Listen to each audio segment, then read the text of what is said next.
Finance Conference at the Johns Hopkins Carey Business School. So I'm Valerie Suslow, Vice Dean for Faculty and Research.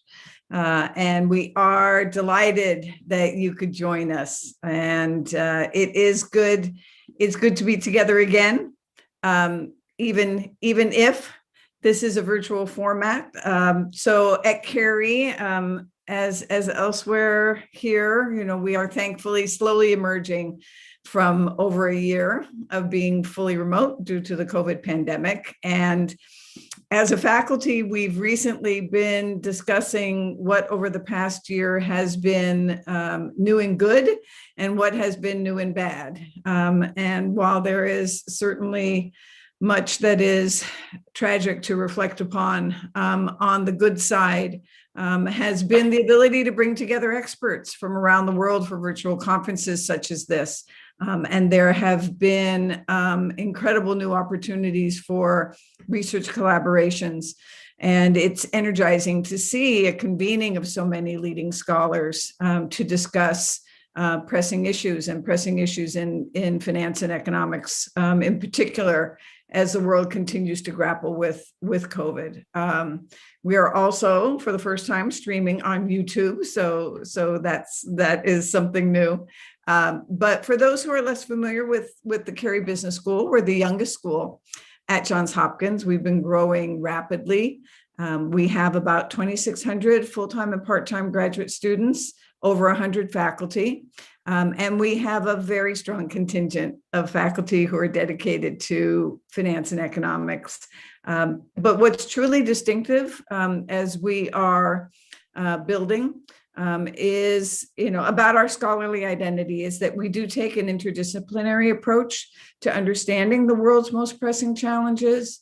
We push ourselves to innovate, and we engage in relevant research and research that will have an impact. And we strive to bring together scholars who do the same. And I think that's reflected in the topics on the program agenda today.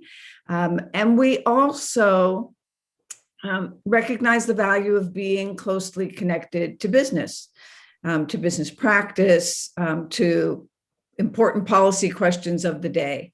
And I think this is also reflected in the program today, in the blend of academics and practitioners that have been brought together. And in particular, the stellar lineup that you can see for the roundtable discussion on portfolio construction and alpha identification. So it really is wonderful to have everyone here, and I would like to recognize numerous people. So first and foremost, as you see, Alessandro is the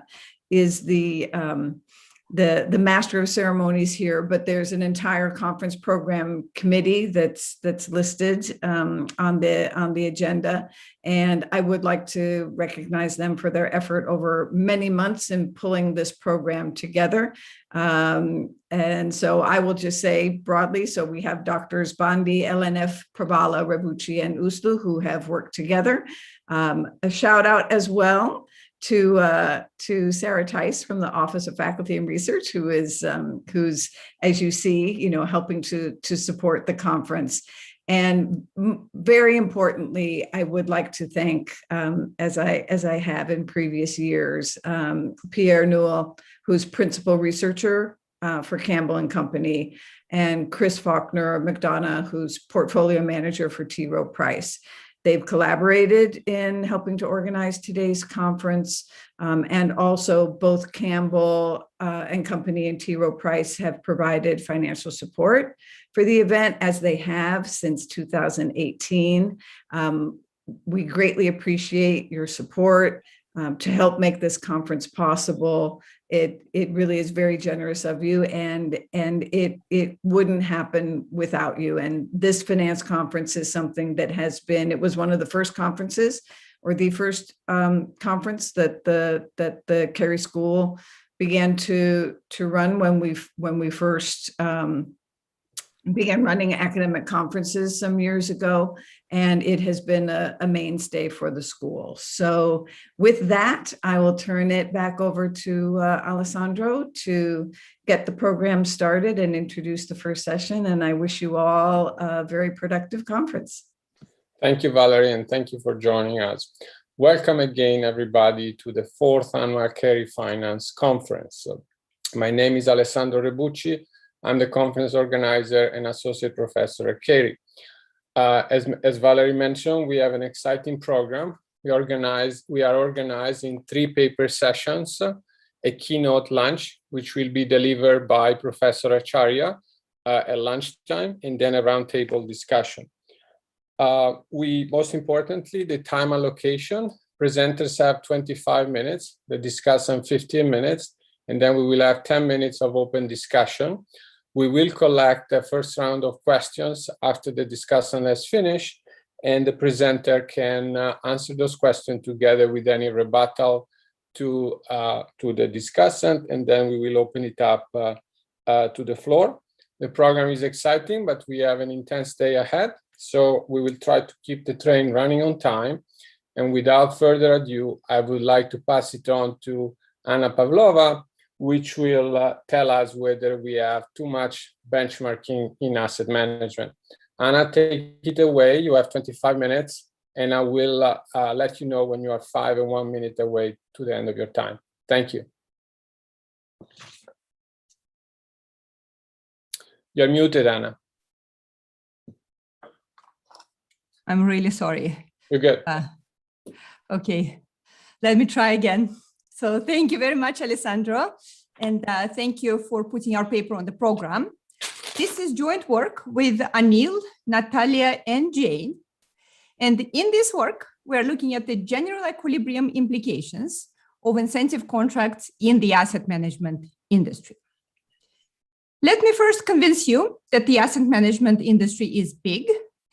It currently manages over 100 trillion in assets globally. It has been growing significantly over the past 2-3 decades, and it is projected to grow sharply in the future. Most of this money is managed against benchmarks. For example, over $10 trillion is managed against the S&P 500 alone. I list other popular benchmarks here, and as you can see, the numbers are all in trillions. In this paper, if there is any way to turn off notifications that I receive. So in this paper, we propose a theory of asset management in which benchmarking arises endogenously. An agency friction that gives rise to benchmarking is moral hazard. We show that in this context, benchmarking fund managers is optimal for fund investors. Benchmarking helps reduce market risk that a manager faces and incentivizes her to produce alpha. We then turn to the general equilibrium implications of performance-based contracts. These contracts encourage fund managers to hold the same assets, pushing up their prices and generating crowded trades. Fund investors do not internalize the effects of contracts on asset prices and impose an externality on each other. In the presence of this externality, you might ask how privately optimal contracts differ from the socially optimal ones chosen by a social planner. The answer is that privately optimal contracts involve too much benchmarking. We also show that under privately optimal contracts, asset management costs are excessive. Finally, we solve for the optimal benchmark portfolio weights. Towards the end of the paper, we consider an application of our model to environmental, social, and governance, or ESG investing. Our message is very simple. The best way to incentivize managers to invest in greener stocks is to move to ESG benchmarks. Common current practices do not do this, and that's a problem.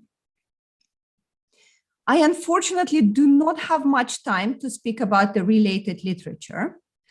My discussant has importantly contributed to it. But let me go straight to our analysis. We consider a two-period model. There are n risky stocks with normally distributed cash flow detailed them, and there is one risk-free asset.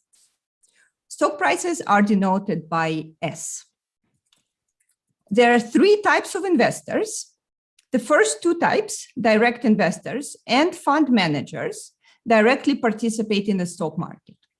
The third type of investors, fund investors, delegate their portfolios to fund managers. An important friction is that the fund's portfolios are unobservable. Only the return on the fund is observed. All investors have a Carey utility defined over terminal wealth or compensation in the case of fund managers.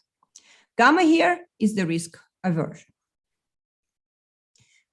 How do fund managers add value? This is the performance of a direct investor X, a direct investor portfolio X. X is in the number of shares, and this is its performance. So X is the number of shares, and this detailed minus X is a per share return. Now compare this to the performance of the fund over here. The fund earns a higher return on the same portfolio X, or in other words, generates an alpha. This red term here is the fund's alpha. This alpha doesn't come from stock selection or market timing. Some of you might not like this, but someone like Gene Fama would be very happy with this assumption. The alpha comes from return-enhancing activities that are available to asset managers, but not to direct investors. For example, this delta, this additional return, can come from securities lending, which is very profitable, crossing trades in-house and avoiding transactions costs, watching the order book and providing liquidity to other market participants, etc. So there is a cost psi associated with engaging in such return-enhancing activities, and this cost scales with the size of the fund. Importantly, this cost psi is private. There is also an epsilon. This is risk associated with producing alpha.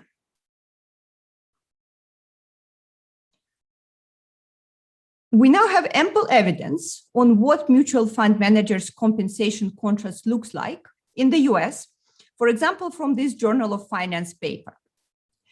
Based on this evidence, we are considering the manager's compensation in the following form. The first term is the absolute performance of the fund, R. The second term is its performance relative to a benchmark.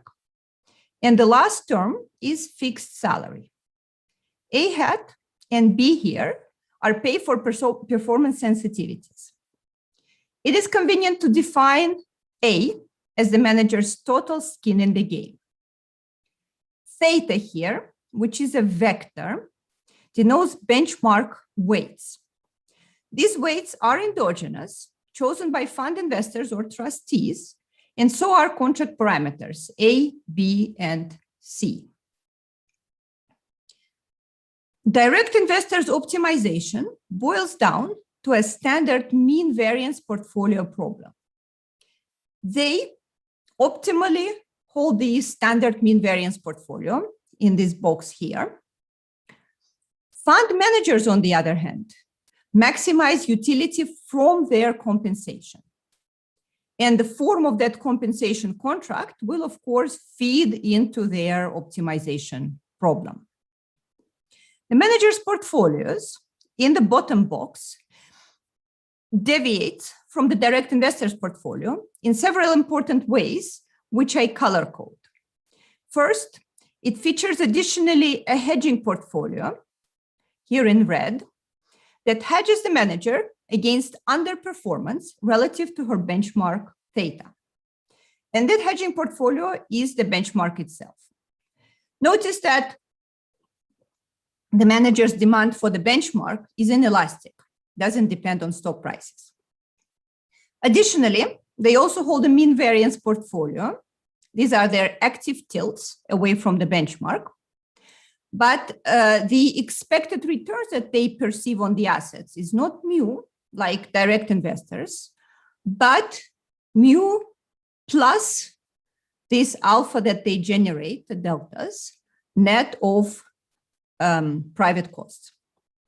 Notice that to generate the extra return delta, the manager has to pay the full cost psi, but the benefit she receives is less than delta.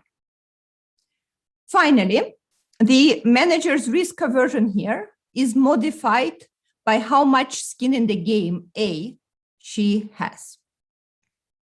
So as you can see from the direct investors optimization problem, the risk-free portfolio to the direct investors, something that makes this variance term zero, is naturally to hold the risk-free asset. So that's not the case for the fund managers. For the fund managers, the lowest risk portfolio, the ones that makes this term as low as possible, that's the variance term. So that lowest risk portfolio is to hold her benchmark. Now let us apply market clearing and solve for asset prices. The presence of the red and blue terms in the formula for asset prices, so this is market clearing, this is asset prices. So the formulas, the presence of the red and blue terms are first because of benchmarking. Yeah, that's the red term. So managers have this additional demand for their benchmarks. Lambda M is the proportion of managers in this population. And the blue term comes from the alpha chasing. As we know, managers tilt their portfolios towards these high delta stocks. So the bottom line is that stocks in the benchmarks are, prices of stocks in the benchmark are higher, and prices of stocks with high delta or high alpha are also higher. So stock prices are higher, the terminal cash flows are unchanged, therefore the expected returns on these stocks are lower. And notice that in our model, each manager is a price taker, but their contracts collectively have price impact. We now solve for the optimal linear contract. Fund investors or trustees acting on their behalf maximize their expected utility subject to the constraint that they cannot dictate the portfolio to the manager, and the manager chooses what's optimal for her. That's the first constraint, incentive compatibility constraint. The second is the manager's participation constraint here.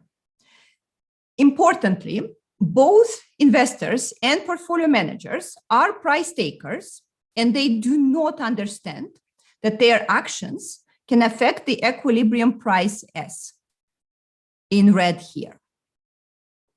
So solving for the contract in this problem, we find that it is optimal for fund investors to include a relative performance component in the contract, this B.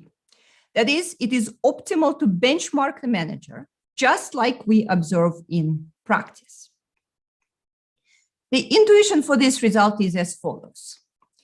Let us see how contract parameters affect the fund manager's portfolio choice.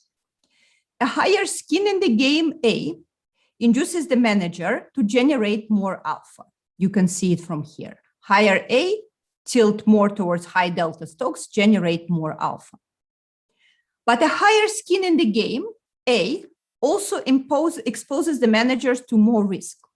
Her effective risk aversion, A times gamma, is higher. Giving the manager a contract with benchmarking B shields the manager from some of this risk. Let me lean on Holmstrom 79 and give you an example. if the manager's portfolio is down 10% and she gets paid only for absolute performance, she'll be penalized. But with a relative performance in the contract, if the market is also down by 10%, it's not the manager's fault, and the contract will not penalize her much for underperformance. Finally, adjusting benchmark weights, theta here, fine-tunes incentive provision for individual assets. I now turn to the normative implications and ask how a question, what contract a social planner who is subject to the same constraints as investors would choose for fund managers. Fund investors do not internalize the effects of contracts on prices, and this creates a pecuniary externality. The key difference between individual investors and the social planner is that the planner internalizes this externality. The planner maximizes the sum of expected utilities subject to the same constraints as individual fund investors. But in the incentive compatibility constraint, the planner recognizes the fact that asset prices S are functions of the contract parameters A and B. We solve the planner's problem in closed form and prove that privately optimal contracts involve too much benchmarking. Private B is too high, and too much incentive provision. Private A is too high relative to socially optimal contracts. Private contracts use A and B to incentivize the portfolio manager to invest more in high alpha stocks and to increase ownership of stocks in the benchmark. But in equilibrium, this pushes up prices of these stocks, reduces their expected returns, and therefore creates crowded trades precisely in the stocks that fund investors incentivize the manager to hold. This reduces the benefit, the marginal benefit of incentive provision for everybody else. The planner recognizes this and opts for less incentive provision and less benchmarking. Consistent with the intuition I just gave you, in the economy with the privately optimal contracts, stock prices are higher than in the economy with the socially optimal contracts. This is what we mean precisely by crowded trades. We also show that privately optimal contracts push fund managers to chase alpha too much, and in the process of doing so, paying too much of a cost. This result speaks to the debate on whether costs of asset management are excessive and are justified in terms of returns. In our socially optimal equilibrium, costs are smaller and expected returns are higher. In the interest of time, I'll skip the results on optimal benchmark weights. Let me just say that we solve for them in the paper. Because of the alpha opportunities, our deltas, and private costs of asset management, the optimal benchmark is different from the market portfolio. We also show that socially and privately optimal benchmark weights differ. So the intuition for this result is similar to the intuitions I have already given you. For example, to encourage a fund manager to invest in a specific stock, one could just put it in the benchmark with a high weight. The manager would then hold a lot of that stock, even if she has to incur a private cost of doing so. These high costs are not justified in the economy with a socially optimal contract. In the remaining time, let me speak about one application of our theory, an application to ESG investing. As you know, ESG investing is a recent tectonic shift in the asset management industry. Assets under management of ESG funds have been surging. Here is a figure from the Forum of Sustainable and Responsible Investing, illustrating this trend. It estimates that about 1/3 of all managed money in the US is now dedicated to ESG. Managers of ESG funds are asked to integrate ESG ratings in the construction of their portfolios. They're now multiple ESG rating agencies that provide ESG scores. This practice should then result in ESG portfolios overweighting stocks with good ESG characteristics, say green stocks, and underweighting stocks with bad characteristics, brown stocks. The main question we ask here is, what is the best way to provide incentives to managers to hold an ESG tilted portfolio? It turns out that the best way is to give the managers an ESG benchmark.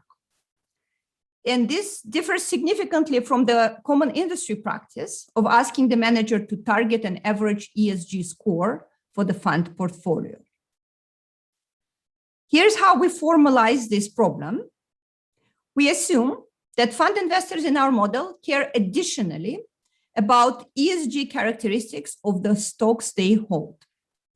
There is already some literature that models such preferences, for example, Pastor et al., forthcoming in the JFE. So these are fund investor preferences. The vector kappa here is the strength of ESG preferences for specific stocks. In this case, the optimal benchmark designed by fund investors will be different. Our equation determining the benchmark weights theta will feature an additional term which reflects the ESG preferences. The optimal benchmark then will include ESG tilts with the strength of the tilts determined by this kappa vector. In other words, the optimally designed benchmark will put larger weights on green stocks and lower weights on brown. This statement is true for both privately and socially optimal benchmarks. In practice, ESG benchmarks exist, but they're not at all prominent at the moment. A common practice in the asset management industry is to instead use some form of portfolio constraints. For example, an ESG fund may commit that an average ESG score of assets in its portfolio has to be greater than some lower bound, E star. The ESG scores can come, for example, from an ESG rating agency. We argue that adding this constraint on top of an optimally chosen ESG benchmark, which I showed you on the previous case, will do nothing. It cannot improve investors' utility. However, if the benchmark is not optimally chosen and continues to be, say, the S&P 500, as we see in practice, then imposing the constraint is worse than providing the manager an optimal ESG tilted benchmark. Let me say a few words on why ESG benchmarks incentivize firms to become greener. We have a companion paper that studies the real effects of benchmark inclusion. In that paper, we establish that firms in the benchmark are effectively subsidized by asset managers. That paper compares firms that are inside the benchmark versus outside, but one can generalize the results to say that firms with higher weights in the benchmark receive a higher subsidy.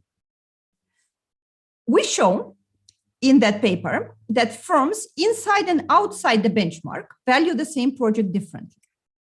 The NPV of the same project for a firm inside the benchmark will be higher than for a firm outside. The channel through which this subsidy works is the cost of capital. Firms in the benchmark attract inelastic demand from fund managers. I've alluded to this earlier in this talk. These firms have higher prices and a lower cost of capital. That's why they have a higher valuation for the same cash flows that firms outside the benchmark. That's the mechanism through which benchmark inclusion or a higher weight in the benchmark encourages investment by green firms and discourages investment by brown firms. The more assets under management are following the benchmark, the stronger these incentives for green investment. Governments, the natural parties for internalizing externalities and promoting green investment, have been a little fickle lately. But there is hope that private parties, namely asset managers, can help improve the situation here. Let me now conclude we develop a model of asset management in which we show that benchmarking is optimal, that the privately optimal level of benchmarking exceeds the socially optimal levels, that private incentive provision is excessive, and that in the social equilibrium, prices are lower, trades are less crowded, and asset management costs are lower. We also show that the optimal benchmark is different from the market portfolio and certainly different from the S&P 500. And finally, we consider an application of our model to ESG investing. We advocate development of ESG tilted benchmarks and using those benchmarks to provide incentives to fund managers. And that's it. Thank you very much. I look forward to Eduardo's discussion and the Q&A. Thank you, Anna. Thank you. Right on time. We have Eduardo Davila from Yale discussing Anna's paper. Eduardo, you have 15 minutes. Perfect. Thank you, Alessandra. Thanks a lot for the opportunity to be here and to read this paper, which was a great opportunity to do so. So let me get to the point right away. So this paper, the initial motivation is, as Anna showed you, was this growth of asset management or delegated asset management in modern economies. And an important observation is that a lot of these portfolio managers are compensated on relative terms, and often their performance is based on what happens to some benchmark portfolio. So what is this paper doing? This paper is going to bring a model, it's going to apply a model of delegated asset management. That's going to mix two important pieces. One is optimal contracting, and the other one is general equilibrium. The second piece is really what's going to bring a lot of the results and a lot of the new contributions. So in the model, benchmarking will arise endogenously as part of the optimal contract. What the paper is really going to, a lot of the main results of the paper are going to be normative. So it's going to be thinking about whether this benchmarking is optimal and how to think about it. So what is the main result of the paper? Remember, the paper has a question. The title is there too much benchmarking? Indeed, the paper says there is too much benchmarking. And the reason why is because the agents who assign the benchmark and the optimal contract do not internalize the impact of the contract on the prices of benchmark assets in general equilibrium. I'm going to show you a bit more about this, and I think she did a great job explaining the key mechanisms. So, I think it's an important topic in normative finance, how to think about the interplay between contracting and GE and the whole benchmarking question. And there's not much on this, especially in the normative side. So I think it's a really welcoming, it's something that, we should welcome to the literature greatly. And then, the paper is really well written. It's very carefully crafted. I think it makes a nice contribution. So what I'm going to do in my 15 minutes is I'm going to kind of walk you through the model, highlight some of the assumptions that underlie the model, and then at the end, I'll make a bunch of comments. So, there's going to be it's an environment which, there are a bunch of risky assets. Remember, all these things are matrices and vectors, so keep that in mind, okay? So the sigma is the variance covariance matrix, mu is a bunch of payoffs for these assets, and really there are three agents, but at the end, they're going to be two set of agents trading. They're going to be these direct investors, and they're going to have their payoff or their return per share is going to have a standard form. Okay, this is what you get minus the price, and then you have these fund investors and fund managers. So these people are coupled, and you're going to have these investors. They're going to choose an optimal contract for the managers. Okay, so this is what you need to have in mind. That's this two agent structure, and then one agent has this two-tier structure, which you have like a manager setting a contract for an investor. And as Anna showed you nicely, what is the key difference between these direct investors and these fund investors? Well, the fund investors is a little bit extra, okay, and it's coming from this latter term, which I call this difference term, which is like, if you have a portfolio X, then for different assets, you're going to have these different deltas, okay, it's capital deltas, and that is some kind of extra compensation, and there's going to be an epsilon source of risk there, okay? So it's going to be, and paper calls this alpha, even though, paper is cautious to make the point that, since it's a function of X at the end of the day, it's not really about better information. So it's just something about you can get by having the assets, and the paper gives a bunch of examples, and I talk about this. There's also a management cost side that affects this. Okay, so I just want to clarify this. There are three differences between the investors, the fund investors and the direct investors. there is this systematic over underperformance via the deltas. There's an epsilon that is extra risk, and there's a psi that is a management cost. I'd like to make a few comments here. So first of all, it is critical that the management cost is private. It doesn't enter into the return Rx. When I started reading the paper, I thought, why there are so many things, and maybe we could simplify a bit, but actually you need all three to put the paper in place. I think the paper could maybe explain this a little bit better. It's critical that the psi is here, so that the incentives, so there's some kind of misalignment of incentives. It is critical that the epsilon is here, so that the optimal contract cannot really undo everything. And it is critical that there is this delta, or we call it alpha systematic overperformance, so that there's like a reason to tilt to the different assets. So these are the three key things that the paper is having in mind, and keep this in mind, because that's what's really driving the results. Okay. And what the paper goes on to do, and it says, okay, let me, again, now that we know the different payoffs, okay, now these fund investors can choose the compensation for the manager. And the paper is going to work on a linear class of contracts, and it's motivated empirically, but also kind of theoretically makes a lot of sense in this Carey linear environment. So at the end of the day, okay, what the optimal contracts going to be choosing is four things. Let me just remind you, you have an A, which is a sensitivity to absolute performance. Okay, you have it over there. There's a B, which is sensitivity to relative performance, and this is this benchmark portfolio. There is a transfer C, which is not relevant at all, as you'll see in a second, because partly because the transfer is there, it's just something to allow to maximize utilities in a kind of transferable way. And then you have to do theta. Okay, so the really important things are sensitivity to absolute performance, sensitivity to relative performance, and the weights in the benchmark portfolio. So it's a rich model. So the model will tell us what should be the benchmark, how sensitive the compensation of the manager should be to that benchmark, and also how sensitive it should be to the other part of the portfolio. So it's like a lot of richness put in here. Okay, so the contract at the end of the day, again, it really maximizes just the sum of the utilities of the this is the fund, the fund investor and the manager. Okay, so this is like mix of investor and manager. You just maximize the surplus there, subject to the fact that the manager has to behave just in the portfolio optimally given the contract. All right. So kind of let me summarize the equilibrium. Well, just it's like a two-tier structure. You have base investors choosing the compensation optimal. Again, those are the parameters we just described to you. Given this, both managers and direct investors are going to trade competitively. And if you're familiar with this type of models, the first line here, is the usual mean value solution. And then Anna walk you through what the differences are. There's going to be some tilt. I like to think of it as a combination between the benchmark and the non-benchmark solution with different terms here.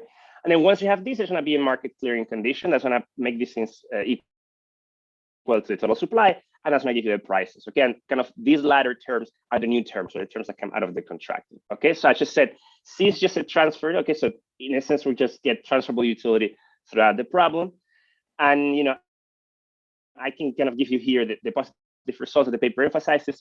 B is strictly positive, so you want to do some benchmarking. There's a nice discussion in the paper, and I also talk about this, about how this connects to Holmström, and how you want to use any signal to provide incentives, and given that you can use the benchmark now, you will do it here.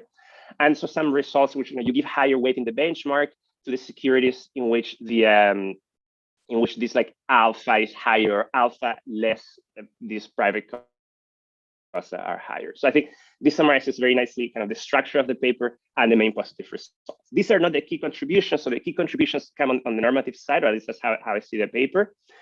And the difference now is like, we need to think about the planner's problem relative to the decentralized problem, and the paper sets up the planner's problem. And the key difference here, and I'm going to spend most of my time now from here till the end, is on how, the key difference is that now the planner will internalize how S, which is the asset price, is going to depend on A, B, and theta.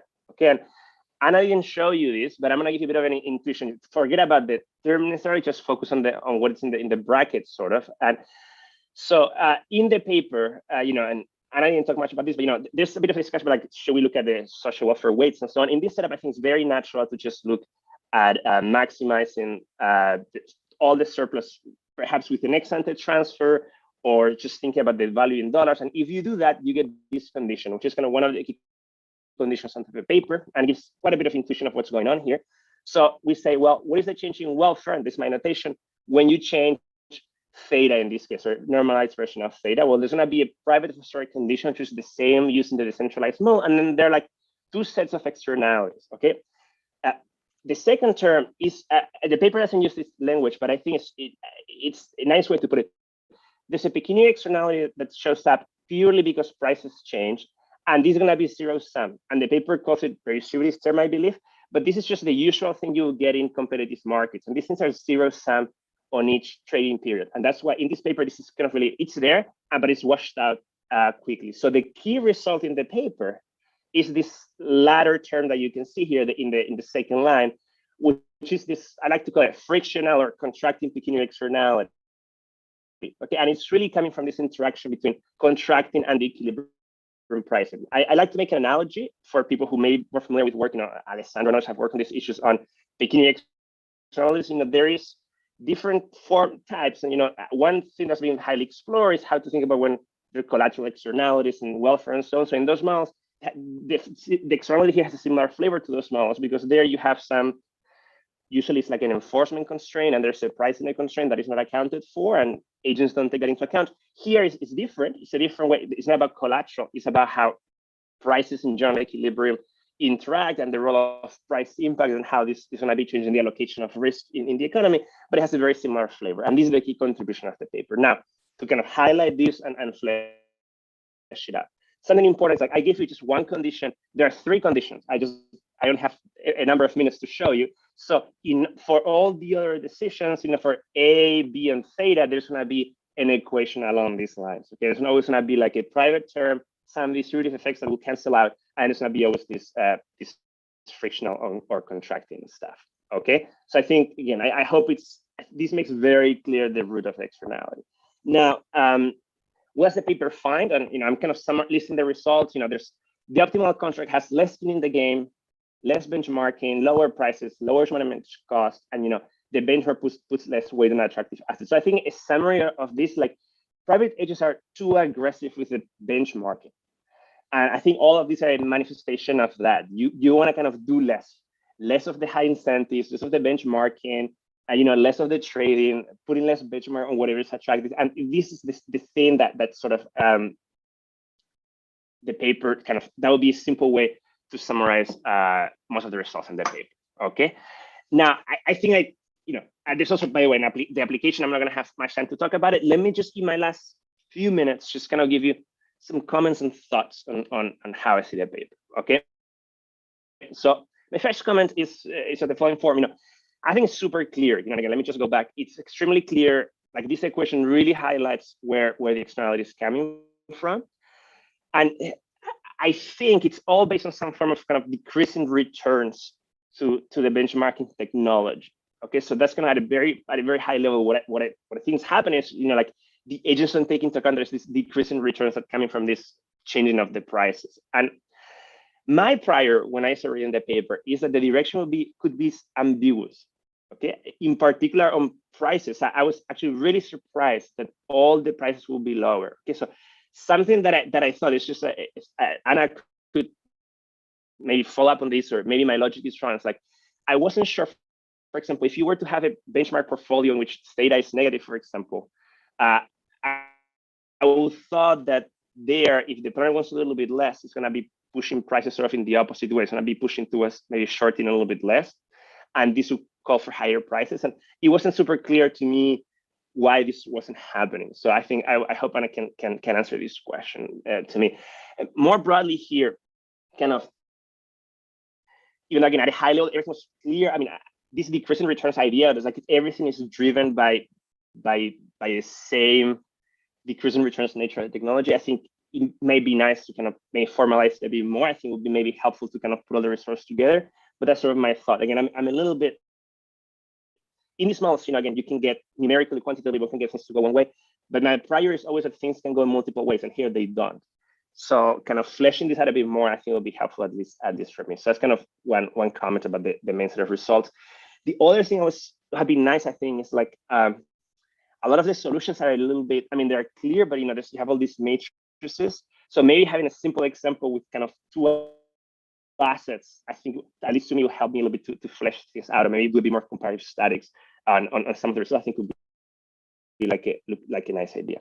Another most substantive point is, in the paper, everything is endogenous, which is quite nice.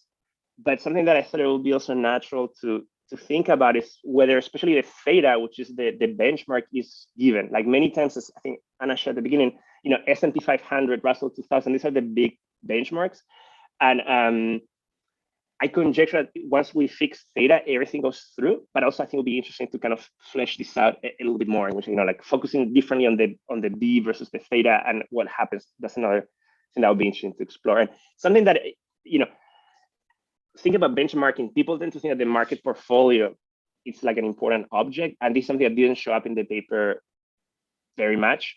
So that was also something that I think could be interesting to connect a bit more. On the more applied point, and I think the paper in the application does a little bit of this. And I'm sorry, I don't spend too much time on that. But besides characterizing the direction of how the externality affects the allocations, I think it would be really nice to work out a bit more kind of the role of the corrective regulation. Just besides saying you should do the benchmarking for ESG, something saying like, imagine I want to put some kind of taxes or wedges that are going to regulate the different securities. Can we measure this? I'm trying to kind of here push the paper a bit more towards measurement. Like by how much are we? Are we really off by a lot? Should there be much less benchmarking? And the authors have already done empirical work in related topics, so it would be maybe nice to connect that a little bit more. One thing is like one will conjecture these effects need to be proportional to the share of benchmark funds, because we're talking about this price impact of benchmark funds. And maybe 50 years ago this wasn't relevant. Now it's clearly much more relevant. But I think getting a sense of this maybe price impact, the importance of this is maybe outsized in less liquid markets or less liquid securities. I think something also could be interesting. Okay, so the broader point is like thinking about how one should implement the regulation. What are the key things we need to be looking for? It's something that also could be kind of fleshed out a little bit more. Okay, and I'm probably running out of time. So my last two comments are more like desires, and they're like, it's not obvious how if this needs to be on this paper at all, but the paper has this Cara preference, which are very tractable. I've used them many times, and they really help you out to think about demands. Okay, but the paper has this feature that like you can have benchmarking making the price of all risky assets change in the same direction. And this is driven by, because in these models, the quantities change the risk premium. And I think this is fine, but I think it'll be also, I'm sure the authors have tried, and I know I've done work on CRA, a lot of her works on these issues, but it'd be really nice maybe for a further project to think, also try to see if there's a way to do this in a mode in which like scale is preserved in a slightly better way. I'm sure this is not easy, but I think we may deliver, I'm saying like the same externality identified here could deliver perhaps slightly different or richer implications in that setup. And I think that'd be worth exploring. And let me finish with the following. In the paper, everything is very symmetric. Like the direct investors and everyone has the same risk aversion, for example. And you want to start to thinking about this, and you can say, well, different maybe fund investors have different risk tolerance than direct investors, and this could have like a stronger equilibrium implications and so on. So I think that these are things that maybe also worth considering, and putting all of this together could give a bit of extra richness to the results. But I think that's all. Thank you. Thank you, Eduardo. I don't see questions in the chat yet, except one for Prabala, who may have had to step out for a minute. Prabala, if you are here and you want to ask your question, otherwise I'll ask it for you. Prabala, are you still here? No, so he had to an important call. So Prabala was saying, this is a model of active management. How does one view ETFs that aim to hit the benchmark and their growth in recent years in this context? And let me add one question of mine. In the literature on peculiar externalities, while they prove to be very helpful to think about regulation, in particular macroprudential regulation, quantitatively, the typical finding is that they are small. So I was wondering whether here one could exploit the cross sections of the returns by fund, conditioning on characteristic, to see whether there are important differences, say at the extreme of this distribution, to have a sense of the quantitative importance of the deviation from the competitive equilibrium. So maybe Anna, you want to start here, and in the meantime we collect some more questions in the chat. Please post your questions here, and we'll give you the mic as we go along. Yeah, thank you very much, Alessandro. Let me start with thanking with Eduardo. His discussion has been amazing. We were chatting during the discussion with the co-authors, and we loved the equation that kind of put all our externalities into one equation. That was just gorgeous. And yes, we will think about all the suggestions. So CRRA would be tough. It would be another paper, because we're trying to do both general equilibrium and optimal contracting. And both of these things, even individually, these are tough. But once you put them together, that becomes even harder. But we will keep thinking. So it's clearly an interesting, very interesting extension to consider. And we will certainly think about these decreasing returns. That's a great way of putting the intuition.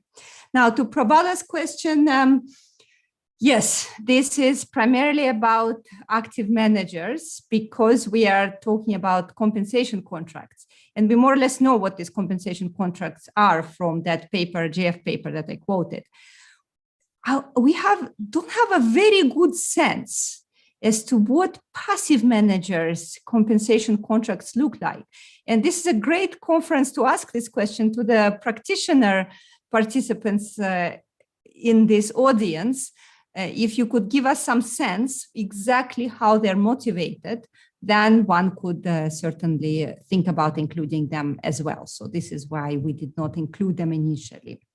But some of the effects, higher stock prices in the presence of index investors and crowded trade, some of these things we will see, of course, with passive managers, and the effects are, if anything, are stronger. So, but the emphasis here is primarily on the contracts, yes, of of active managers.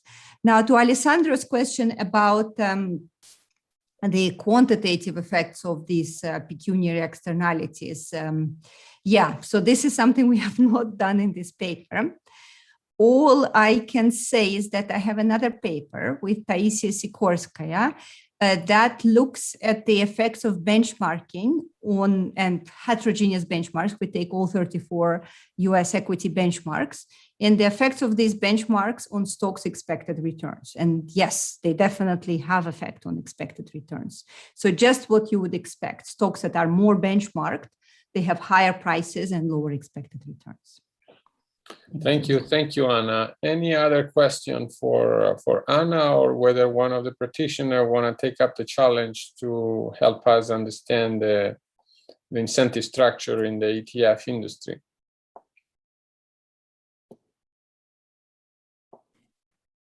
Hey, Alessandro. Anna, thanks for coming to present.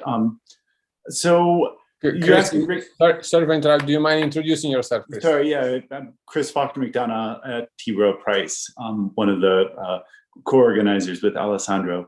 So you asked a great question, and maybe we can take it offline, because I think it's a longer exposition. But I would say there's two main motivations, right? The first is scale, right? It's a highly scalable industry, and so if you can gain market share, even with low cost fees, you can generate substantial revenues, right? And so that's the first. And the second is it's a bit of a nuance, but it essentially, I think, takes advantage of the difficulty of generating alpha in the industry, right? Alpha is not a deterministic variable, right? You've got a distribution around it, and it's like a lot of asset market returns. It's got a big negative skew to it, right? It's very difficult to generate alpha. And so by having these benchmarks, you take away that skew, and yet you you generate an absolute, you generate returns and fees off of it. And so, you basically chop off the left tail of the distribution and just go for the center of returns. And that makes it, from a risk variance perspective, probably quite an attractive Sharpe ratio business to be in. But like I said, I'd be happy to take that, maybe we can take this offline and discuss further. Thank you very much. This is very helpful. Thank you.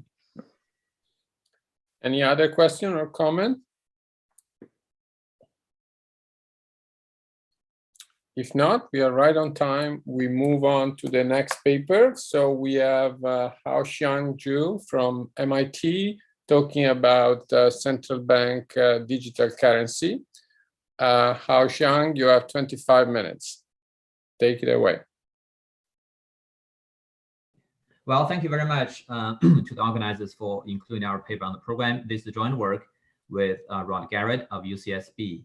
In this paper, we are looking at interest-bearing central bank digital currency with heterogeneous banks. So first of all, what is the CBDC? It is a direct payment instrument denominated in national unit of account that is direct liability of the central bank.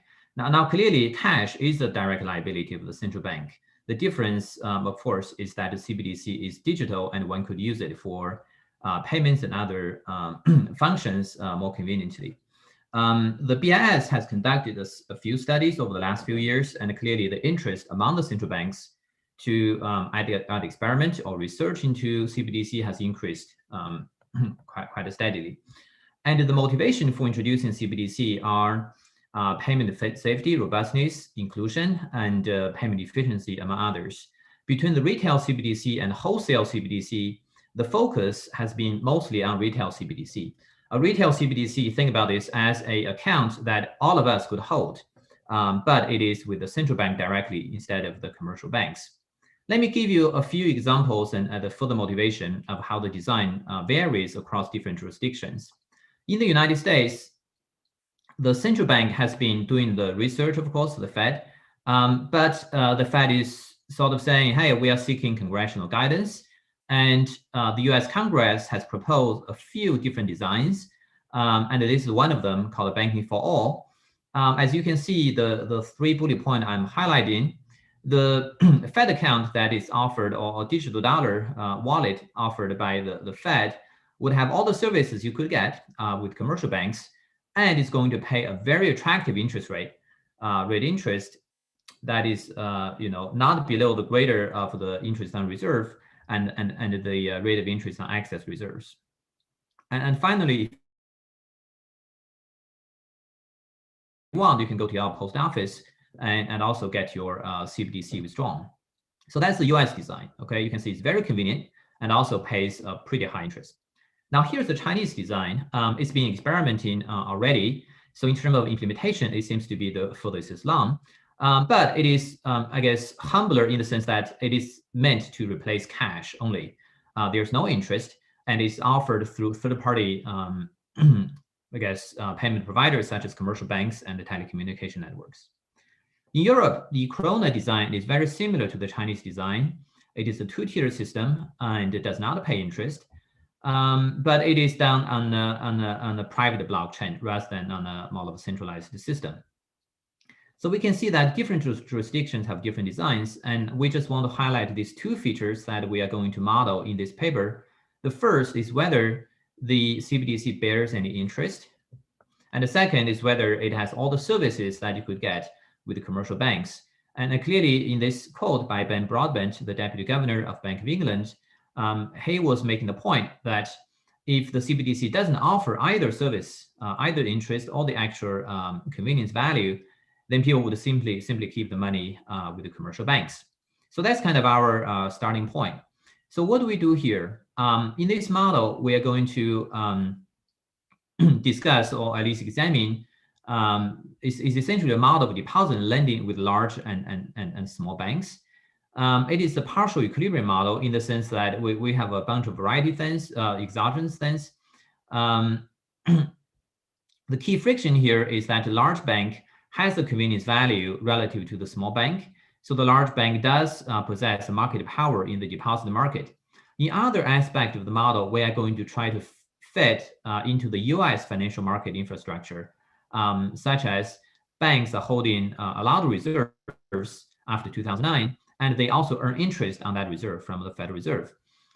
In that model, we're going to add a CBDC and consider what happens to the financial system with the CBDC.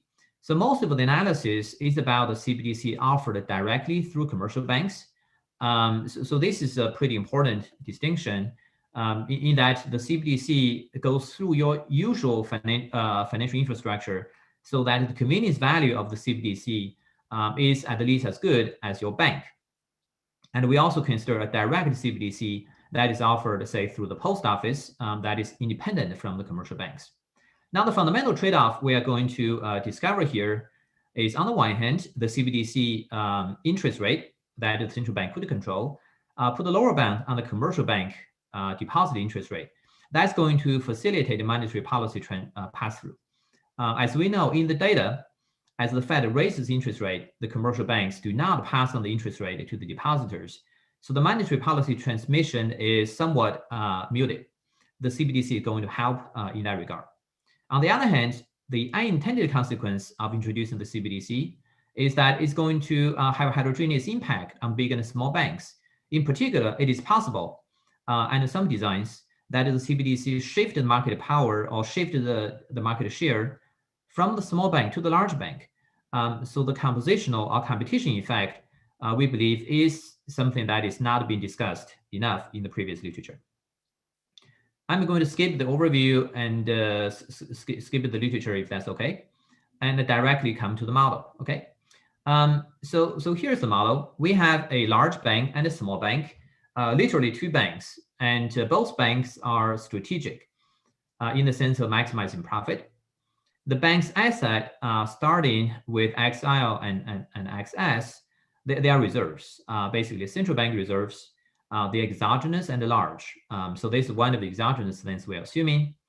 And bank liabilities are existing deposit. We are not going to model the existing deposit. Instead, we are going to try to model the new deposit created in the loan process, in the loan creation process. The central banks pay interest on reserve. I guess we call that interest on excess reserve, but these days excess reserve is so close to reserve anyway. So we're going to call that interest on reserve, F, on the reserves held by the banks.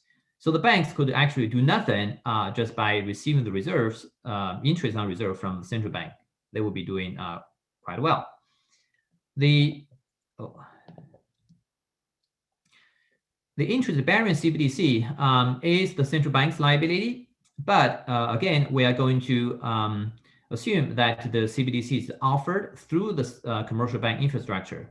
In other words, if you bank with, say, Chase, you open your Chase account, you would see your commercial bank account. Next to it, you will see your central bank account.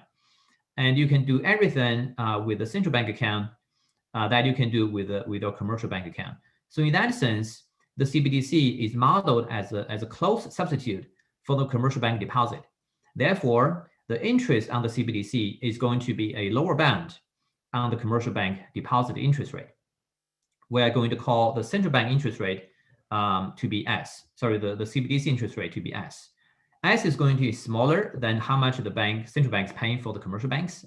So S is less than F. Now let me describe the agents. There is a unit mass of agents in the model, but they are playing really three roles.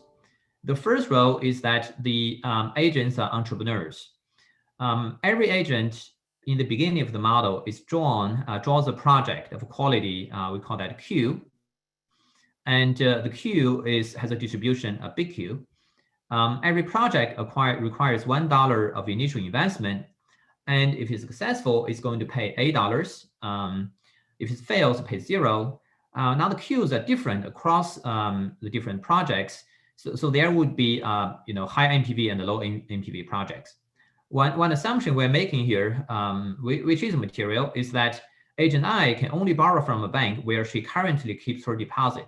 So in the beginning, all the agents are already sorted between the two banks, and she's going to borrow from her relationship bank. Now the bank, of course, would be pricing the loan as a monopolist. Now, if the project is funded, then the entrepreneur will hire a worker. Now the worker is randomly selected from the population, and the worker is paid the full dollar as wage to work on the project. Now, why do we need the workers? As you see in the third bullet point, the whole point is to generate some kind of a deposit flow in the banking system. Once the worker receives the wage, she's going to deposit in one of the two banks. Now, which bank depends on her value for convenience with the large bank? We call that delta, okay?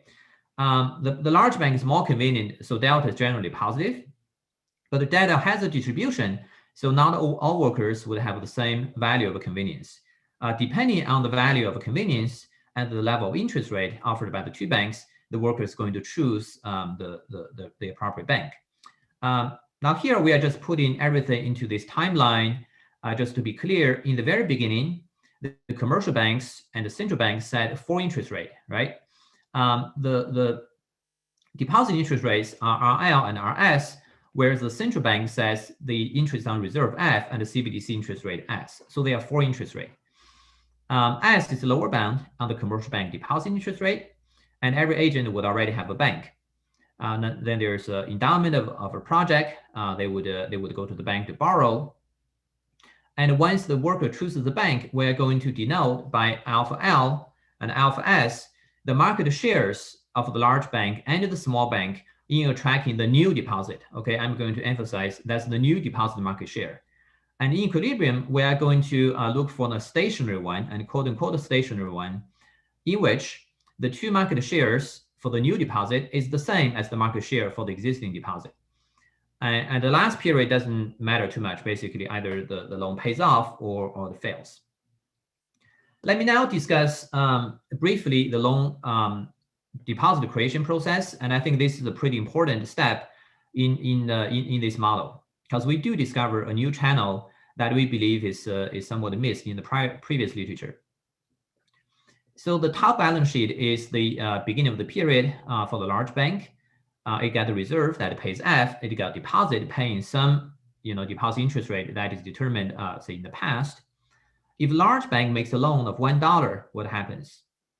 It's going to immediately create a deposit of $1 in the name of the entrepreneur, right? Alejandro would get a new deposit that would be 1, and the bank would have a loan of $1. Now, eventually, the entrepreneur will spend her money to pay a worker, right? Now, here we are talking about a large bank. Now, with the probability alpha S, the worker actually would deposit at the small bank. What it means is that the dollar of deposit would flow out of the large bank. Now, with the probability alpha L, the deposit would actually stay with the large bank. So probabilistically, how much of that $1 ends up staying with the large bank? That is alpha L, okay? Now, if alpha L equals 1 minus alpha S, of course, if alpha S dollars of new deposit flows out, then the reserve would go down by the same amount. Now let me just emphasize here that we are talking about really big reserves, large reserves in the post-crisis world. So the outflow of reserve is not a concern for the bank at all. In other words, this number is never negative and is not even remotely close to negative. So the banks are not making the loan thinking they would make the loan based on the NPV of the project. Another point is that the dollar lent out does not necessarily leave the bank because the dollar could stay or even flow in. I'm going to now derive the marginal profit for making the loan. Just look at the bottom equation. In the bottom, we have 2 components of the profit of the large bank for making the loan. The first component is the net profit on the loan priced such that the cost of capital is the central bank rate of F. Remember, if the bank doesn't make the loan, he could already deposit that money with the central bank, right? Now that's the usual intuition that by making a loan, you kind of lose the deposit interest at the central bank. In our model, it is not entirely the case because of the second term. Now, what the second term says is that by making a loan of $1, the large bank has a probability of alpha L that the $1 loan does not leave the bank at all, meaning the bank can still receive the interest spread of F, central bank rate, minus the deposit rate, RL. So the $1 lent out earns you really two profits: the NPV of the loan and the profit on the deposit interest rate spread, if you like. And that critically depends on the market share. So this is one channel in which the market share of deposit spills over to the profit of the loans.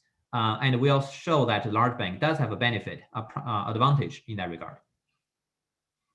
Now with that, I guess we can solve the model in a pretty straightforward way. In the second period, when the worker gets the dollar and tries to determine where to put that dollar, she will use the large bank if and only if the large bank's interest rate plus the convenience value that is specific to that worker is greater than the small bank's interest rate. We are normalizing the small bank's convenience value to be 0, so that the worker uses the large bank if and only if her convenience value is greater than the interest rate spread.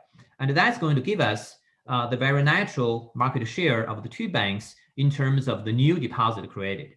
Okay, it's G and 1 minus G. Now we now could derive the loan quality threshold, meaning what kind of loans would the bank grant. The bank would make the loan if and only if the marginal value is positive, and the marginal value includes, again, this deposit and IOR spread that this bank is earning. And clearly, this term will show is greater for the large bank. Therefore, one could derive that the loan quality threshold for the large bank is a little lower. Another way of saying this is that give the same project to both banks, and there are certain projects that is not NPV positive for the small bank, but it is NPV positive for the large bank, precisely because of this term. And by calculating the total profit of the large bank, which is pi L in the newly created loan, we can derive the first order condition for the large bank and likewise for the small bank. I'm going to skip the details, but one could show the large bank remains large, and the large bank quotes a lower deposit interest rate, which is what we observe in the data. And moreover, the large bank's loan quality threshold is lower than the small banks. So again, there are negative NPV projects in the eyes of the small bank that the large bank is willing to take. Here's a proposition that basically says the same thing formally as I just showed. It is an unconstrained equilibrium in the sense that we are going to solve these two equations, the two first order conditions, and we're going to check ex post whether the two deposit interest rates, RL and RS, are at least as high as the central bank digital currency rate. Okay, if it is, then it is not a constrained equilibrium. Namely, the CBDC interest rate does not really constrain the bank's deposit rate.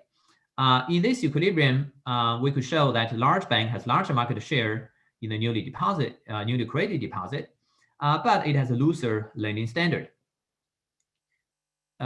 Maybe it's easy to use one numerical example where we are assuming that the distribution of convenience value for the large bank, delta, is uniform, and the two deposit rates would be the central bank rate minus a third of that big delta, and the large bank would be F minus the 2/3 of the big delta, where big delta is the biggest or the largest possible convenience value among all the depositors.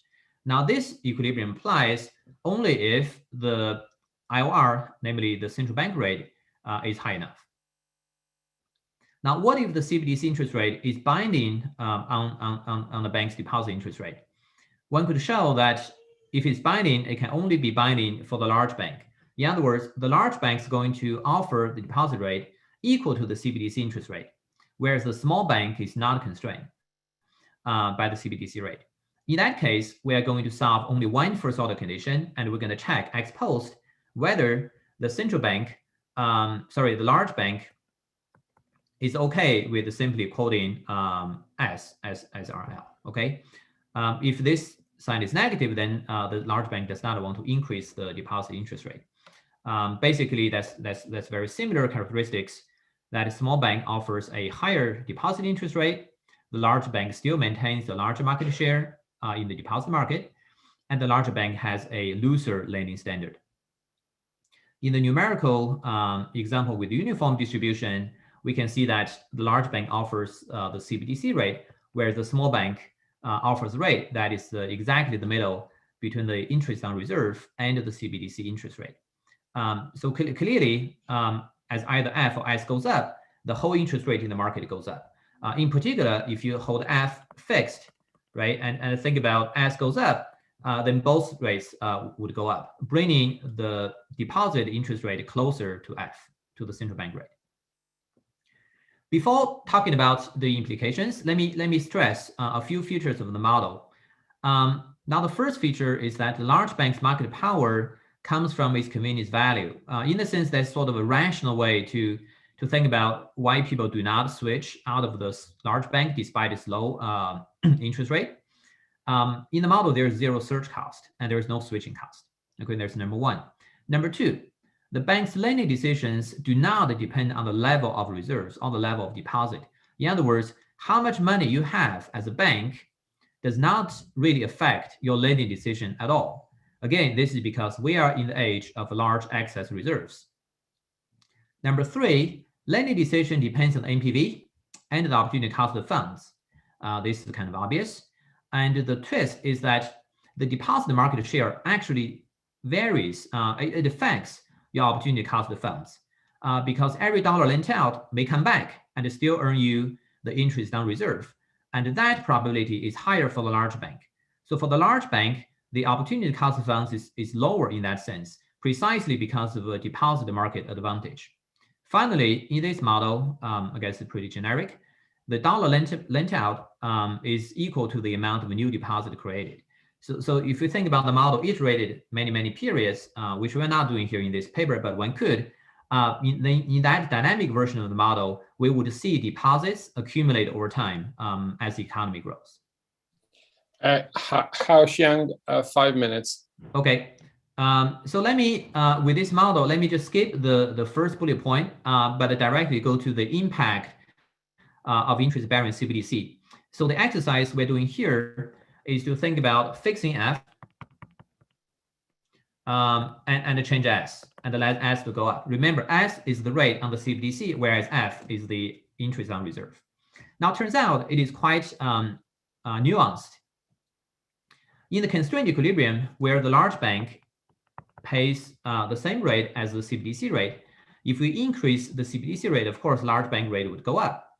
Now, we could show that the small bank's market share in the deposit market goes down, but we cannot definitively assign whether the small bank's deposit interest rate goes up or down.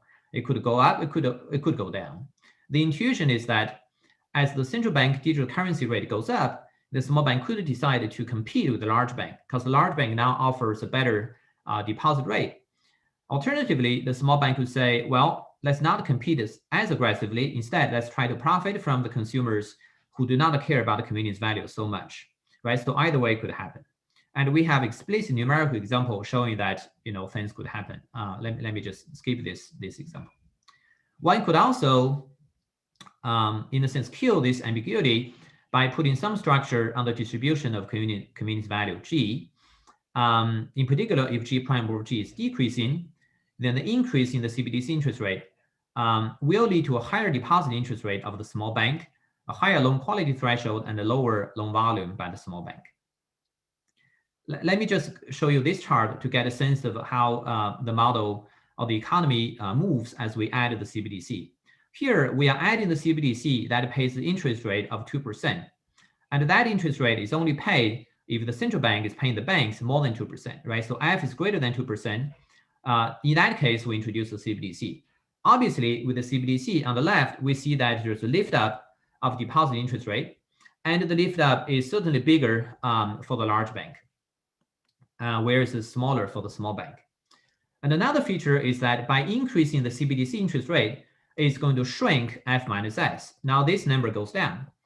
When the when the CBDC and the IOR rate spread goes down, the small bank now has less scope to compete. Therefore, the small bank would actually lose market share in the deposit market, whereas large bank gains market share. So that's sort of an unintended consequence of having the CBDC. It's true that the whole market rate goes up, so monetary policy transmission gets better, but it's going to reallocate activity from the small bank to the large one. In the loan market, we see that the overall loan quality threshold goes up and the loan volume goes down very mildly. You can see the two black lines almost on top of each other, meaning the overall impact is much more muted compared to the change in the market share. Here we have the small bank losing loan volume because it anticipates to receive to keep the dollar lent out with a smaller probability. Remember, they now have a lower market share in the deposit market. So the small bank would shrink both in terms of deposit base and in terms of loan volume. And the large bank would expand as the CBDC is introduced. So again, this is one unintended consequence of having the CBDC in terms of market competition and composition. The final part of the paper discusses a direct CBDC. I'll just quickly talk about the main features and wrap up. In the direct CBDC, we are assuming that the CBDC cannot inherit the convenience value of the large bank. Instead, it simply gets the convenience value of the post office, which may be closer to the small bank. Then what it means is that the CBDC interest rate is no longer a lower bound of the large bank's deposit interest rate because it's not as convenient. In other words, the CBDC is less effective in pushing the deposit market, the deposit interest rate closer to the central bank rate. But again, because of this sort of less effective in binding the large bank's interest rate, it's also going to be less disruptive in shifting the market shares between the large and the small banks. In the interest of time, I'm going to skip the technical details. And here, basically, we have this numerical example with the uniform distribution. Okay, let me quickly wrap up. The main model feature is that we have two banks, large and small. The banks would have reserves that earn interest from the central bank. There's important market power for the large bank in the deposit market that is assumed from its convenience value and not switching cost. A key feature of the lending market in our model is that every dollar lent out could come back to the bank, and still earn the IOR. So every dollar lent out earns you two profits, right? And that's one point I do want you to sort of take away from the model. And that advantage of the large bank will spill over to the small bank. Will spill over to the to the lending market in the sense of a lower lending standard. The monetary policy is going to affect bank lending through the opportunity cost of funds. That is true from IOR. That is also true from the CBDC interest rate. And the model quantitatively fixed interest rate in the US, which I was skipping earlier in the interest of time. In terms of CBDC, in our design, the CBDC is offered through the commercial banking infrastructure. So it is quite effective in binding the commercial bank's deposit interest rate and reining in their market power. So a higher CBDC interest rate would reduce the small bank's market share, which is unintended, but other outcomes can be ambiguous. We want to just caution that the usual criticism of CBDC does not apply here, which is about disintermediation. In this model, deposits do not have to flow out of the bank into the CBDC, and yet having the outside option is already quite effective in lifting the deposit interest rate. The CBDC improves monetary policy transmission, but it's going to shift activity from the small bank to the large one, at least in this current model. And all these effects are weaker if the CBDC is offered directly rather than through from the commercial bank infrastructure. Thank you very much. I look forward to the discussion. Thank you, Haoshang. We have Yuan from Carey discussing the paper. You have 15 minutes.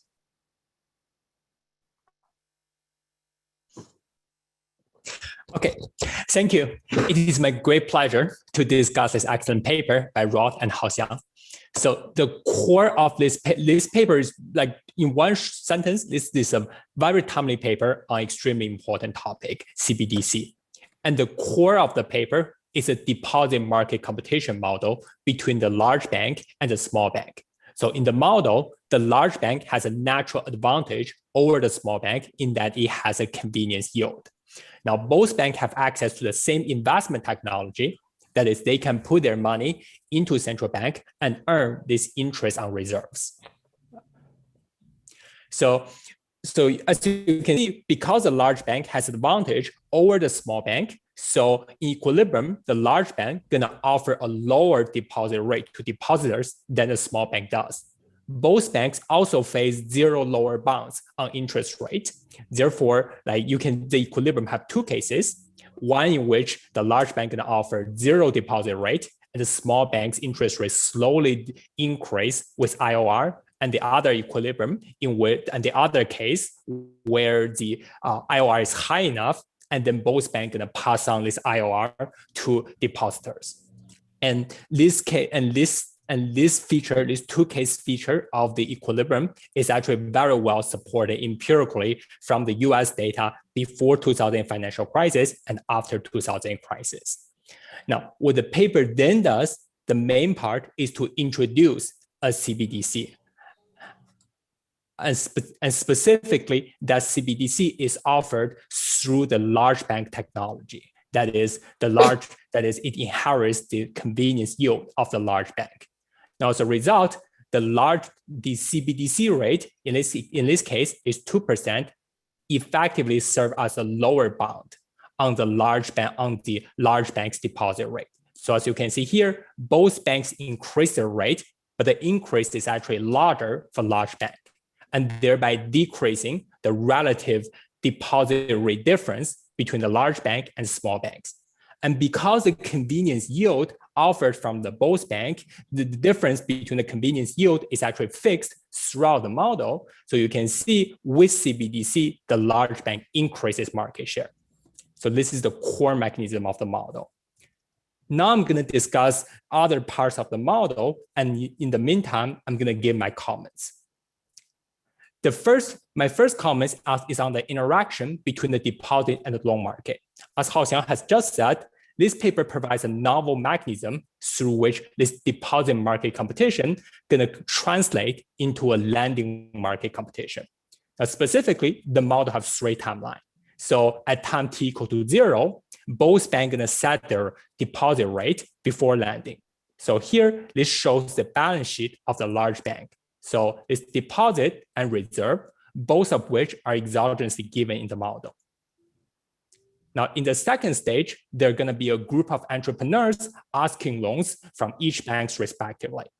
Now, if a bank makes a loan, the bank's going to determine, right, the interest rate going to charge on its loans. And if a bank actually makes this loan, then the bank going to have $1 of loan on its assets, and at the same time, going to create $1 deposit in the name of entrepreneurs. Now, that entrepreneurs then going to use that $1 to pay a worker, and the worker then going to endogenously determine where to deposit the money. So in equilibrium, the endogenous deposit market at time t equal to 2 going to imply that the fraction, which the endogenous fraction alpha of that deposit going to be still left in the large bank, and the remaining alpha goes to the small bank, causing a reduction in the bank's reserve. Now remember, in this model, of having deposits, because it earns a spread between the rate it offered to the depositors and the interest on reserves. So you can see in this setting, if a bank have a larger advantage in terms of deposit market, here a higher alpha L and a larger spread, then you're going to have a stronger incentives to make loans. So this is the channel, the model through which translate this deposit and market competition into a lending market advantage. Now, so to sum it up, like the key endogenous choice in the model, which is this deposit rate, going to affect the new deposit market share, alpha L and alpha S, which is determined at time t equal to 2, and also the intensive margin of the threshold, which is QL star and QS star, which is happening at time t equal to 1. Now, what the choice of the deposit rate does not affect, first of all, is the legacy deposit, this XL and XS, which happen at time 0, and also the extensive margin of whether a borrower chooses the large bank and the small bank at time t equal to 1. Because at time t equal to 1, these entrepreneurs going to only borrow from the relationship bank.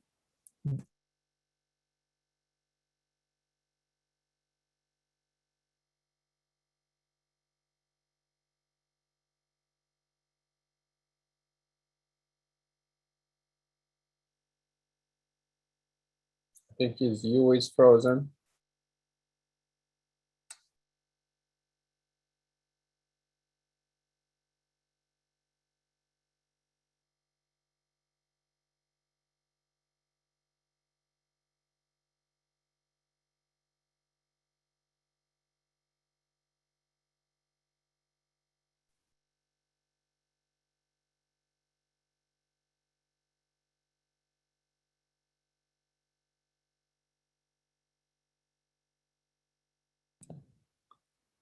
Oops, technology. I think we lost him. Let's be patient for a minute. Sarah, is that the case? That he dropped out? Yeah, so he completely dropped out of the All right, Zoom call at the he will moment. reconnect. In the meantime, we've been shy with questions. That's a drawback of meeting online. So please post your questions, and we'll give you airtime in the order in which they appear.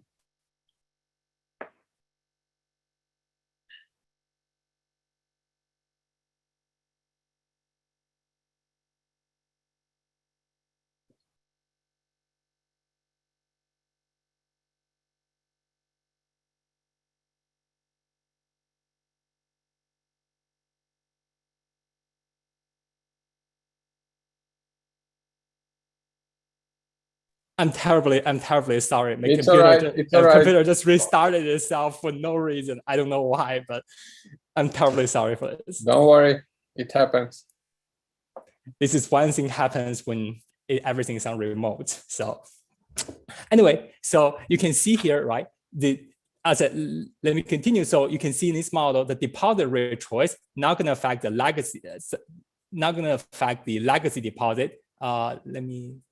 Not going to affect the legacy deposit, and also not going to affect how a borrower chooses between large and small banks. Now, if you think about in real life, right?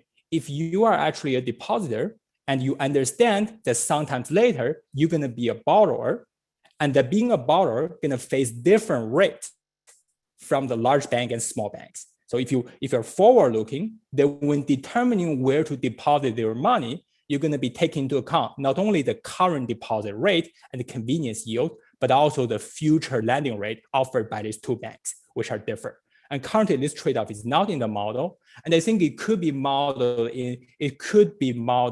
just as Haoxiang has talked about through an overlapping generation framework. Specifically, you could have these new depositors, which are workers, just leave one more period, let them become the borrowers or the entrepreneurs in the next period, and then they die. So you keep this model shifting. My second comment is towards the welfare implication of the model. So here, the model fixed the interest on reserves at 2% and consider varying the CBDC rate between 0 and 2%. So this is just in this figure. So as you can see, because CBDC effectively act as a lower bound on the large bank's deposit rate, so you can see the blue line increases.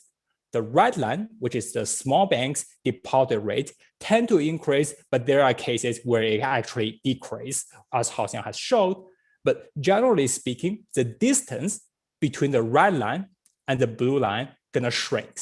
And this makes, from a depositor's perspective, large banks' deposit become increasingly attractive, and thereby causing a shift of market share to the large bank. Now, here I want to make one comment towards how should we think about this change from a welfare perspective. On the one hand, right, you can see this increasing concentration towards large bank presumably is bad. But on the other hand, if you think about in the model, right, specifically through this convenience yield, the large bank is genuinely good. So maybe from a bank's profit or from a consumer welfare's perspective, how should we think about this change? Now, the model also considers implications on the loan market. Specifically, as CBDC rate increases, both banks generally speaking, gonna increase their loan quality threshold. They're gonna tighten their loan standard, which increases their average loan quality. But the downside is that they're gonna make less loans in total equilibrium.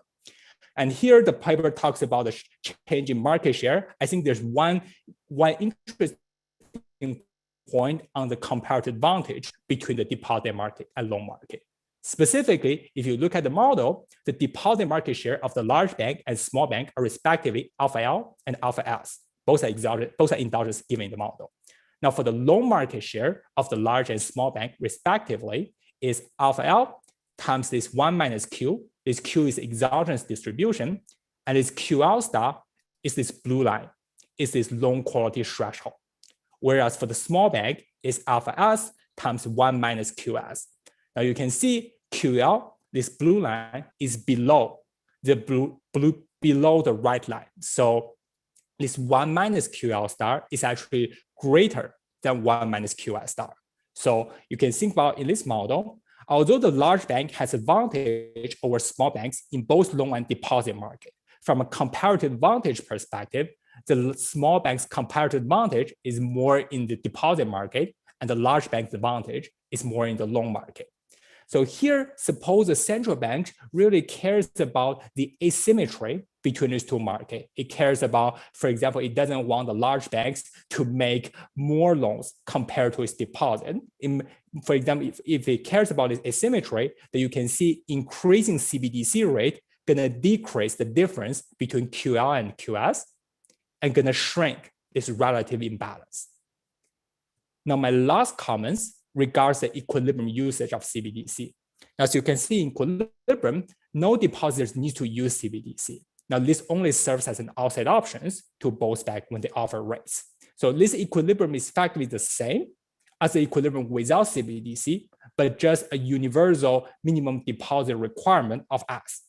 Now, this outside option feature of CBDC, as Haoxiang has noted, is also found in other papers. So my question is, conceptually, how should we think about this outside option feature? This is one feature of CBDC. Is this feature by itself an intended consequence? That is, presumably, it's very hard to pass a regulation on minimum deposit requirement to give the central bank this direct power of monetary policy implementation. That's why we need to introduce this CBDC to give central bank this power. Or it is because, as you remember, in beginning, Haoxiang showed that when central banks want to introduce CBDC, there are many other concerns. And for a lot of concerns, such as the data privacy concerns, it really needs people to use this CBDC. And maybe that's their main concern. And this outside option feature is an unintended consequence or a necessary evil of CBDC adoption. And more generally speaking, could there actually be a trade-off between this outside option feature and the equilibrium usage feature? For example, the central bank may really want people to actually use this CBDC for some other reasons, but to do so, you're gonna offer a very high rate on the CBDC, but that may bring in adverse consequence, as this paper has shown. So in the current framework, also you can see the new depositors, they're actually indifferent between putting their money at the large bank and at the CBDC. So, and the model currently breaks the indifference in favor of the large bank. And once these new depositors, they actually make their deposit choice, the model ends. So this indeterminacy doesn't really affect anything in the model. Now, again, this last comments relates to my first comments. Now, what happens if we actually let the model run one more period? Now, how does the loan market competition plays out for those entrepreneurs who deposit at CBDC? Presumably, I would guess the central bank will not make these guys a loan. So someone has to make them a loan. But remember, in the model, right, the entrepreneur is gonna only borrow from their relationship bank. So for these guys who deposit at CBDC, who is a relationship bank? Either be the large bank, small bank, both, or neither. This could be worth thinking about. So let me conclude here. And this is a really interesting paper, a very timely and important topic. I really enjoy reading the paper. I didn't cover the empirical support of the paper, but that really speaks to the great relevance of the model. And overall, this is a very great and parsimonious framework for us to think about various aspects of CBDC design. Sorry for the disruption, and thank you so much.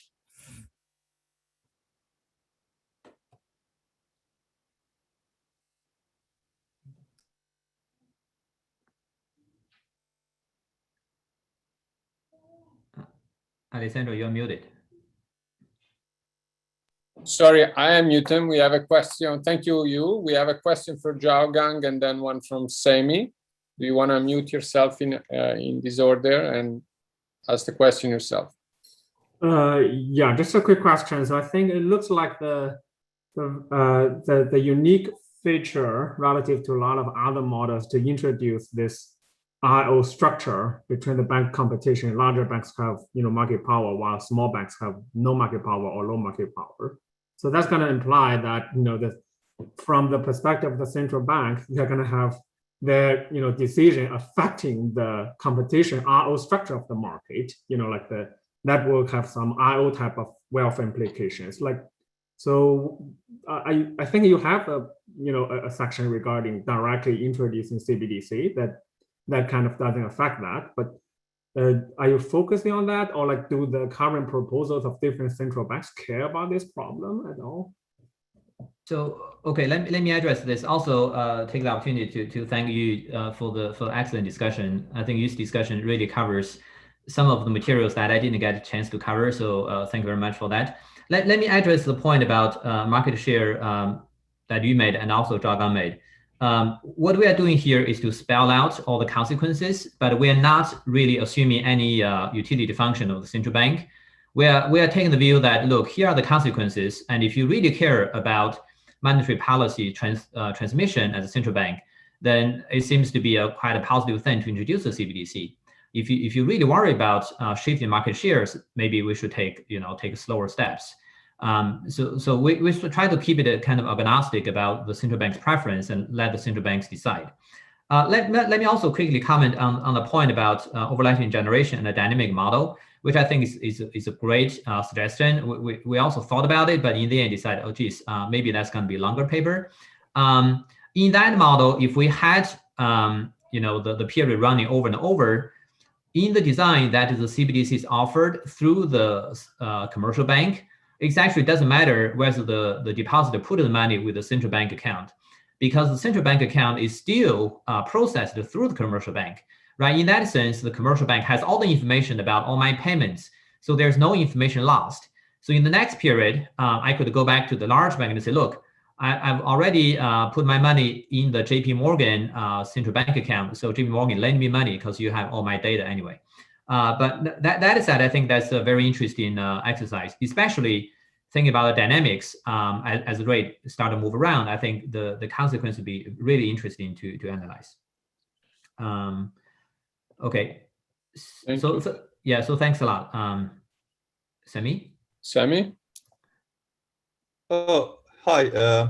So my question is not exactly about the model you presented, but I was thinking about how the fragility would be affected by CBDC. So, for example, maybe I was thinking one thing that is possible to do with this model is kind of introduce an intermediate date at which depositors can withdraw early for whatever reasons, maybe because of some liquidity shock, etc. So it's like similar to Diamond and Dybvig.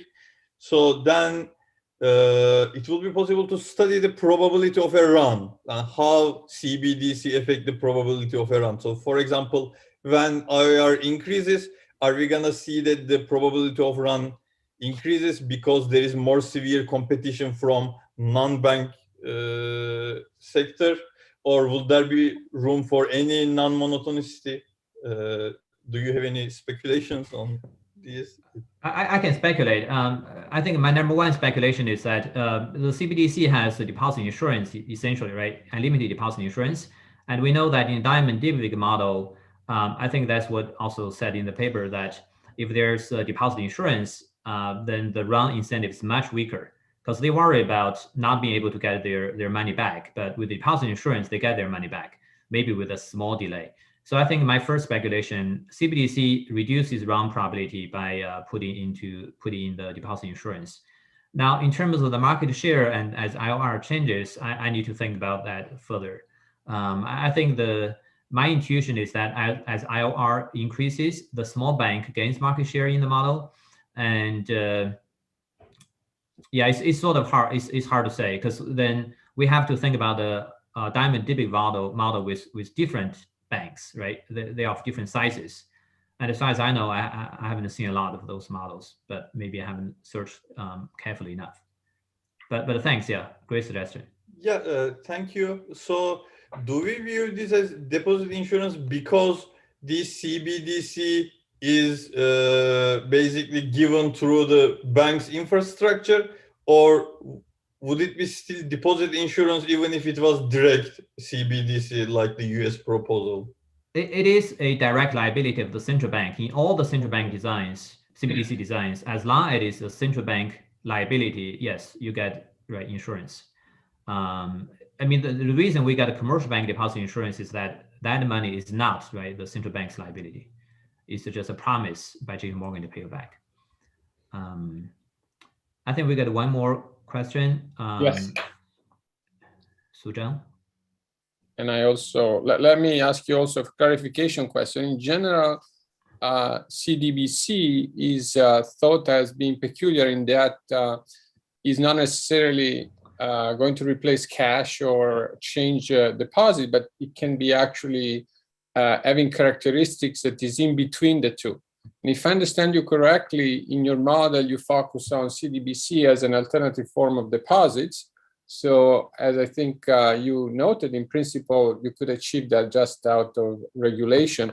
So is this because of the direction in which the institutional context is going? So this is likely to be what will prevail? Or is it because of a choice? And in that case, our result may be changing, considering a version of CDBC where some of the cash elements are included. But then there was also a question by Suzhang. Suzhang, why don't you ask your question and then how Zhang answer both of them together? Thanks. Actually, my question was more related to yours also, I think, and some of the points that you touched on. So it's more of a clarification. So, CBDC is presumably, at least in the US, going to mimic the features of like stable coins like USDC or USDT. Then, if that's the case, then depositors would have actually a lot more outside options, like you was talking about, because a lot of the yields there and returns that they get in the DeFi ecosystem are like a lot more attractive. So, I mean, along with this CBDC, are they also talking about this kind of the external impact, that introduction of CBDC, and especially the features that they are going to promote? Like it's not going to be, I think, fully, there's going to be at least some privacy features, I think, at least in the US digital dollar. So if that's the case, then, if people can just collect interest rate on it, as well as stake it on the DeFi platforms like Ethereum, platforms like Aave or Compound, then I think people can even earn a lot more returns. So that might, I'm thinking that might play a lot more role if CBDC is introduced with certain features. Thank you both. Let me quickly clarify, maybe just speculate or comment on both points. I think, Alessandro, your point was cash versus deposit. That really depends on the objective of the central bank. If you look at, say, the Chinese design, I think it's more of an incentive to directly replace cash. So because the digital payment in China already really advanced, and people are just not using cash as much. So I think that's the trend that the central bank tries to, in a sense, replace cash, not pay interest, maybe get better data, from third-party payment providers. Whereas in the US, I think at least the congressional proposals do put the interest rate as a pretty important feature. So I guess it depends on the jurisdiction. I would say, if anything, in the developing markets, having a very convenient digital payment is still quite desirable. Think about, the M-Pesa in Africa, you send money through mobile phone rather than through cash. It's just a lot easier. Now, coming to the Sudan's question about stable coins, my understanding from the central bank discussion is that stable coins are not viewed as a CBDC in their mind, because it is basically issued on the back of a basket of, say, dollars. And who is watching the basket of dollars? And I think there is some controversy about whether, the tethered is sort of there, right? Whether the dollar is there. So it has to be, I think, a direct liability of the central bank. And the Ethereum system, as far as I know, and the DeFi system, as far as I know, has really high volatility. It's very hard. I think, again, I'm just relating what the central bank is saying, is that having an extremely volatile currency value is not as great for a store of value or payment. And also, payments in the blockchain technology is not costless. especially for small transaction amount, because you need to pay the miners or pay someone to verify the transaction. So that's a longer discussion. But my general understanding from the discussion among the central banks is that they are really thinking about a more of a centralized system rather than the distributed system. Even the e-krona experiment by the Swedish central bank is done on a permissioned blockchain, which essentially means it is a centralized system. So I think a lot of this could be kind of flesh out in the future, but this is my understanding of the current state. Yes, thanks. That answers a lot of the question I had. Thanks. Thank you, Haoshan. Thank you, everybody. This concludes our first session. We are right on time. We use only 3 minutes of our 5 minutes margin. We're going to take a break and we reconvene at 10:15 for the second session. Thank you. See you in a few minutes.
Alessandro, I'm here.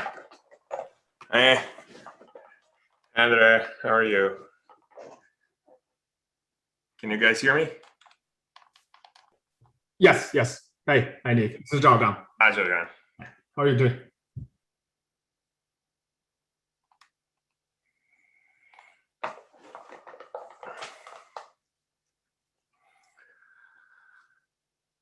Should I share my slides or not yet? Yeah, please do. I think, yeah, feel free to start sharing. All right. We're almost there.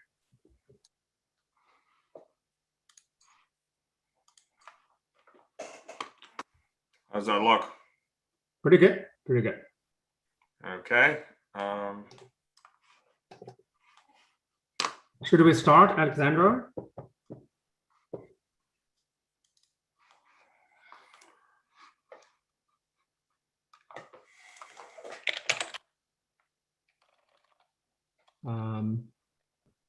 Maybe we'll start right on 15.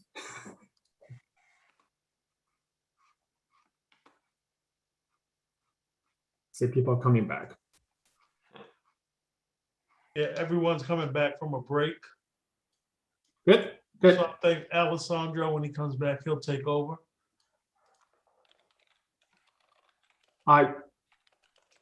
Alexandra, I think you're muted. Are you seeing something? Yeah, I'm here. So yes. Okay. Maybe like we can start. Welcome back. So this is the second session of the morning. This is basically I would say, as a pricing session with great papers that have timely insights regarding the recent, economic environment, inflation concerns people debate a lot about. So we have two nice papers. We'll start with Nick Rosnow talking about inflation risks within and across asset classes. As usual, 25 minutes for presentation, 15 minutes discussion, 10 minutes, Q&A, and please put your questions in the chat box if you like. Go ahead, Nick. Yep. Thanks a lot, Zhanggang, and thanks for having me here, you, Alessandro, and everyone, the organizers. So, as Zhanggang said, this is the work on inflation, and it's joined with the two illustrious Penn graduates who are now at Hong Kong U, Zhang Fang and Yang Lu. They're here, even though it's late over there.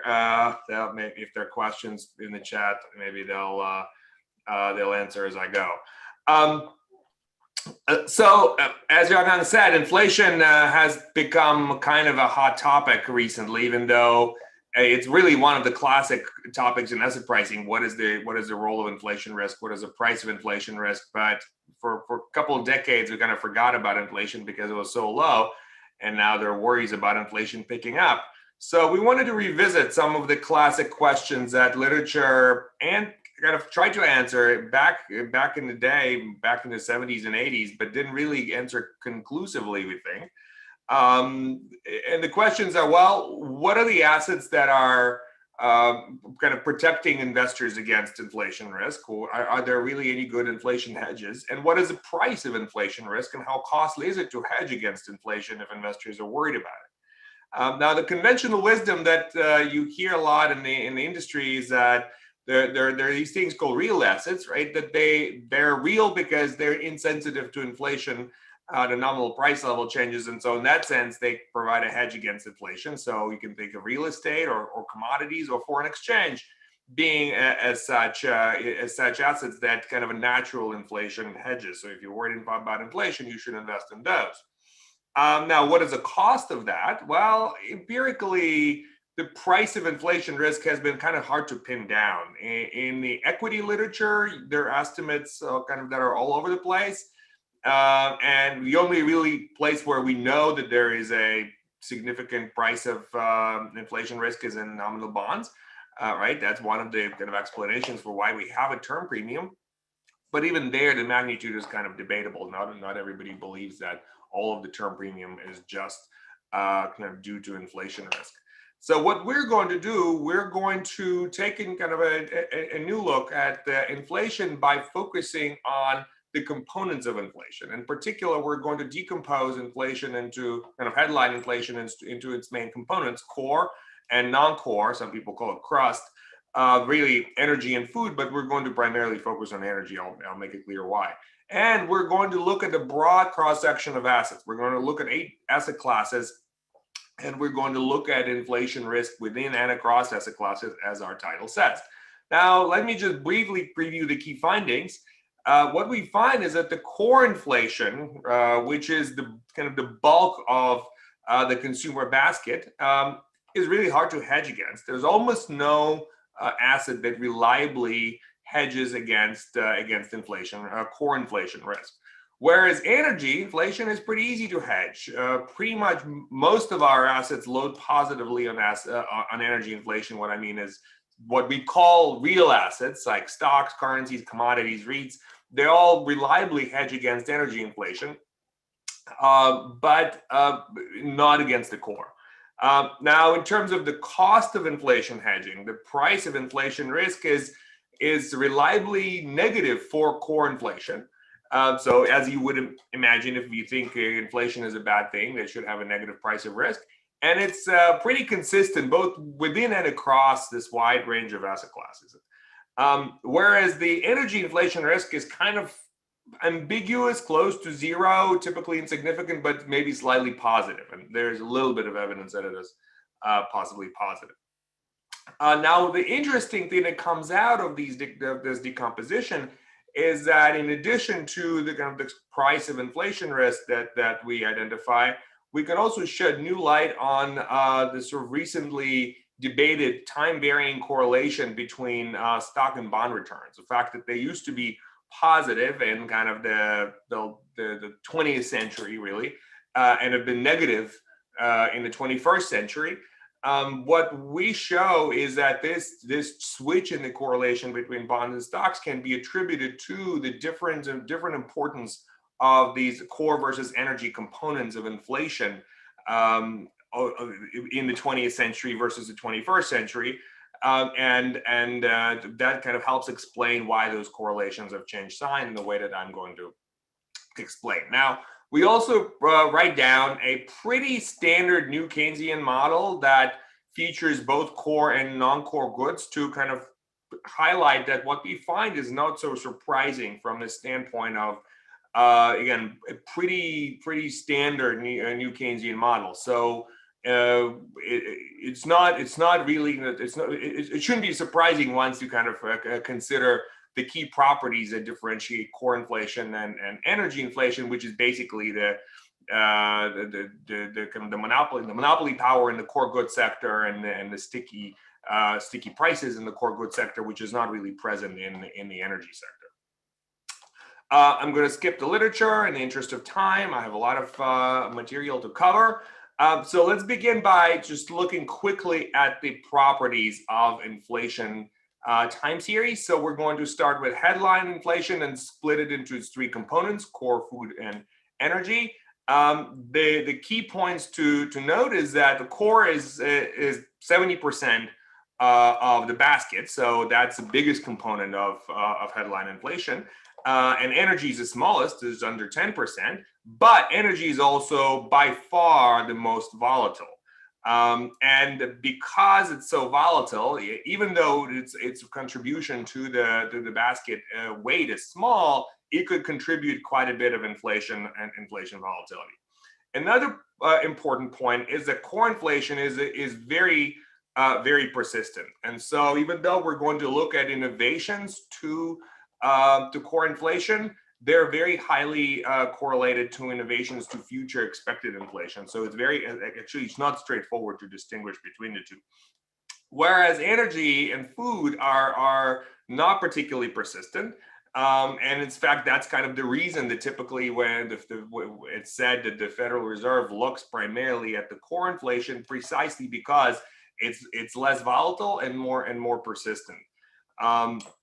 Now, if we look at the behavior of these components over time, we see that there's been kind of a shift in the relative importance of these components. So the great inflation of the 70s and 80s was almost all driven by the core and food inflation volatility, interestingly. Now, of course, there's the oil shock in the mid 70s that some people say contributed to the great inflation, but it's really kind of a small overall component. Now, the great moderation of the kind of latter half of our sample kind of shows up in core inflation being very, very, very muted in terms of its volatility. Food being a little bit more volatile, but not much. So pretty much all of the volatility in the headline inflation in the last 2 decades has been attributed to energy. So in particular, when people talk about a deflationary episode during the financial crisis, it's entirely driven by energy prices falling through the floor. There's nothing going on in the core at all. So that's kind of an important observation that we'll revisit later when we talk about these time varying correlations. Now, what we're going to do from now on, we're going to run a VAR, basically consisting of the headline inflation and its components, as well as kind of some key asset prices like price dividend ratio and risk-free rate, as well as the output gap, as kind of the sort of standard new Keynesian macroeconomist would. And we're going to use innovations from these regressions as our proxies for these risk sources in our asset pricing tests. Now, as I said, we have 8 asset classes. These include U.S. equity, U.S. bonds, treasuries, agencies, and corporates, foreign exchange, currency portfolios, commodity futures portfolios, REITs, and international stock indices. And we're going to consider 2 sets of test assets. We're going to either have just one index for each asset class, or we're going to have a cross-section of assets within each asset class and put them all together, which gives us 38 portfolios. And we pick those cross-sections in a way that allows us to have a spread in inflation betas that are sort of important, of course, for identifying any price of risk. And I'll show these the results. Although we also look at wider cross sections for robustness as well. So it's kind of the most basic result. If we just look at the 8 asset classes, the conventional wisdom is based on the fact that obviously all of the nominal bonds load negatively on the headline inflation, right? That's not surprising. On stocks, U.S. or international, there is still a negative beta, but it's not super significant. REITs load positively, and your kind of conventional inflation hedges, currencies, and commodities also load positively.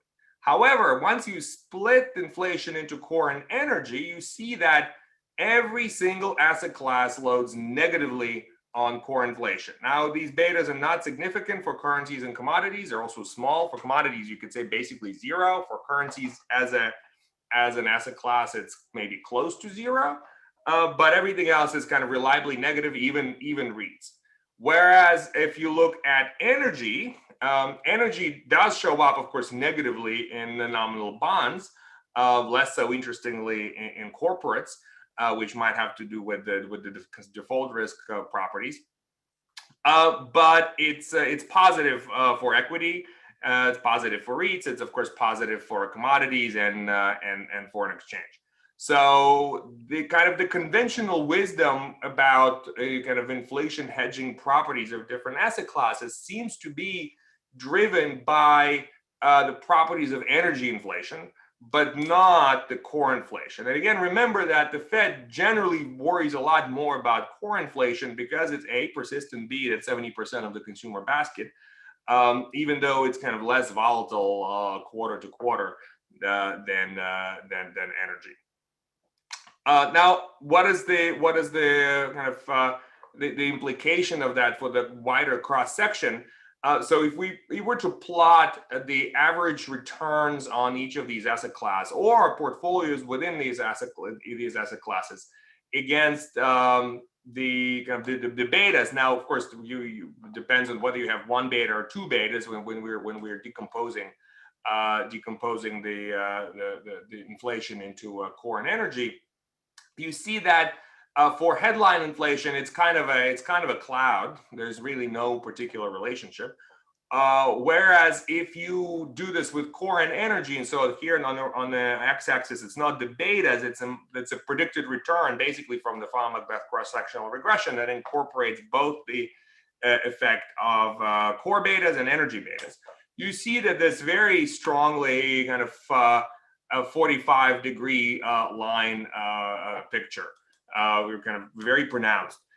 Even if you look at these asset classes by kind of unfolding them and using the entire cross section, again, we have 38 portfolios in total.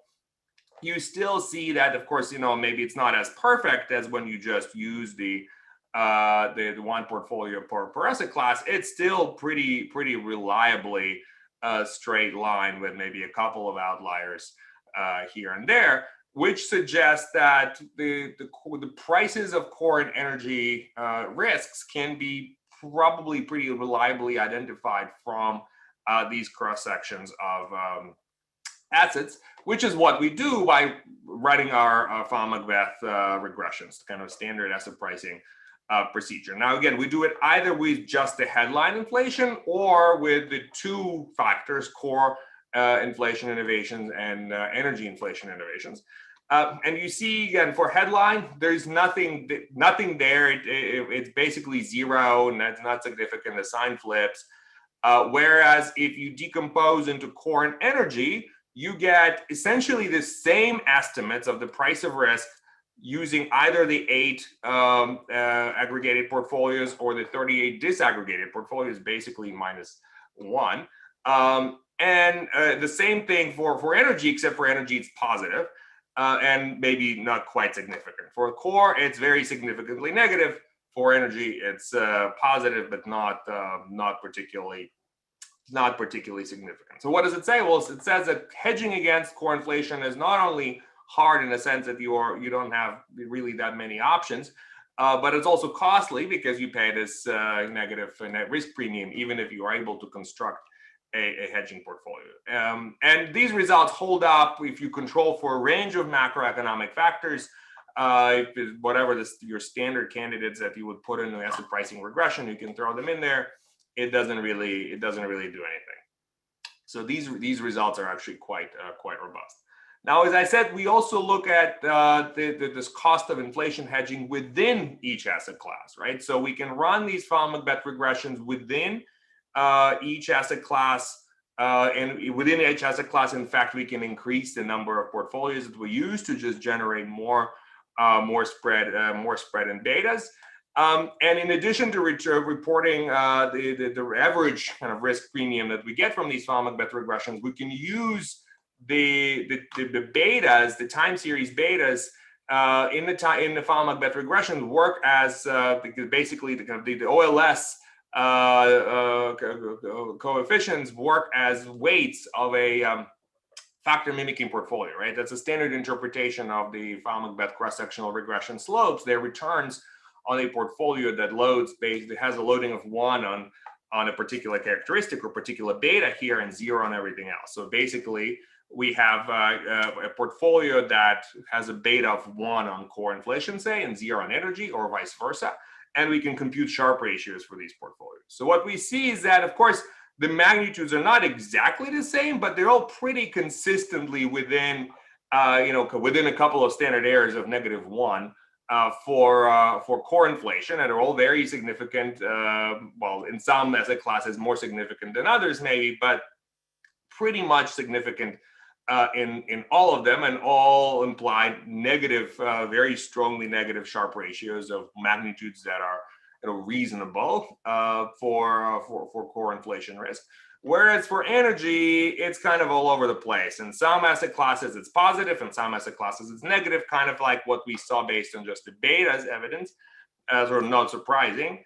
And therefore, the Sharpe ratios are also all over the place and typically not significant. The only places where it is significant, it is actually positive, and that shows up in corporate bonds and foreign exchange. And for headline, while you can kind of guess that for the headline inflation, it's kind of all over the place, which is why the literature has struggled pinning down the price of inflation risk because of this mixing up of properties of core and non-core inflation. All right, now let's revisit the conventional wisdom about the hedging properties of different assets. So here I'm looking specifically within commodities because they are most often brought up as natural inflation hedges. And I'm looking at commodities by kind of type. The main five commodity groups: agriculture, energy, industrial metals, livestock, and precious metals. They all float positively, strongly positively on headline inflation. But if you decompose into core and energy, all but agricultural actually load negatively, although not significantly. So you could say kind of zero. Even agriculture maybe positively, but basically zero. Whereas loadings on energy are almost all strongly, significantly positive. So pretty much all standard commodities are a decent hedge against the energy inflation. Now, a perfect hedge would have a beta of 1. One of them is large. Energy has a beta of larger than 1 on energy inflation. Everything else is less than 1, so they're not perfect hedges, but they have some hedging properties against inflation. And if you look at precious metals more carefully and unfold that cross section, because people talk about gold as kind of a natural hedge against inflation. Well, it's sort of there. It's not statistically significant. So maybe because gold is so volatile, at least the coefficient is right. But again, it only reliably gives you a hedge against energy inflation, whereas hedging against core inflation is not really statistically significant. Silver does nothing for you here. Again, it only hedges core. Platinum maybe comes closest to being a significant, statistically significant hedge against energy inflation. Against core inflation as well as energy inflation. And magnitude is actually pretty large. But the point is, it's kind of hard to pin down a reliable hedge against core inflation. Now, why do we have these negative prices of risk that I showed you? Well, presumably because inflation, high inflation, is bad, and that's a well-known fact. Again, in New Keynesian literature, the negative relation between inflation and output. Indeed, why people say that stocks are real assets, they give you dividends that are kind of adjust to the nominal price level.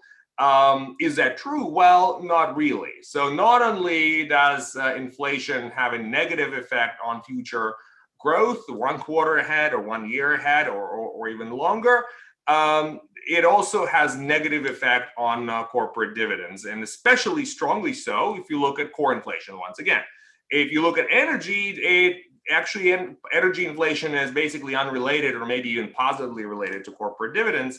For reasons, again, I will talk about and when we get to the model, if we get to the model. But core inflation, 5 minutes.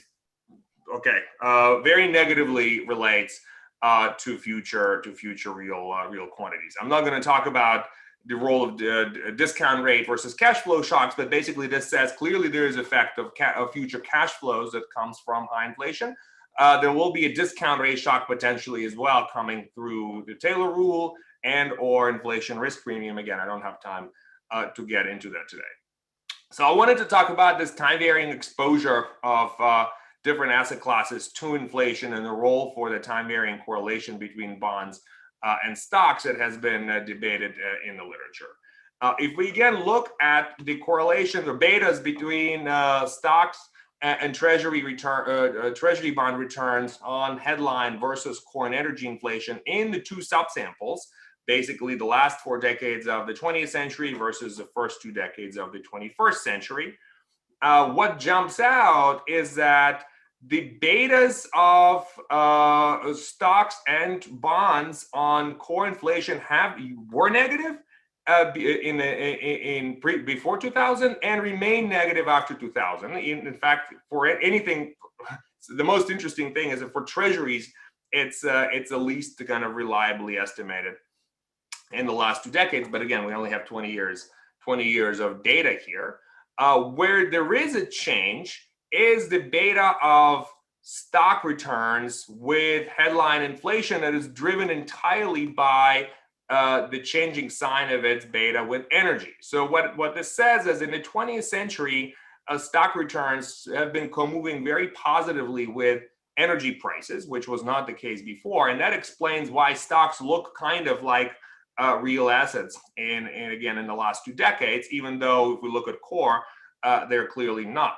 Now, bonds, of course, load negatively on both core and non-core components of inflation, but energy has become such an important source of total inflation volatility in the last 2 decades that this positive correlation between stocks and energy prices has kind of switched the sign in the correlation between stocks and total inflation, and therefore between stock returns and bond returns.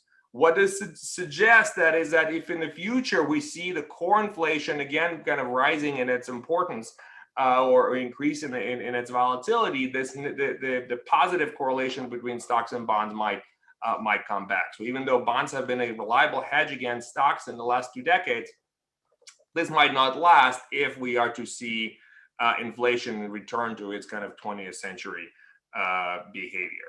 So let me see. I have 5 minutes? So sorry, you have like about 3 minutes. I have 3 minutes. All right.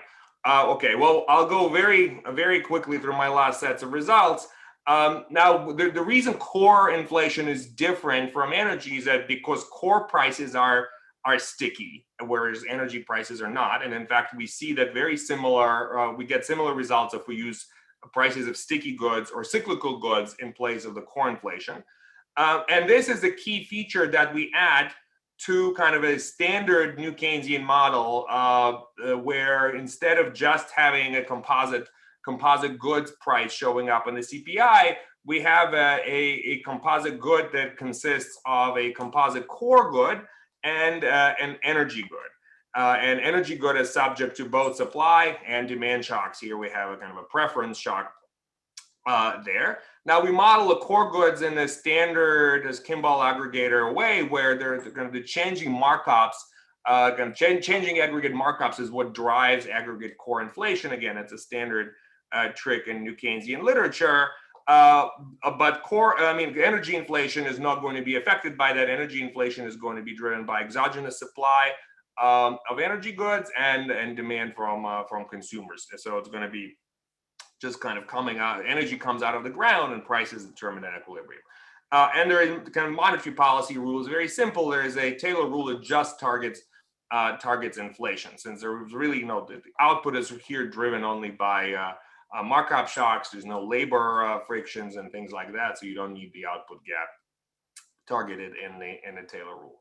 Now, again, as standard in this literature, the core good producers are monopolistic with the decreasing returns to scale production, and that gives you kind of the standard new Keynesian Phillips curve, where inflation today is pinned down by expectations of future inflation, as well as the change in the markups. Or rather shocks to desired markups relative to current markups that are available to these firms given the kind of a Calvo price setting. So everything else is pretty kind of standard and simple. So I'm going to go straight to sort of the intuition. Now the intuition for why core inflation has a negative price of risk is pretty straightforward. And all of these kind of new Keynesian models, the markup shock shifts the new Keynesian Phillips curve to the left, raises inflation and lowers output, because kind of the Euler equation pins down the aggregate demand curve. Aggregate supply curve is this new Keynesian Phillips curve. It shifts up here and sort of lower output and high inflation cores kind of happen simultaneously. So that's kind of straightforwardly why core inflation is bad for the consumer. So everything that loads negatively on inflation, everything that is hurt by high core inflation will have a negative price of risk. Now, why does it happen to stocks? Well, because stocks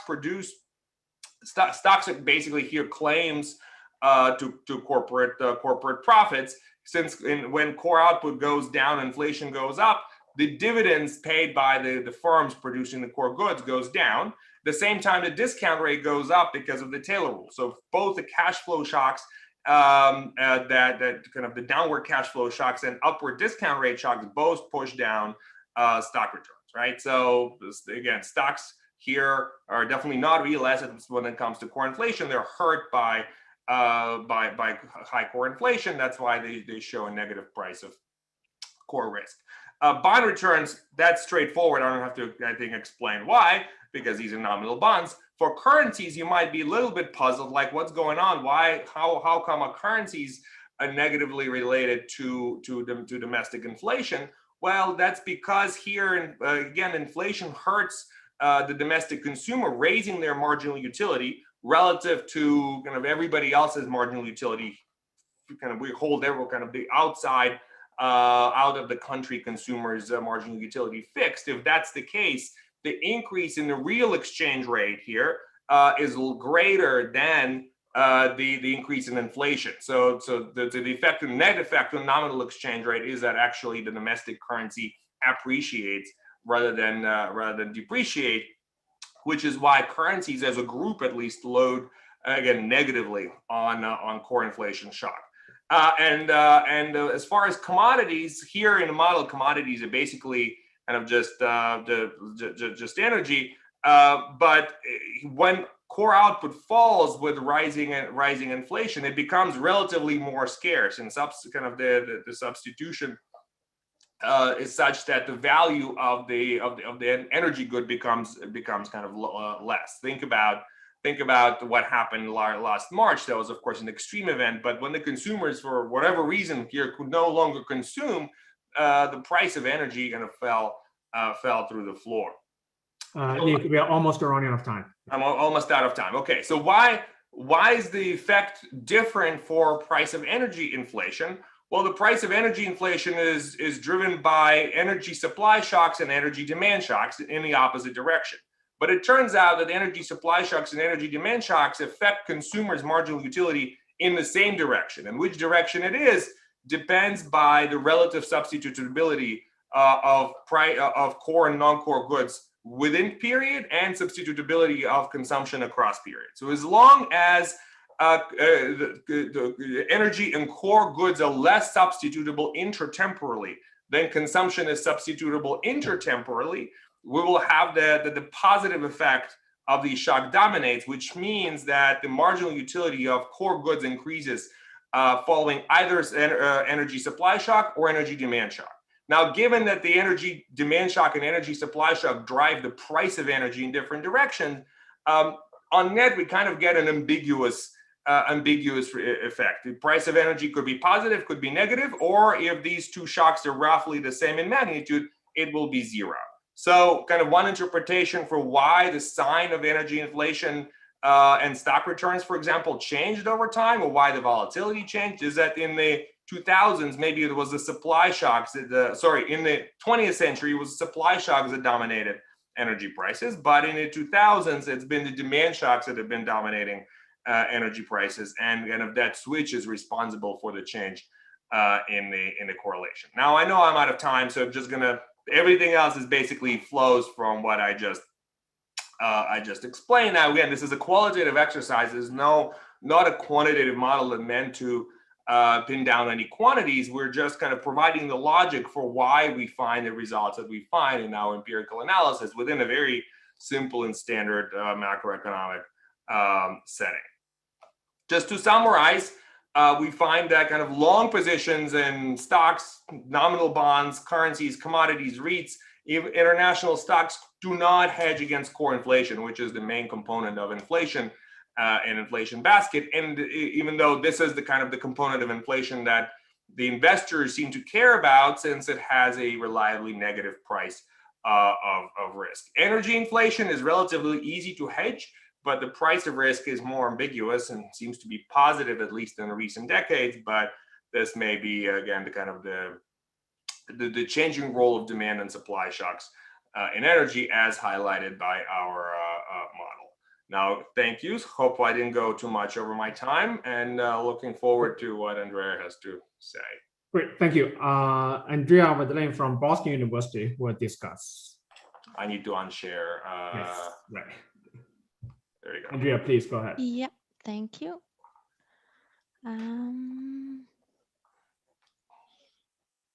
Okay, great. Thank you very much for inviting me to discuss this paper.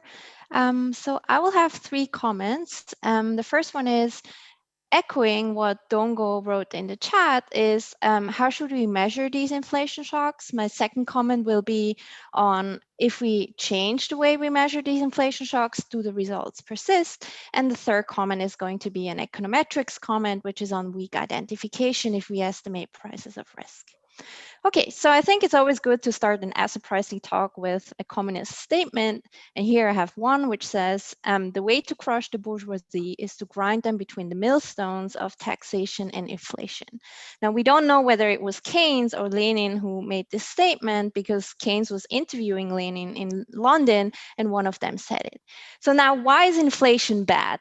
So if you look at real returns of different asset classes and you just sort them according to different regimes. So for example, what I do here is that I look at the real monthly returns of different asset classes in high inflation regimes. This would be the yellow bars, and the pink bars are just normal inflation regimes. What you see here is that if we just hold the S&P 500 or a standard 60-40 portfolio between bonds and stocks, what you see here is that in times of high inflation, we have these negative returns, which of course are bad. If we have normal inflation, like the Fed 2% target, the returns obviously are positive. Now, there are asset classes that perform well. So we have oil and gold. That's usually what people have in mind of inflation hedges that perform well even in high inflation regimes. So if you read the Financial Times last week, Man Group and Cam Harvey had this big article in the Financial Times, which says, what should you do now that we are expecting inflation to be really high? What you should do is that you should invest in oil, gold, wine, and possibly Bitcoin, which I find a bit strange. Anyways, so what Nick and his co-authors are doing is a bit more subtle. So what they argue is that you should decompose CPI inflation into 3 different components. So we have core, which is 70%, food and energy, which is 10%.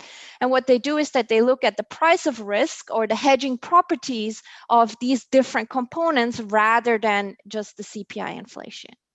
The way they measure hedging properties is that they just run standard time series regression. So you regress excess returns on different asset classes on what they call inflation shocks, and you measure the beta of this regression.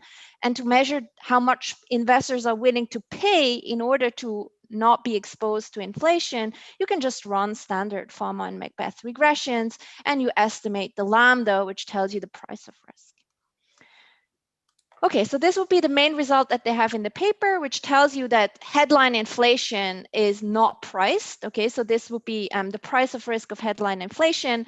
So you're not willing to pay anything in order to be not exposed to headline inflation. However, if you decompose headline inflation into core and energy, what you find is that it's core which has this negative price of risk. So high core inflation is bad for investors, which yields negative returns, and the numbers are pretty big. So you're willing to pay 1% or 100 basis points if your exposure to core inflation goes up by 1 unit.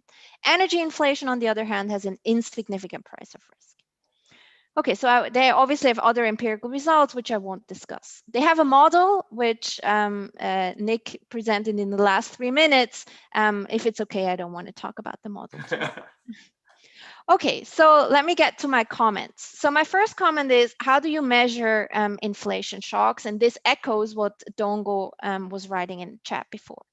So what the authors are doing is that they measure inflation shock or the unexpected component of inflation using a vector autoregression.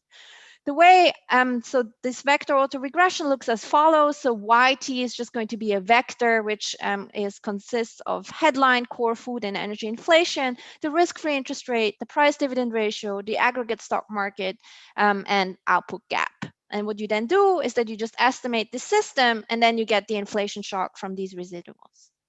Okay, so the first thing is, this is not a new Keynesian VAR. So if you actually would estimate a new Keynesian structural VAR, which would kind of make sense because they have a model which is new Keynesian, then of course you would have structural restrictions, and you would have like a matrix which had like a couple of zeros or things like that. Anyway, so this is not my point. So what is my point? What you can do instead of estimating a VAR is to take inflation expectations more seriously. The way you can do that is that you can decompose inflation into its expected part and its unexpected component. Now, of course, in terms of hedging properties, what we care about is unexpected inflation, because expected inflation is obviously part of the price. If you think, for example, in terms of a bond yield is a function of expected inflation. Now, why do we care about expected inflation so much, and why I want to argue you should take it much more seriously? It's because central banks care a lot about your expectation about inflation. So, for example, take times like now. Right now, we heard that inflation is 4.2%. However, this is not really important if it's transitory, if your expectations are anchored at 2%. If I own a factory and I expect inflation to be 2% in the long term, I'm not going to increase wages by 4% just because I think now there's a transitory shock to inflation. Okay, so we really care about these expectations and whether they're anchored or not. So what I did is that I decomposed inflation using the expectation. So I used survey measures in order to calculate unexpected inflation. Okay, so it's very simple to do. So this blue line here would be CPI inflation. The red line are Michigan expectations of next year's inflation rate. And what you see here is that obviously the correlation between the two is very high. However, inflation expectations level out at around 2%. Now, if you take the difference of the two, you get a new measure of inflation, unexpected inflation, which is my black line. And my question to the authors is, how different is this black line from what Nick was showing in his presentation? Okay, so is it very different from estimating a VAR? Now, why do I think does it matter? Okay, so my second comment is, does it really matter how we measure these inflation shocks?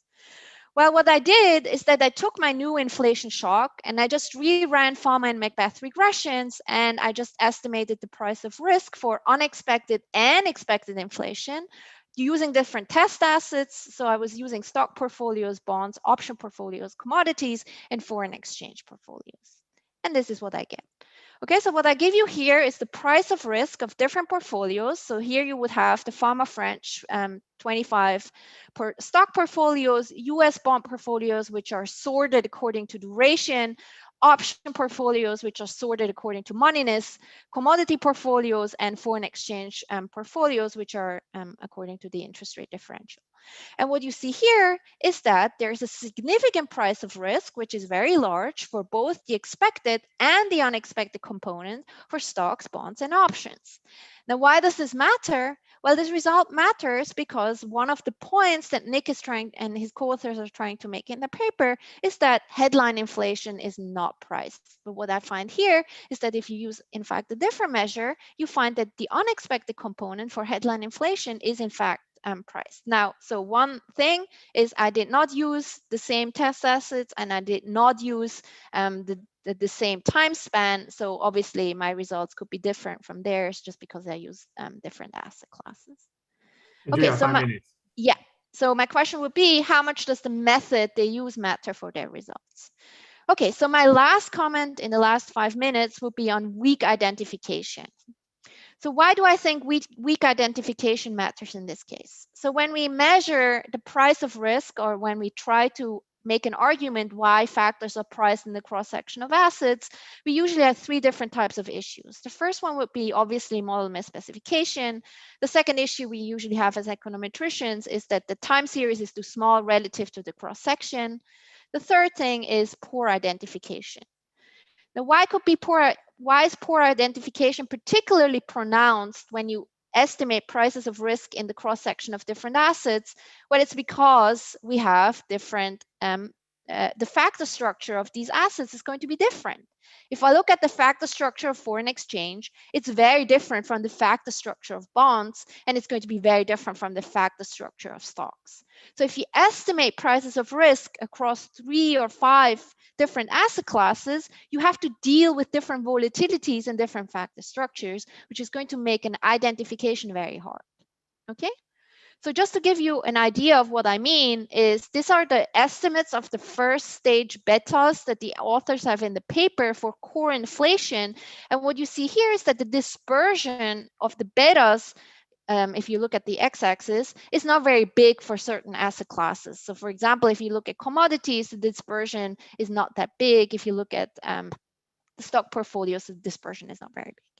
So what does this imply? If the dispersion is not very big in the first stage, you could have a weak identification of the factors. So in particular, the factors that you may estimate may not, the asymptotic properties of the estimate may be invalidated, and you may get spuriously large cross-sectional R-squares. Now, everything I told you is very easy to address. So Kleibergen and Jan have a paper in the Journal of Finance where they give you a test of weak identification. It's super easy to implement. So I would just suggest the authors that they implement the test. Okay, so Swiss timing. So let me conclude in my last minute. I think the paper is a great improvement relative to what other people have done, and in particular, what I just mentioned before. So I don't think you should invest in Bitcoins. You should not invest in wine. I think what Nick and his co-authors are doing is great. You should decompose inflation into its different components. The only quibble I have with their paper is that show me that the results are robust to different methods. And last thing is I very much enjoyed reading the paper, and I suggest everyone should read the paper. Thank you, Adrian. Thanks for the great discussion. So now we are collecting a few questions. So I see, like the co-authors are putting in quick answers to the questions posted in the chat box.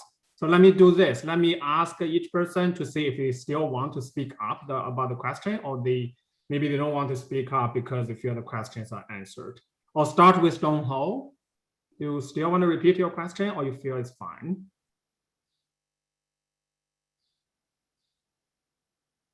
Then maybe I'll move on to Alexandra. Alexandra. Sorry. Sorry. No. Please go ahead. No, I meant to say no. I don't have any questions. Oh, okay. Alexandra.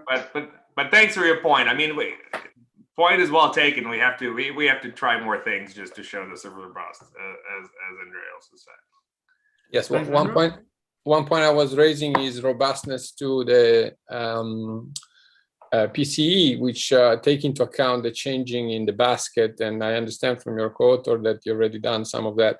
My second question was the fact that the commodities and in particular energy is priced in dollars.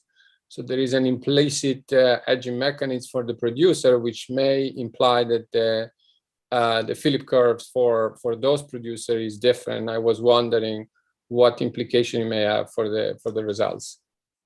Thank you, Alexandra. So I have Chris. So you want me to collect first and then answer? I'm following the suit set up by Alexandra to collect the comments first, and then you can respond to all of them. Yeah, maybe not too many. Otherwise, I know it's difficult to remember, so we can break it down. Yeah. Maybe we'll collect one or two more, and then we can immediately go to the responses. Chris, do you still want to speak up about your question? No, I had a slightly different question relative to what I posted in the chat, and it was along the lines of thinking about the core inflation and just sitting back and thinking, look, with core inflation is really about driving a stock bond correlation, and it's also about kind of a persistence shock. I'm wondering if you might want to look at other forms of equity indices, sort of subsector indices, as potential hedges. So as a good example, looking at those types of sectors within the equity market that have pricing power, right? Versus, that might be more robust, if there's a core inflation shock relative to, those sectors that don't. Thank you, Chris. I have Bing. Do you still want to speak up or not? I prefer to hear Stefano's question. Okay, Stefano, please. I have 3 questions. Oh, gosh. Please go ahead. The first is whether you guys looked at inflation swaps and other derivatives on inflation that can give you the very direct hedge. And, basically either to speak directly about the premium for inflation or to see, to validate count your inflation shocks, right? Because the returns to these derivatives should really capture well, presumably, the revision long-term expectation on inflation. So that's question number one. Question number two, which is related, is what's the R square of your factor making portfolio? So how much of the inflation are you combining your assets? Are you able to hedge? And does the making portfolio return correlate well with the inflation swap returns? And then the third point is going back to the point Andrea made. If you're worried about weak factors, I actually have a new paper with Cheng. We will kind of try not just to test about weak factor, but we propose a way to kind of address the issue of weak factor. You might want to look into that. That's it. Thank you. Nick, a lot of questions, please. All right. Let me try to remember what the questions were. So sorry, Alessandro, you said something about the commodities, being priced in dollars, right? Yeah, we haven't thought about this carefully enough. I mean, I'm always a bit skeptical about this argument. Like, what does it mean that commodities are priced in dollars? They have to be priced in something, but they're presumably consumers in other countries always immediately reprice it into their currency. So I don't believe there is a lot of stickiness in the kind of raw commodity prices, whichever currency they're denominated in. And if there was stickiness, that would matter, of course. But if there isn't, I don't think that's a huge deal. Of course, that's not the same thing as gasoline at the pump. The gasoline at the pump certainly is much stickier than WTI at Cushing or Brent. But whatever shows up in the BLS's numbers is some combination of WTI, Cushing, and gasoline at the pump. But it seems, I mean, its huge volatility seems to be driven by mostly these kind of commodity prices, and whether the fact that they're priced in dollars given any natural hedge or not. Well, as you see, that it doesn't help with the core, right? It helps obviously price energy with energy inflation, but doesn't really help much beyond that. Now, Chris's question about the subsectors, we looked a little bit at subsectors, and there is some variation, but we have not been able to find a single industry portfolio that gives you a reliably positive exposure to core. There some of them are more negative, more positive in energy than others. Some of them are more negative on core than others. Some of them are close to zero. But it's not so clear. And remember the price. I mean, I like the comment about pricing power because it's very much goes along with the logic of the model, but it's not just about the pricing power, but also the ability to reset the prices quickly, right? So to the extent that you have pricing power, but also some stickiness, potentially coming from that sort of imperfect competition for customer capital, you have some pricing power, but ultimately you still want to keep customers happy, and you don't exercise that power too frequently. That it works out the way that the model works, in the sense that a bout of inflation means you won't reset your price quickly enough. But I'm just talking out of my head. Maybe it's possible to find some firms or very narrowly defined industries where these firms not just have pricing power, but also the ability to exercise it frequently enough to keep up with inflation. It's just we have not been able to find those. Now, Stefano's questions, 3 questions, and we have not looked at inflation swaps yet. It would be great to do that. The problem, of course, is that their swaps index to the headline CPI, right? Not to the components. That said, to the extent we can mimic the headline CPI as a combination of these components, and we know what prices of risk they have, maybe there's something that we could potentially do. But as I said, we have not tried that. Now, your second and third questions, I'm blanking already. So one was what was their square the making portfolio you get for these? Yeah. Well, it's definitely not close to 1, right? Because none of these assets are closely enough correlated with inflation. I mean, the correlations are around 0.3, depending on. But it's better than most of the macro factors that we have, right? For those you get like. It is better, yes. So the core inflation blows all the macro factors out of the water if you put them in a horse race with asset returns. It's just like there's not even a debate. whatever you try, whatever your favorite macro factor, it's typically unpriced next to core, and certainly does not affect the price of core. So in these factor mimicking portfolios, remember, of course, we project effectively. We are constructing. Well, there's two ways to do it. You can project inflation onto a set of test assets, right? Or you can do what we're doing with these Fowler-Macbeth returns, right? Which are basically using the betas. And the two methods are not mathematically the same, and you don't get exactly the same portfolio, but of course they're correlated, and they have very similar, again, Sharpe ratios, very similar prices of risk. But they're, both of them have residual noise because the correlations are just not that high, and there's a lot of unpriced risk in asset returns, and we don't, these projections are not perfect, and inflation numbers are noisy. I mean, this is not we're observing something that was reported by BLS, probably based on what happened in the past month, right, or past quarter. These numbers and then revised and so on and so forth. So it's not, it's not perfect, but it's as good as you're going to get with any macro factor. And we could, it would be interesting to look at what happens once you do replicating portfolio and look at what happens when inflation swap returns. We have not done that. That could be cool.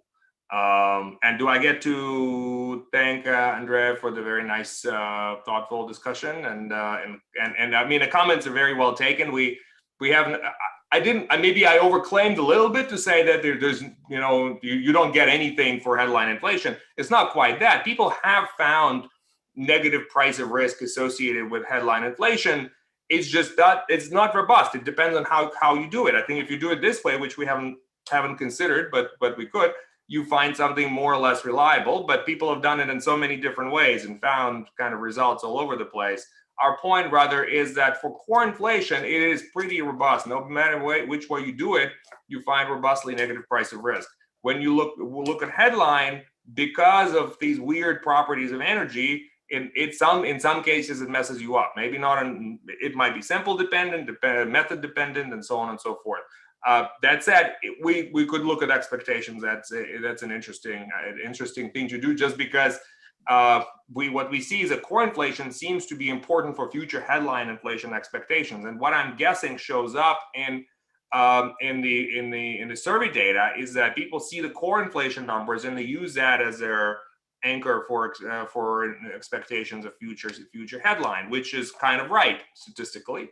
And so that's why you get these results. But we haven't done that yet. And the Kleiberg and Zhang, it was great point. In fact, Andrea had made it to us before, and we didn't get around to doing that, but we can certainly do it. But the thing is that's one of the reasons we pool all these asset classes together, right? Because factor structures within those asset classes are very different. So the weak identification problem is typically most severe when you are looking within asset class that has a strong factor structure. You have little dispersion in betas, and you end up picking up that factor structure.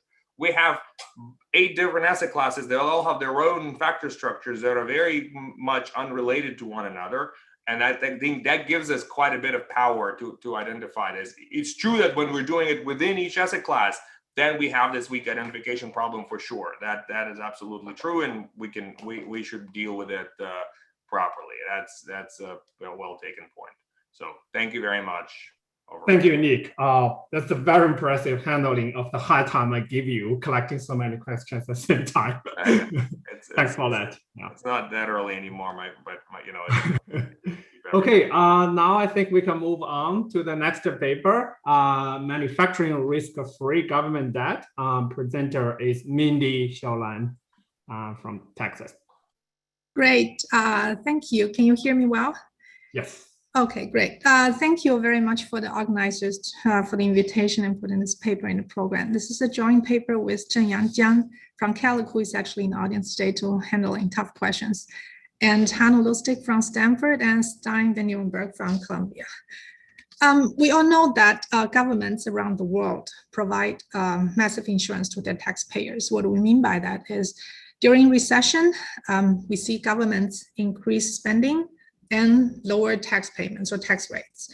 to expand, or do both to expand the economy. So as a result, in the data, spending has seen to be countercyclical, and tax revenue is called pro-cyclical. So pro-cyclical tax revenue means that taxpayers pay less tax during bad times. So that's the insurance provided to them. Well, the ongoing public health crisis has obviously made all these much more evident.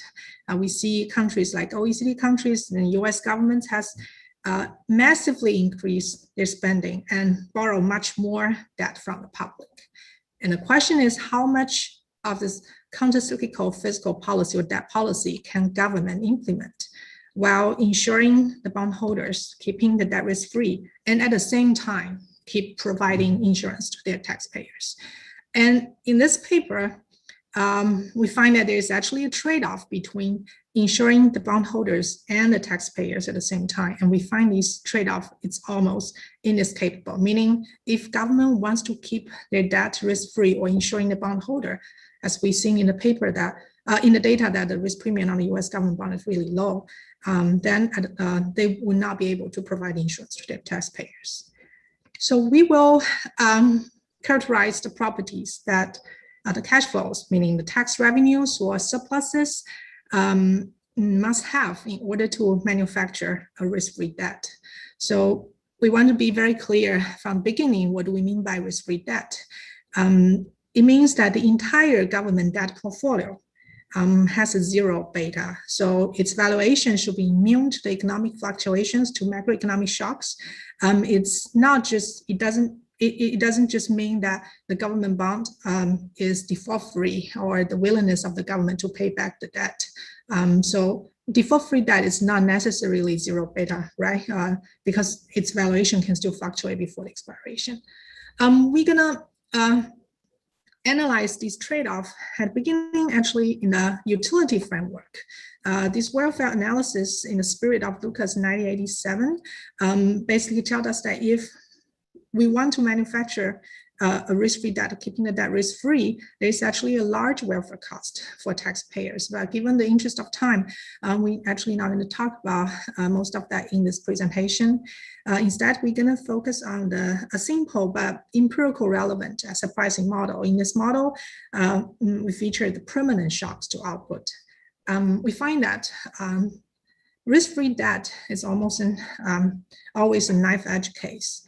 The properties of cash flows, the surpluses or tax revenues that are required to manufacture a risk-free debt doesn't seem to be there in the US data.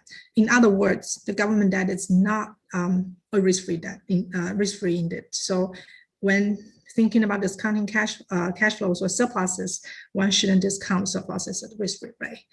We then also extend the model by considering the role of US government as the safe asset supplier. Basically, we categorize this trade-off in a model with convenience yield. And surprisingly, we find that it helps to relax or broaden the trade-off a little bit, but only temporarily, not over the longer term. In fact, it makes it worse over the long term. And we also consider a model with transitory shock, which is standard in the traditional neoclassical or new Keynesian models in those optimal taxation literature. And we also surprisingly find that these trade-offs become worse or steeper. Okay, again, given the interest of time, I will skip the literature review. Let me first talk about the general insights of the trade-off. So the general insights of these trade-off, insurance trade-off lies in the government balance sheet. We're going to start with one period government budget constraint imposing no arbitrage and no bubble conditions. So here T is the government tax claim, the tax revenue, G is the government spending claim. And we iterate this budget constraint and reach to this intertemporal budget constraint where the value of the market value of the government debt at period T, the current debt, equals the present value of the future surpluses. And these intertemporal budget constraint can be presented in this government's balance sheet where, liability side, you see the spending claim, PG is the value of the spending claim, and the amount of debt outstanding, while the asset side is the value of the tax claim So you see tax claim is the unlevered spending claim, basically. So this reminds us the Modigliani-Miller, right? For corporate finance, then we can do the same thing for the government, Modigliani for the government. And this implies that the risk premium on the treasury portfolio or the government bond, entire government bond portfolio equals to the risk premium of a portfolio that takes a long position in the tax claim and a short position in a spending claim. And these risk premium relationship can also be written down as the beta relationship. Here, beta is the return beta for the debt portfolio, return beta for tax claim, and return beta for the spending claim. So the government debt beta is then the weighted average of the tax beta and the spending beta. So we're going to start with this equation 1, and this is where we get intuition, important intuition for the insurance trade-off. So remember, we want to manufacture the risk-free debt by insisting that to be risk-free, so setting beta D equal to 0 here.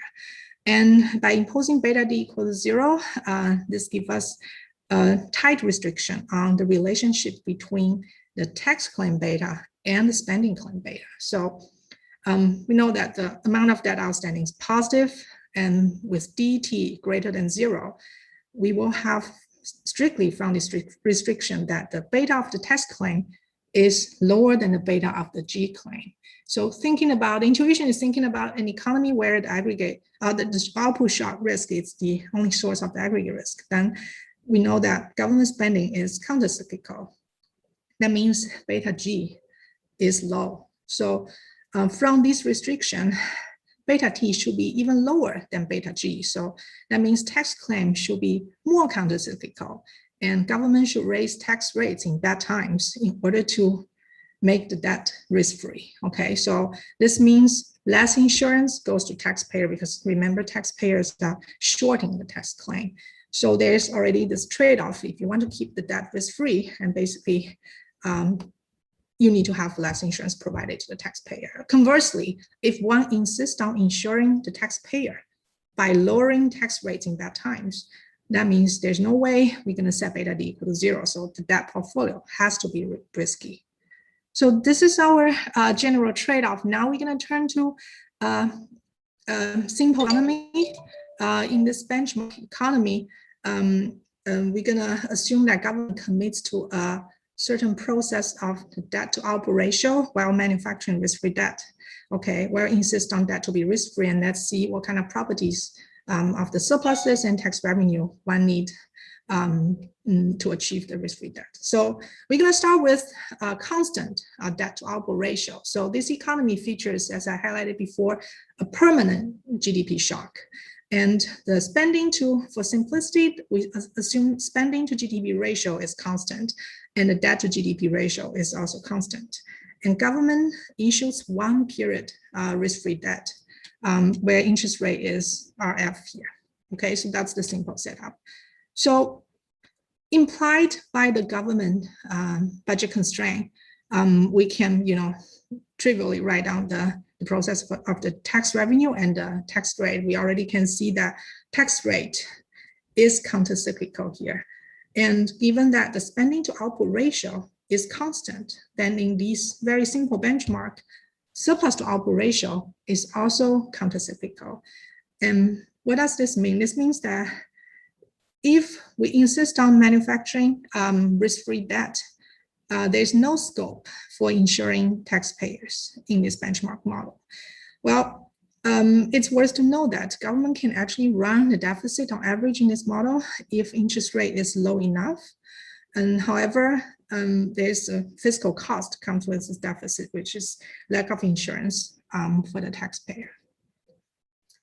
Okay. So next, we're going to introduce the asset pricing component to this model. So following the Lucas-Braden tradition, we're going to have an exogenous SDF, which depends only on the GDP, the output risk, epsilon.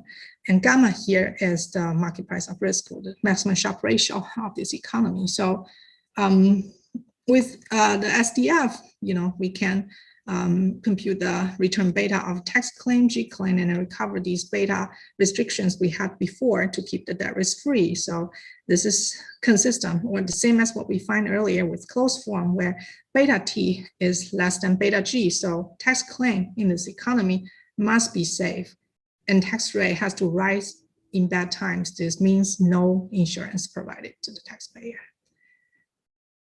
Okay, and with this model, we can also quantify the trade-off by calibrating the model to match some basic data features. And in particular, we insist on matching the output risk premium, which is targeted at 5%. So the figure here plots the red line is the risk premium of the tax claim, and the blue line is the risk premium of the spending claim. So we know that spending to output ratio is constant in this by assumption. So that means the risk premium of the spending has to be the same as the output risk premium. So that's constant as we change the debt to output ratio. However, as we increase the outstanding debt to output ratio, meaning amount of debt outstanding is higher or larger, then the risk premium of the tax claim is actually declining. So that means less scope of insurance for taxpayer. So tax claim has to be safer as the amount of debt outstanding increases.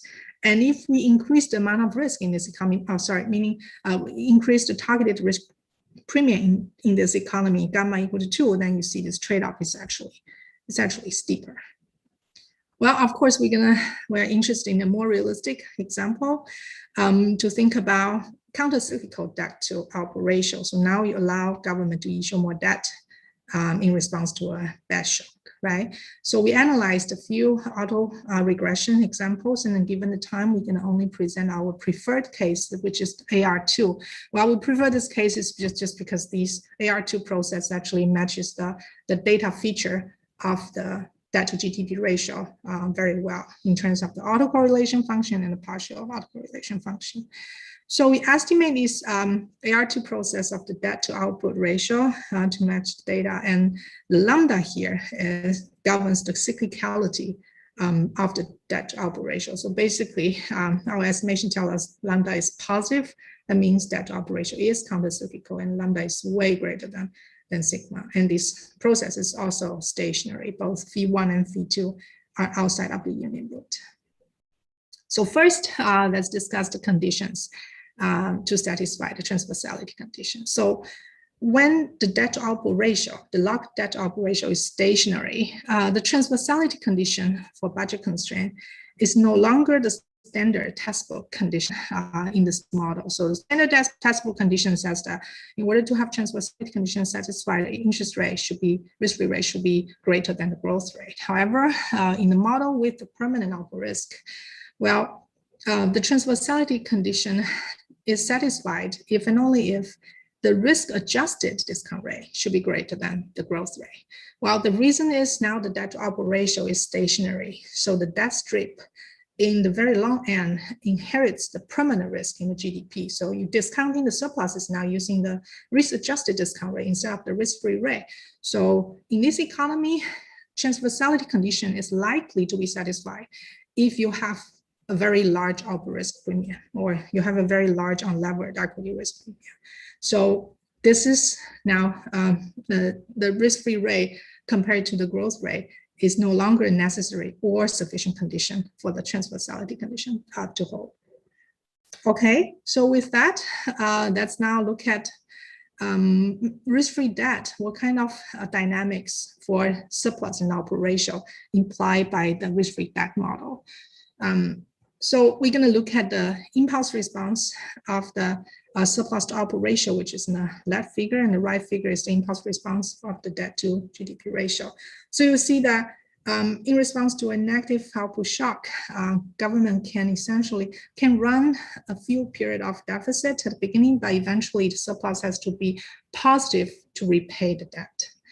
In the calibrated model, in AR1 case, government can run deficit in the first few periods, in the initial period of the shock, and for 2 more periods. And then after the 3rd period, basically the capacity is gone. So they now have to run surpluses to pay back the debt to make sure that the debt portfolio is risk-free. So making government debt portfolio risk-free put very tight restrictions on how much taxpayer insurance the government can provide. And we also do this AR1 case in the model, and you see that restriction is even tighter. Well, obviously, this kind of impulse response is not what we see in the US data. We also see a very large contrast between the data and the risk-free debt model in terms of the autocorrelation function of surpluses and also the cash flow covariance. So basically, the properties of the surpluses, primary surpluses required to have a debt risk-free is simply not there in the US data. Okay, so next, we're gonna look at this insurance trade-off over finite horizon to look at, think about how much smoothing the government can achieve by, issuing more debt during bad times and at the same time make sure that that is risk-free. We're gonna start with connecting the return beta of debt to the cash flow beta. So this is what we do. So starting with the budget constraint and assuming that transversality condition is satisfied. And now the innovation to the return of the entire debt portfolio should reflect news about the present discount value of the future government surpluses. That's the equation 2. Well, with that to be risk-free, that means no innovations to the return, to the debt return. So the left-hand side of the equation equal to 0, which implies there's no news about future surpluses, cumulative future surpluses. So motivated by this, we can define cash flow beta of surpluses of the cumulative future discounted surplus in over a finite horizon, H period, okay, as beta S here. So we can see if beta H horizon goes to infinity, according to equation 2, the cash flow beta of surpluses will eventually converge to the return beta of debt. And of course, if we insist on debt to be risk-free, that means when horizon approach infinity, the cash flow beta of surplus should be equal to 0. So there should be no news about cumulative future surpluses if that is risk-free. So what do we do with this? The cash flow beta of surpluses. So we're gonna use this cash flow beta of surpluses to understand the insurance across horizons. So given a finite horizon and assuming that is risk-free, insist on that to be risk-free, and we show that the riskiness of the government surpluses is completely driven by the riskiness of the debt strip, the amount of debt T periods from now. So this is this equation. The left-hand side is the cash flow beta of surpluses, and the right-hand side is essentially the negative return beta of the debt strip, H period from now. Okay, so. Mindy, you have about 5 minutes. Oh, okay, great. The cash flow beta of surpluses is the summary statistics for taxpayer insurance possibility. Why do we say that? Because to provide insurance to taxpayer, you essentially wants to produce a risky surpluses and a risky pro-cyclical tax revenue. So to have beta S greater than 0, according to this relation, government can essentially issue more debt in the near future in response to bad shocks. But the question is how far we can go with this.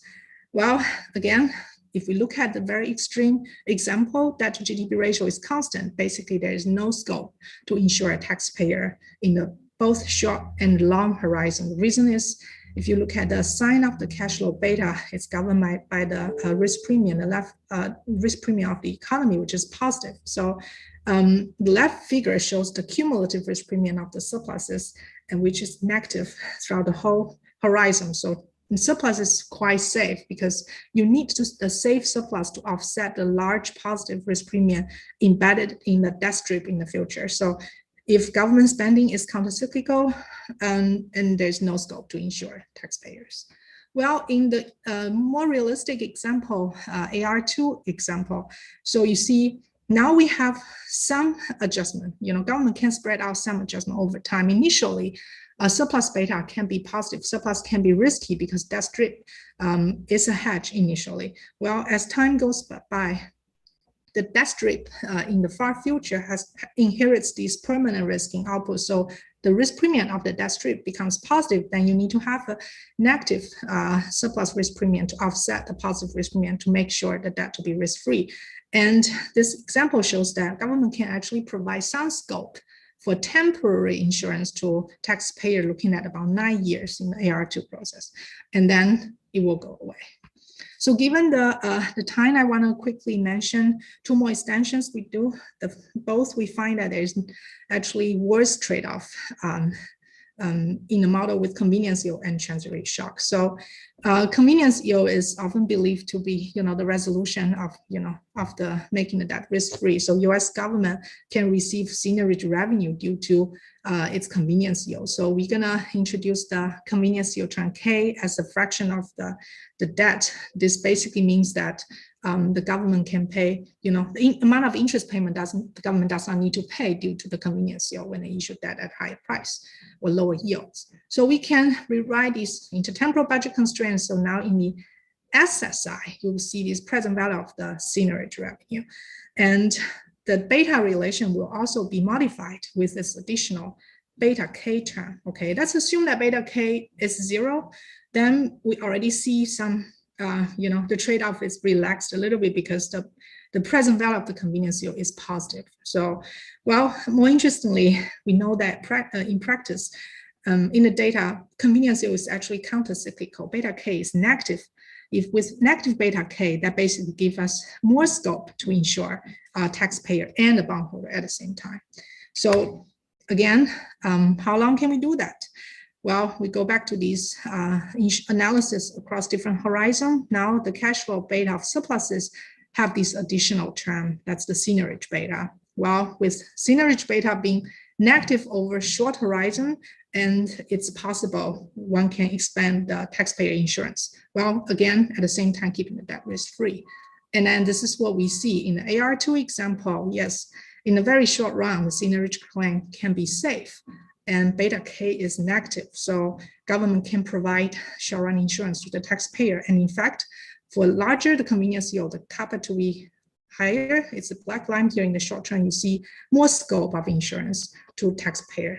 However, in the long term, because seigniorage revenue is also co-integrated with GDP, so in the long term, seigniorage beta will eventually become positive, and the amount of insurance provided to taxpayer will eventually be gone. In fact, if the larger the seigniorage revenue it is, or the convenience yield it is, the less insurance one can provide to the taxpayer in the long run. So I want to quickly mention that if we study this trade-off in a model with only transitory output shock and the transitory shock to the marginal utility, which is standard in the traditional neoclassical and new Keynesian model in the optimal taxation literature. And surprisingly, we find that even without permanent shocks to output and pricing kernel, government can only insure taxpayer over even more limited horizon. The reason is that now the output component of risk premium can go to 0 in the long term, but the interest rate risk component in the debt strip is not going to disappear. So the surplus claim has to become safe in the long run. And then that means tax claim has to become safe in the long run. So in our calibrated example, in fact, we only can do the insurance for the taxpayer and the debt holder for only 2 years. So much more limited insurance scope. Okay, so let me conclude. So in this paper, we show that by making government debt risk-free, it actually impose very tight restrictions on the cyclicality and persistence on the dynamics of cash flow, the surpluses. Well, with the debt being persistent and countercyclical, it might help to broaden the scope of insurance, both parties simultaneously, but only for a limited amount of time. And we also show that the amount of debt out there is higher, higher the debt level, less insurance can be provided to taxpayer while keeping the debt risk-free. Basically, the observed tax revenue and surplus dynamics both suggest that the US government treasury is not risk-free. Thank you so much. Thank you, Minnie. So Alexandra Carey from Toronto Rotman will be the discussant. Oh, I need to. If you can unshare. Yeah, sorry about that. Wait, do I? Oh, okay, yeah. All right. Do you see the slides? All good. All right.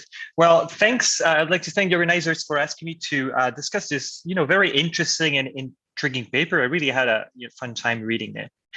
So this paper really starts from a very uncontroversial premise, the government budget constraint. And that's a accounting identity that relates the uses and the source of fund for the government every period. Essentially, if the government has some expenditure, GT, in a period and has to pay some interests, RG, on the existing stock of debt, BT minus 1, then those expenses either have to be paid through taxes or by issuing new debt, right? And you can already see actually from this equation, the main trade-off of the paper, that if you have GT moving, either bondholders or taxpayers will have to absorb the change. So what you can do is you can take that, obviously, one period budget constraint and iterate it because, rules are dynamic. And you can take the budget constraint in present value form. And essentially what it says, it's analogous to a stock pricing equation.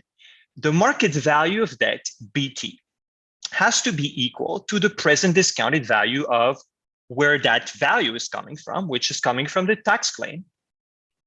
So the tax stream, PT, the present value of that, or the spending claim.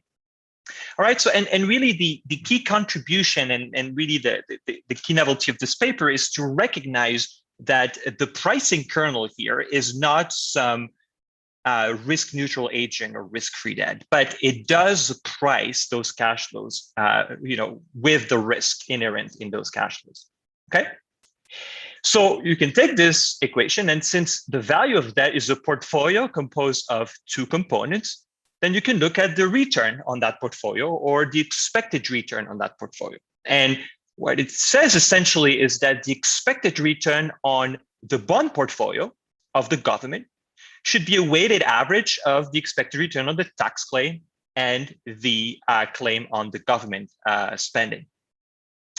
And here again, you see the trade-off, because if we fix that premium or risk of the spending claim, then if you want to make the government debt more or less risky, taxpayers have to have their claim being more or less risky, okay? So there exists essentially a trade-off between insuring bondholders and taxpayers. And that's sort of the main message of the paper. Now, I'll show you in a second what they mean by that.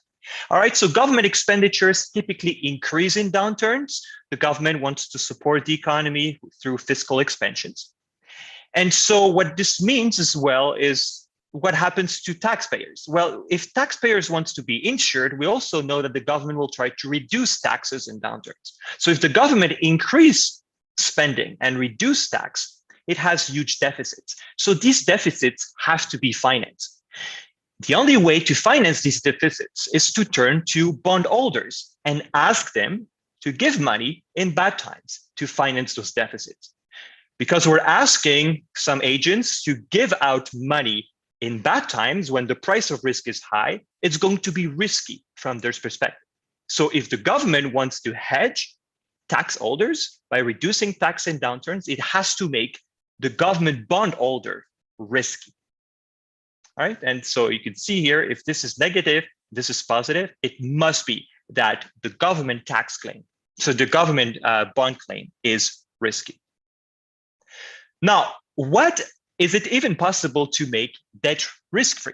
Well, if you want to make debt risk-free, then what it means is that when you create your fiscal expansion in downturn, you need to collect taxes to finance it, because you can't go out and ask money to bondholders. And so essentially you have to make taxes rise in recessions. So taxpayers now absorb the risk. And so you can see it again from that equation that if you want to make that risky, then the tax claim has to be not risky, i.e. it has to be very valuable in recession. So taxpayers need to pay a lot of taxes in recessions. Now, that's not something we see in the data. It's sort of a dog that did not bark kind of story. So if debt seems free, and tax are procyclical in the data. So the question is government debt riskier than it looks? It's sort of a byproduct of this paper. All right, so one thing that when reading the paper is actually the inherent risk from the government budget constraint is present in almost all macrofinance models that have an endogenous fiscal rule. Yet most people don't pay attention to it. And the reason why is that when we close the economy, we usually have a rep agent that is assumed to receive lump sum taxes or the surplus, and that also holds the government bond portfolio. So these two things always cancel out, and we have recording equivalents. So we don't really see it. This risk doesn't really propagate through the economy. So we need a way to generate non-recording equivalents. And the way they do it in the paper, and that's sort of key, is to assume that whereas the taxpayers, get the surplus, the bondholders are some foreign bondholders, right? And again, it's not too unrealistic if we look at the data and see who actually buys these government bonds. Okay, but that's really key to get any bite from that government risk to spread into the economy and generate this trade-off. Okay, so just to give you a broad overview, so this is part of a broader agenda by the 4 authors that actually recognize that there is underlying risk in the government debt. And that has implications for important macroeconomic or finance topics. For example, in their first paper, they show that the left-hand side, the value of debt is quite disconnected from the present value of the future surpluses once you account for reasonable pricing kernel for these claims. It also has implication for the cost of fiscal deficits. R minus G is not sufficient because if the government is risky, R, the risk-free rate, is not the appropriate measure for the government cost of capital. And then the current paper that sort of says, well, if the government debt is risky, is it possible to make it safe? Because that's what it seems to be in the data. Okay, so overall, it's a very interesting research agenda. It's very intriguing, but I'm sure it will spur many more papers on this subject in the future. So I strongly encourage you to read those. All right, so here I essentially have two main comments. So first, in the paper, we focus on the fiscal budget constraint. Now, in reality, the government both has a fiscal and a monetary branch. And so the Federal Reserve Act in the US requires that any residual net earnings be remitted to the US Treasury. What it means is that whatever extra money the central bank makes on its balance sheet has to be given back to the Treasury. And so if we were to consider the consolidated balance sheet of the government, we would actually have another term here. Right, so we would have that an additional source of revenue for the government would be this remittance from the central bank. And so we could rewrite the present value form. And now the present value of government debt would be the present value of taxes minus spending, plus the present value of these transfer from the monetary authority.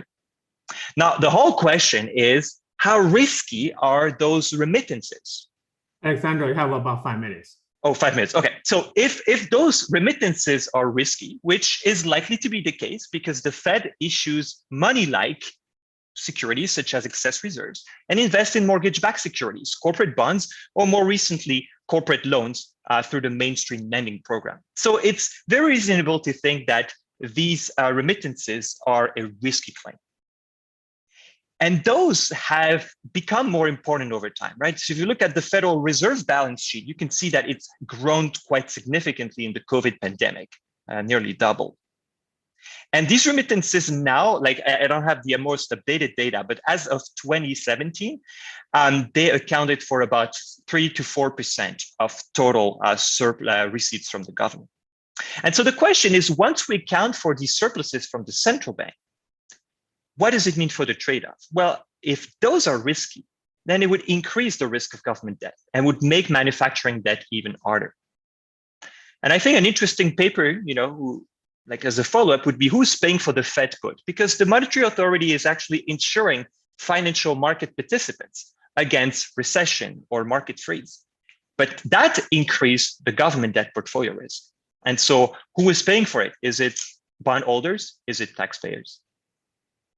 Then the other comments that I have is that the model, again, assumed that in the presence of permanent long-run risk, what happens is that if you can write the government budget constraint as weighted by GDP, and if permanent risk, output growth, is priced, then you have this negative covariance. The claim here is lower than the risk-free claim, right? And so the key conclusion here is that with permanent risk, things are risky for the government, and there's not much that can be done, right? You can make the surplus countercyclical, but it's only going to help you in the short term, not in the long term, because in the long term, everything is driven by these permanent risks.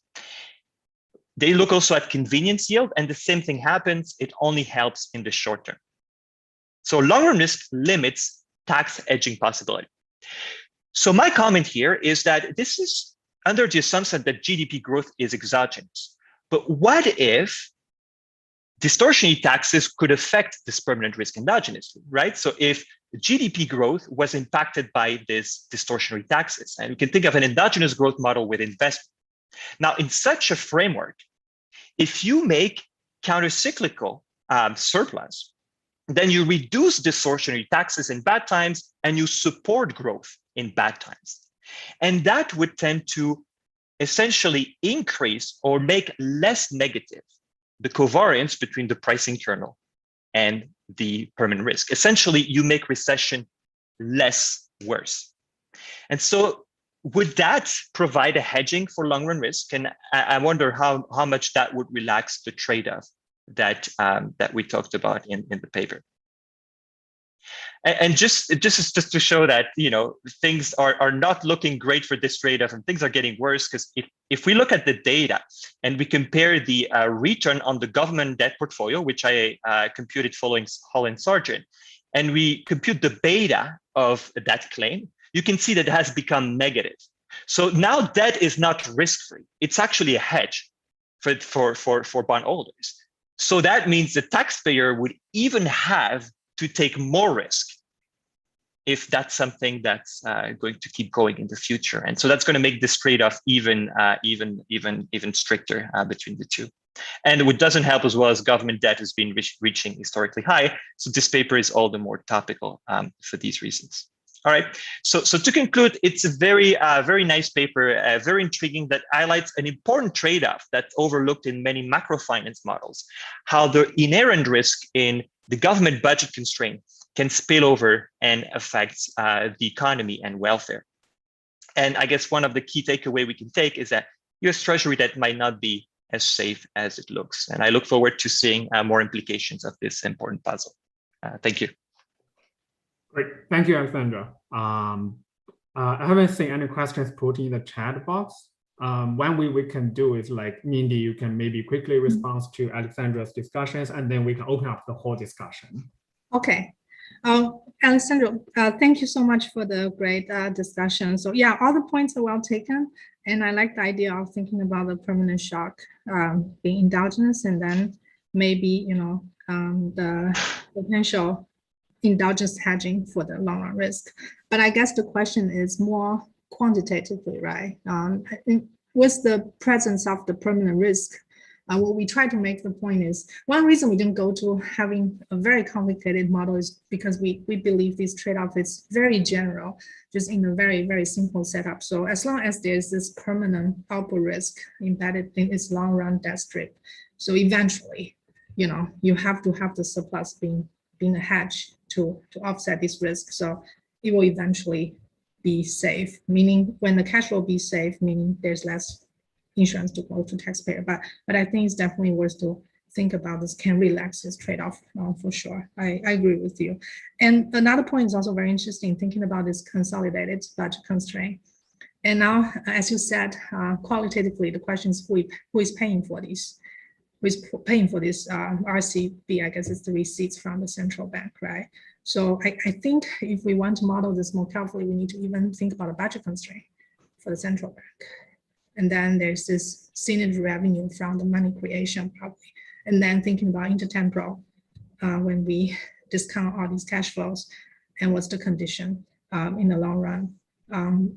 We need to think about this more carefully, but I mean, at some point they need to buy back or sell all these assets they purchased, right? The Fed just announced actually a couple of days ago they're gonna sell all these risky corporate debts and other assets they bought during COVID. So they expand their balance sheet, but at some point they have to shrink.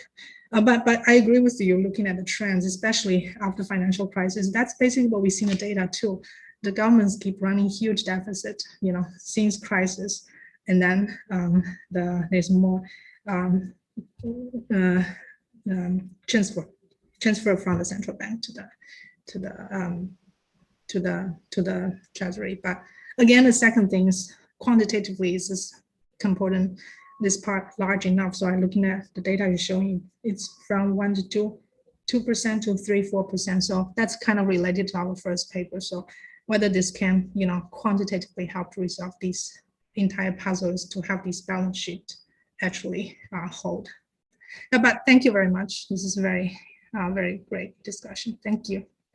Thank you, Mindy. I think now we can open for broad discussion. I'll start with probably a clarifying question. I think somewhere when you were discussing the community yield analysis, you mentioned just very quickly that the community yields make things worse because the community yield, the theoretic revenue has to come from GDP in the future. I'm a little bit confused because working on community yield stuff myself. So, micro foundation of the community yield or, just the money value is like there is kind of externality. So the value of the, of the safe asset, one important component is coming from like it helps to generate some externality. For example, risk sharing, information asymmetry. Doesn't have to be coming from the future GDP growth, the GDP. So it's like, can you clarify that? Okay, so the way we think about convenience yield, yes, I know there's also other papers out there thinking about the benefit from risk sharing, but in terms of the observationally, right, we think about convenience yield is the government, it allows government to issue bond at a price that's higher than what it's supposed to be. So there's this wedge. We model it sort of in the reduced form way, but there's this wedge in the Euler equation when pricing the government bond.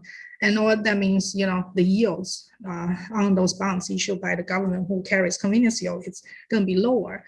So, and that implies that in terms of the, some implicit revenue government can generate from the saving on the interest payment they need to pay for amount of debt they issue. So because of that, we think this amount of synergy revenue generated from this convenience yield, if we can monetize it, it's going to be, a fraction of this amount of debt outstanding.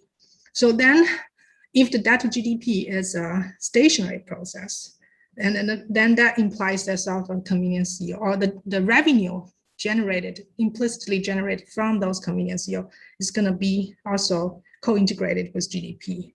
So that's why we get to that conclusion that in the very long run, there's still these, permanent upper risking embedded in the long end of the synergy revenue. So that's, yeah. So we do have a kind of reduced one way to model that. Yes. Thank you for the clarification. Thanks. Alexandra has a question, I think.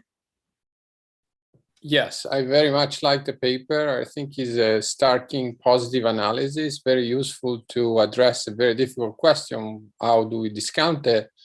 What is the right discount rate? However, what I think is missing here to support the policy implication that I think are transpiring is a view on where is the point, the optimal point on that trade-off. So why manufacturing risk-free rate should be an objective of policy. You document that the data are inconsistent. So one first step could be backing out the level of riskiness consistent with the data, given your calibration.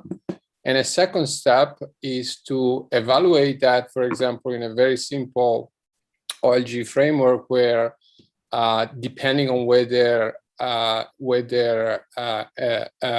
relative to the rate of growth, you can have dynamic efficiency or inefficiency, right? For example, Olivier Blanchard tells us that if we evaluate that at R, indeed, we are not spending enough. But if we evaluate the debt at the marginal product of capital, we are well past dynamic efficiency.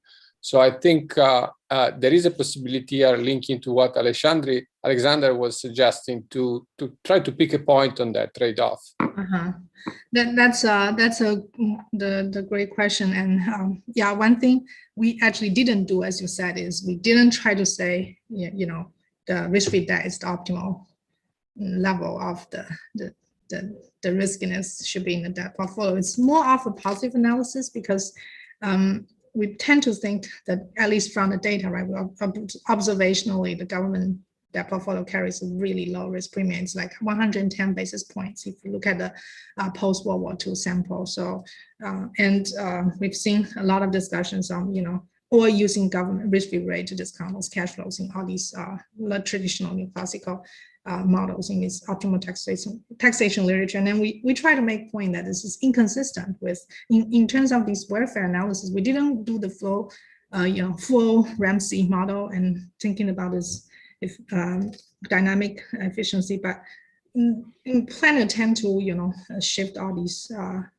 other risks to the debt holder in this model with distortionary taxation. So we kind of want to make point that it's inconsistent, more like it's more of a positive analysis. I guess the next step will be interesting to think about more of a normative analysis.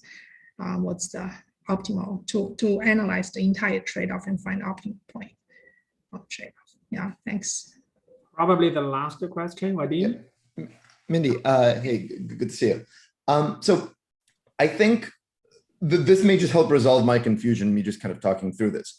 But I think what you mean by not risk-free debt is different from kind of the newspaper sense of credit risk, right? Or the U.S. Treasury could default. What this really means is that just each individual bond could be risk-free in that normal sense, but the overall pool of government debt, right, its cash flow properties have these correlations with the rest of my consumption, such that it makes it not risk-free. Now, I still have to endogenously choose to buy or not buy this debt, right? Yeah. And prices will adjust. So I may be, as a not insured bondholder, having to bear this risk-free debt, right? I should be compensated for that, right? And basically, the fact that debt isn't risk-free does not mean that some transversality condition is broken.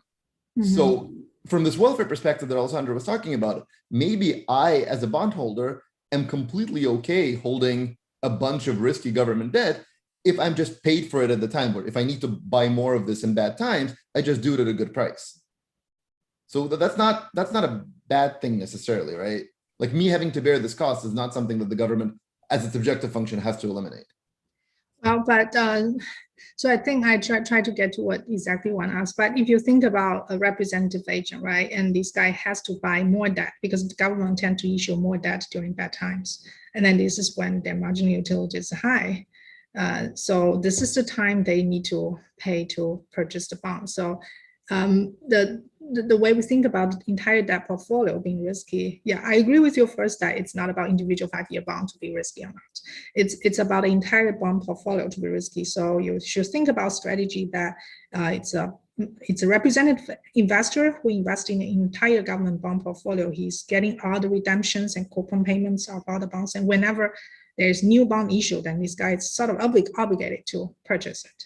And then this always happening in the wrong time, in the bad times when the marginal utility is fairly high. So from that aspect. But I'm sorry, can I just interrupt you one second? You used the word obligated. I don't think he's obligated, right? There's a market clearing price at which he's happy to do it.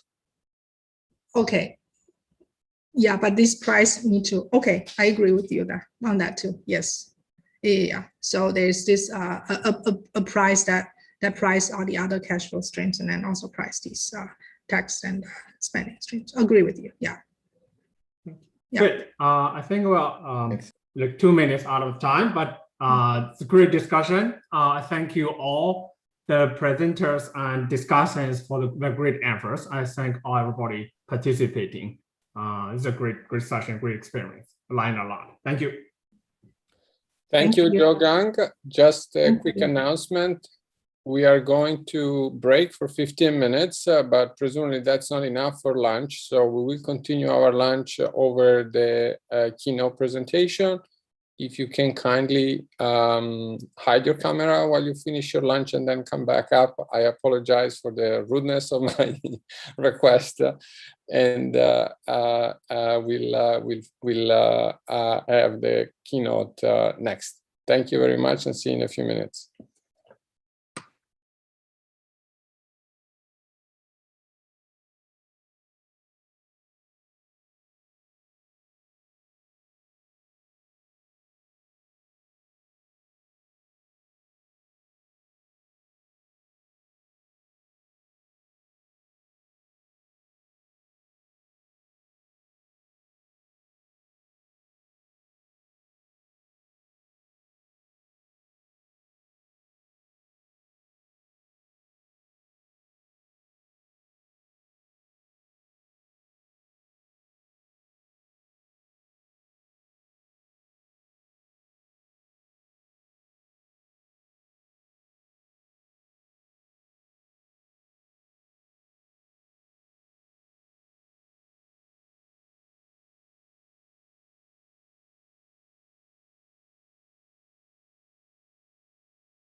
Alessandro, I'm waiting for you for the go ahead.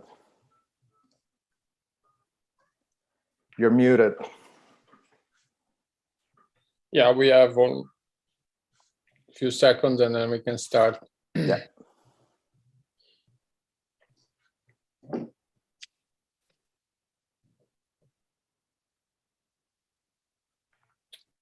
Sarah, can we please restart the recording?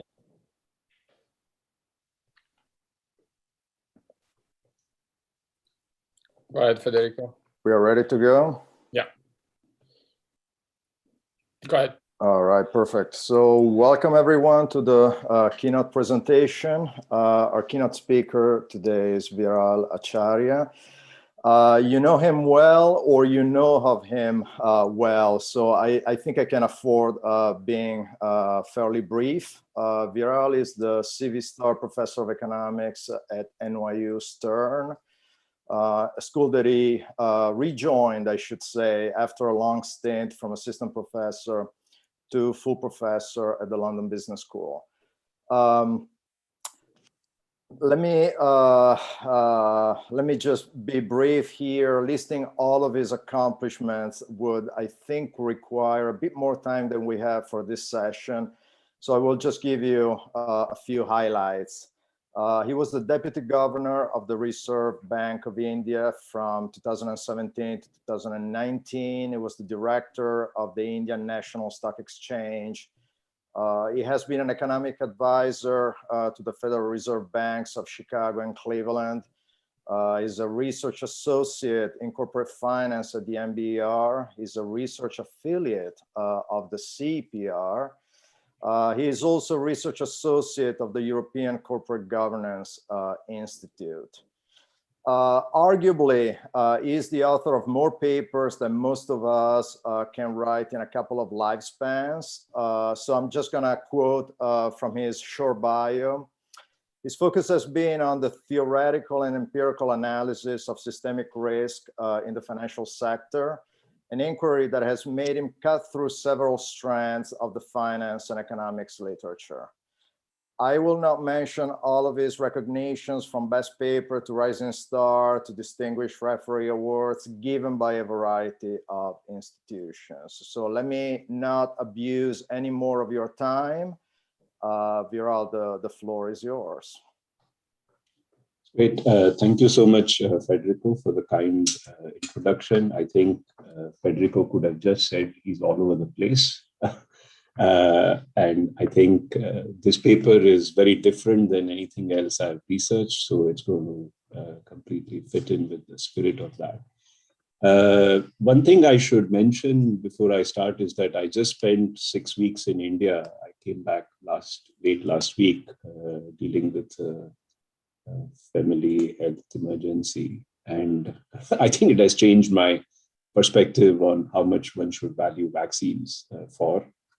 Of course, more in line with what this paper is going to say, but of course, it's very different when one has an experiential learning about how much one should value a vaccine. This joint work with Tim Johnson, Suresh Sundaresan, and Stephen Zhang. Most of you are probably aware of who Tim Johnson and Suresh Sundaresan are. Stephen Zhang was a research assistant at NYU Stern and is now joining the Berkeley PhD program in finance. So what we're trying to do here is estimate indirectly the scope of COVID-19 damage to the economy via asset pricing information about vaccines. Now, you could also view it indirectly in the reverse direction, which is that we are going to impute the extent of damage COVID-19 inflicted on the economy using asset pricing information. And through that, we are going to determine how much should the society value things such as vaccines. And in some sense, the exercise is really about trying to figure out how much do we value ending a pandemic or some sort of disaster event of that nature. So the point is that you would be valuing some unobservable welfare gains to not being in pandemic. And then there are estimates of realized damages. However, many of those are based on exposed data. Some of the exposed data is clouded by the fact that there have been policy responses. Of course, that's going to affect some of the asset pricing work we do as well. Nevertheless, if you have a vaccine progress indicator over time, will show that you can use it to back out some information about some of these things. Then we can identify the drivers of the welfare effects. And, this is probably a bit too ambitious, but our hope was that maybe it gives some sense of what may be important in dealing with the pandemic. I just want to mention one thing at the outset, which is that I've been staggered by how little countries are willing to spend in procurement of vaccines relative to how large their fiscal or monetary packages have been to provide support for pandemic-affected households and corporations. And doing this exercise made me realize that perhaps we just have not paid enough attention to the fact that ending the pandemic might be far more productive to devote resources to than to simply keep backstopping the damage that has happened during the pandemic. So to just give a sense of what motivated this study, right around April, May of last year, there was a recognition that vaccines are going to be very, very important.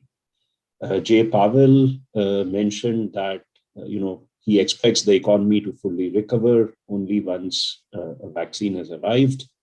And once we had release of interim clinical data from phase 1 trials, especially of Moderna and thereafter of Pfizer, the announcement of the dates of their phase 3 trials, there were very large stock market events. So of course, there were large stock market events in February and March of 2020, first the crash, and then the Fed and the government stimuli in end of March 2020.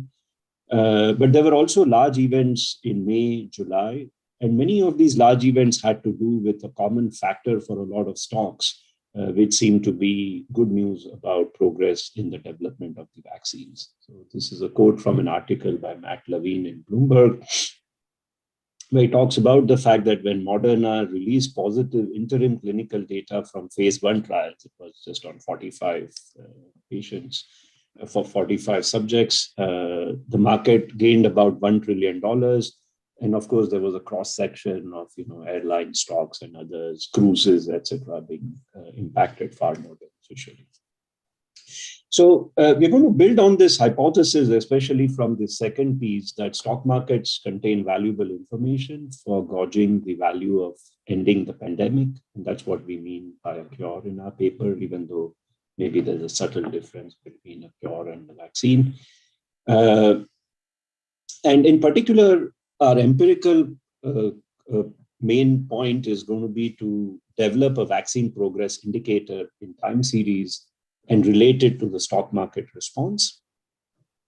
That sensitivity of the stock market to changes in the vaccine progress indicator is going to be the key empirical estimate that we are after. To make sense of that estimate, we are then going to build a regime switching model of pandemics. It's going to be asset pricing style in the sense that there are recursive preferences, and we can have endogenous consumption. In a version of the model, we'll also have endogenous labor. But using this framework, we will interpret that stock market sensitivity to the vaccine progress indicator and then reduce the welfare gains to exiting the pandemic. In particular, we are not going to be saying that how much the stock market reacts on a given day when vaccine news arrives is the value of the vaccine. No, we're going to understand how should stock prices respond to vaccine progress indicator in a regime switching model of pandemics, where, of course, it's going to be affected by the standard asset pricing coefficients or parameters, and then we are going to back out this value. And then I think what is quite interesting in light of the variants, etc., that are developing is that we generalize the model then to have uncertain expected frequency and duration of the pandemics, which is that maybe with each pandemic that arrives, you learn something about how frequent are the pandemics likely to be, or what their duration is likely to be in future. And then we can see how much is the value of the vaccine affected by such uncertainty. And our main results, if I can't get to everything, especially the theory parts in detail, is that a 1-year decline in expected time to exit from the pandemic increases stock market value by about 5 to 8%. So this is the empirical coefficient that we estimate of the stock market change on the change in the vaccine progress indicator.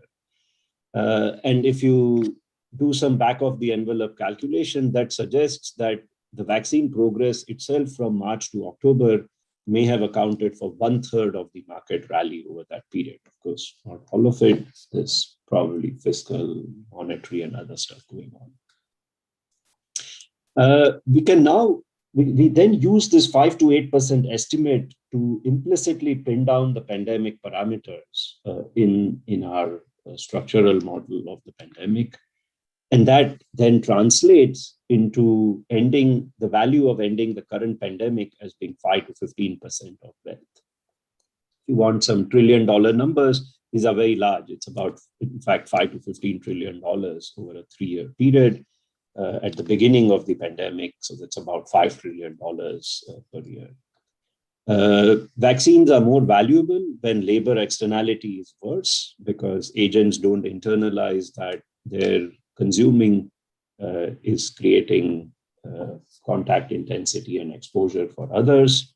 And so the value losses are large in the private solution. And then if you can just put an end to the pandemic, it's far more valuable than if you had actually very targeted lockdowns or optimal withdrawal of consumption to deal with the pandemic. And importantly, the value of the cure rises substantially when there is uncertainty about the frequency and duration of pandemic. So in particular, if the elasticity of intertemporal substitution is low, we show that just getting information about parameters of the pandemic may be as valuable as ending the pandemic itself, which is super important to learn from this pandemic about what's going to happen going forwards. Our model of pandemic is more in the style of rare disasters. We don't have SIR style dynamics. Maybe that's important and interesting to do. And we also don't have any fiscal or monetary policy support in our theoretical model. We'll control for these things through Bloom et al. Dates of large stock price movements that can be attributed to such news on fiscal or monetary policy in our empirical work. In interest of time, I'll skip the related literature, but just mention that at one level, our paper fits into this strand of asset pricing work where people have tried to estimate how much we should be willing to pay to get rid of business cycle risk or rare disasters or climate risk shocks. Our modeling of pandemics and rare disasters, etc., fits very much in line with this approach.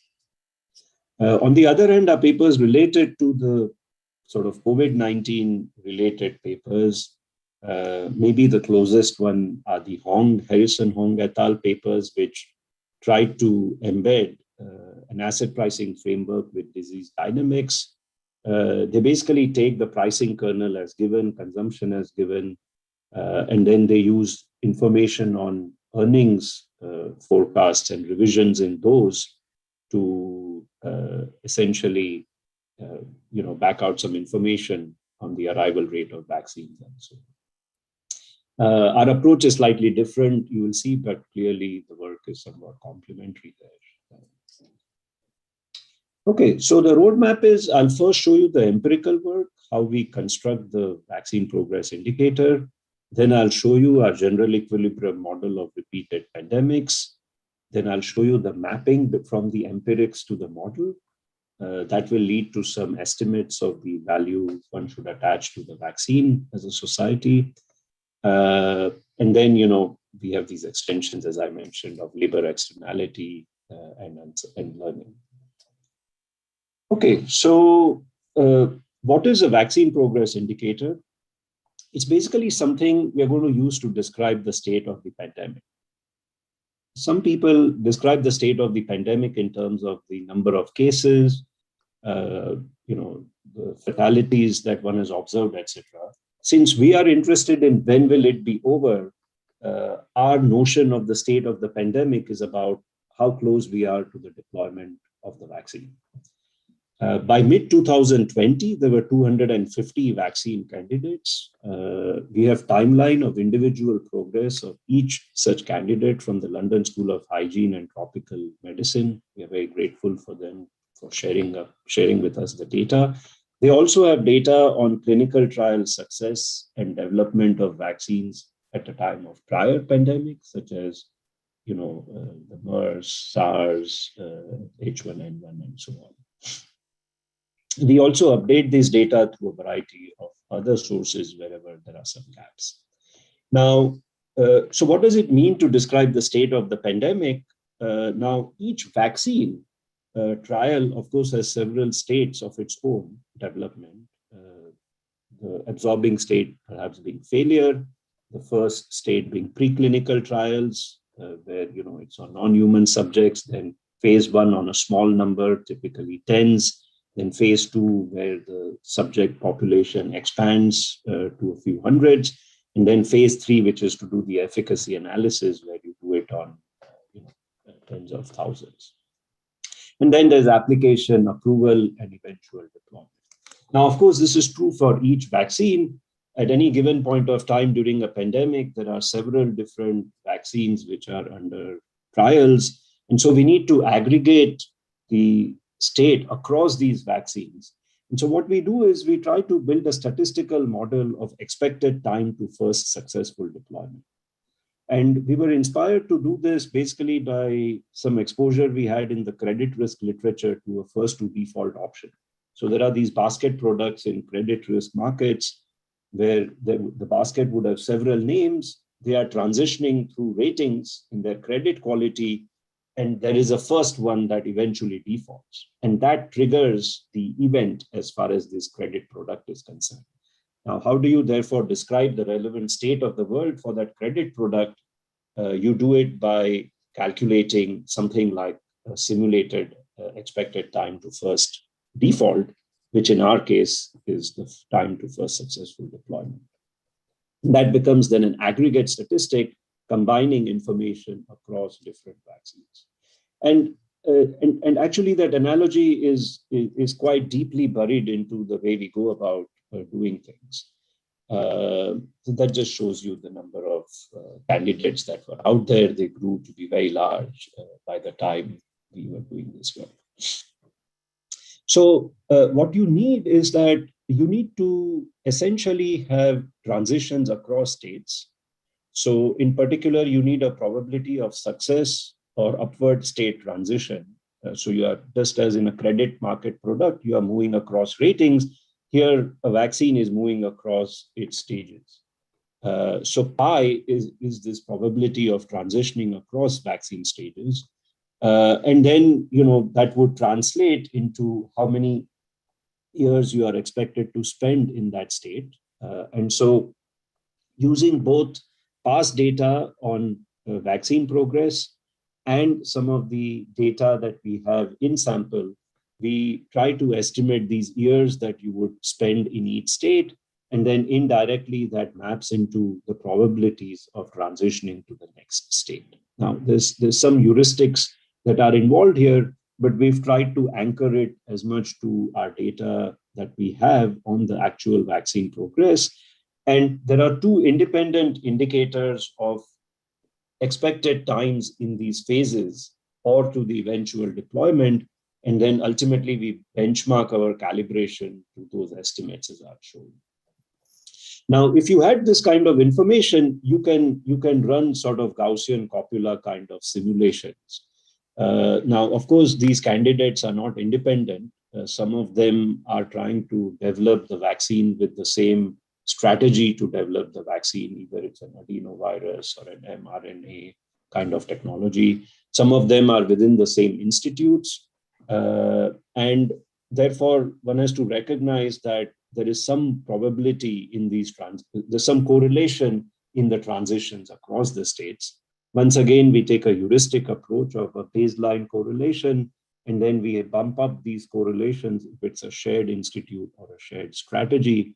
We do some sensitivity analysis to see how robust our results are to some of these choices.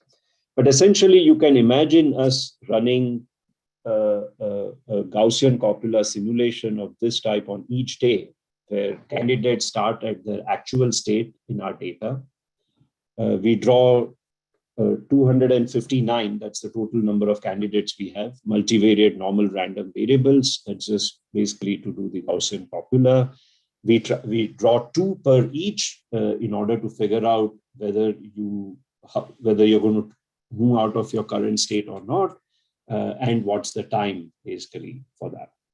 So we transform these variables to an exponentially driven time to next state and the failure for each candidate.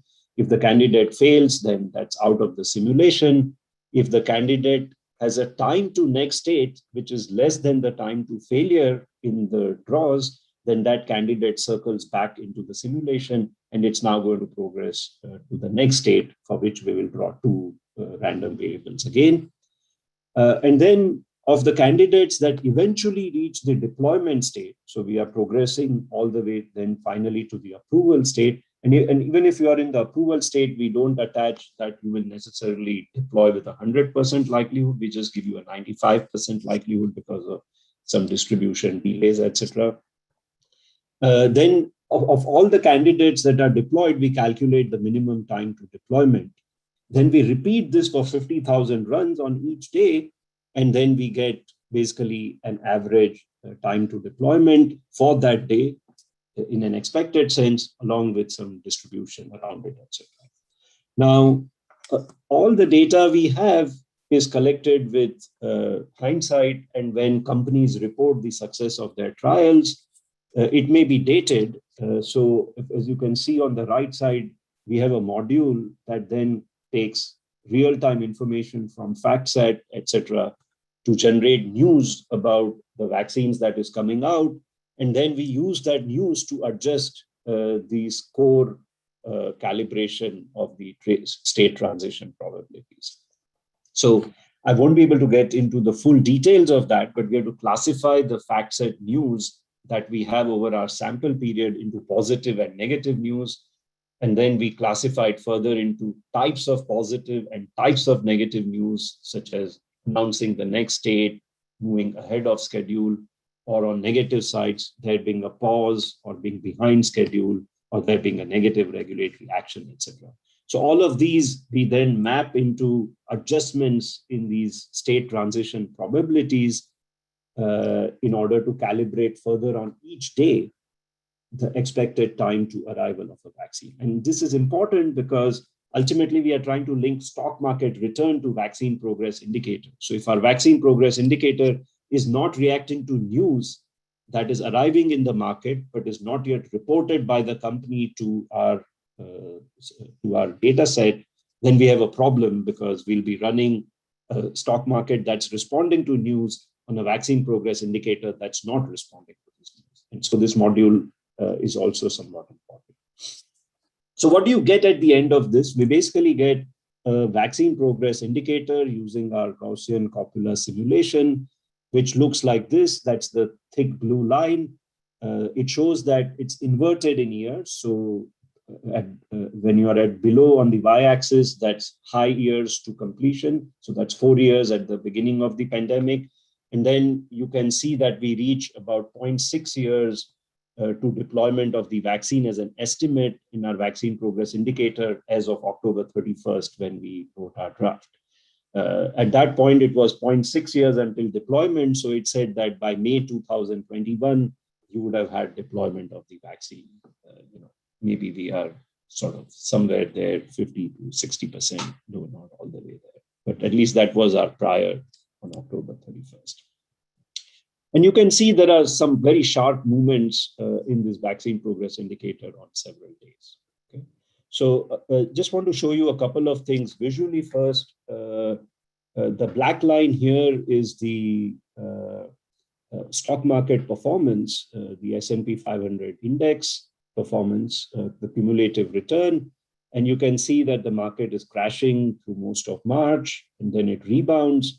And the question is this rebound sensitive in some way to the progress of the vaccine development over this period? Of course, as I said, there are other factors, but we think that the vaccine progress is one of the important drivers of the stock market progress over this period.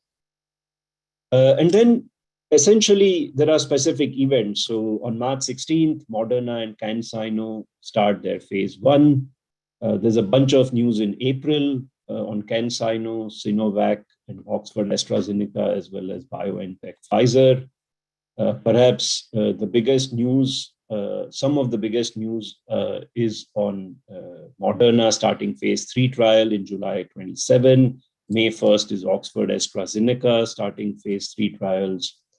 And then, Moderna itself has several other pieces of news, and all of these are getting captured in. This is just to give you a sense of what exactly we are going to do when we are trying to do these correlations. When these news arrives, our vaccine progress indicator moves. There might be a movement in the market around that time, and we are going to try and estimate these sensitivities. And just before we do that, to give you a sense that this vaccine progress indicator is not completely bonkers, there are two indicators. Deutsche Bank was doing a survey, and it did 4 months of survey during our sample period, where it estimated the time to deployment of the vaccine. And the survey median in the left column is their estimate, and the VPI is our estimate.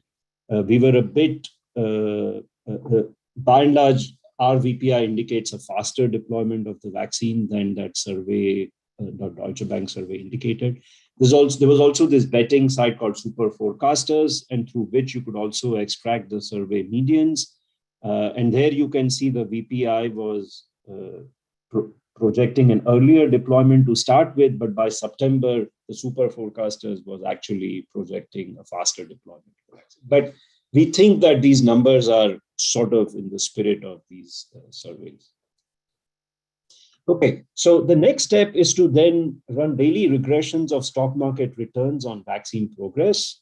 We do this in a 5-day window around the vaccine progress indicator to allow for some imperfect attribution of the date of news arrival, maybe possibly some leakage in the markets before the news arrives, etc. So we do 2 lags before and 2 leads. We also control for 2 lags of the market to control for some momentum, short-term momentum. And one of the important things we do is that we effectively dummy out the days with large stock moves that can be attributed to other sources of news, such as fiscal monetary policy. In particular, we look at the Baker, Bloom et al. Market moves that are greater than 2.5% in absolute value. And unsurprisingly, out of 28 such days in our sample period, 17 are in March itself. So March 20 is not a big contributor to the sensitivity indicator that we have. We have a way to estimate the standard deviation that takes into account that vaccine would be anticipated on a prior basis to a positive news, but maybe that's, I won't get into the details of that. Okay, so when we run these regressions, depending on whether we do OLS or these sophisticated method to do the estimation of the coefficient and the standard deviations, we get that the value-weighted CRISP index had a sensitivity of between 4 to 8.6% on changes in the vaccine progress indicator. And literally what that means is that if vaccine progress indicator implies a reduction of 1 year in the time to deployment of the vaccine, that moves the value-weighted CRISP index by between 4 to 8.6%. And that's the sum of the beta. So it's the cumulative impact in the 5-day window around that news. Now, of course, you won't get an entire 1-year news in one day. So, of course, the individual events are not contributing to as large as 4 to 8.6%, but that's the sensitivity interpretation that we have. Now, there could always be a natural time series concern that, the VPI is correlated with other factors. Maybe we are not picking up everything through our Baker-Bloom et al. Dummy controls. And so one thing we do is we also do these cross-sectional regressions where we use the 1st February to 22nd March sensitivity of the pharma French 49 sectors to the pandemic. So we just look at the cumulative return. Some sectors did very poorly, like energy, banks, COVID-exposed sectors such as leisure, hospitality, travel, etc. And whereas some sectors were very robust, such as e-commerce, financial services, and so on. And so we can run these cross-sectional regressions. Basically, you can run the regression for each sector and then compare the coefficient betas that we have here for each sector in the cross-section, link them to their cumulative return performance prior to 22nd March, by when the stabilization packages came into play. And indeed, we find that, the cross-section goes the right way. It's statistically significant.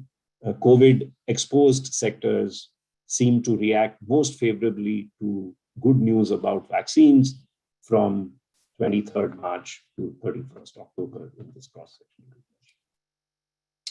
Okay, so now the question is, what does one do with this estimate of 4 to 8.5%? What does that tell us about the value we should attach to ending the pandemic?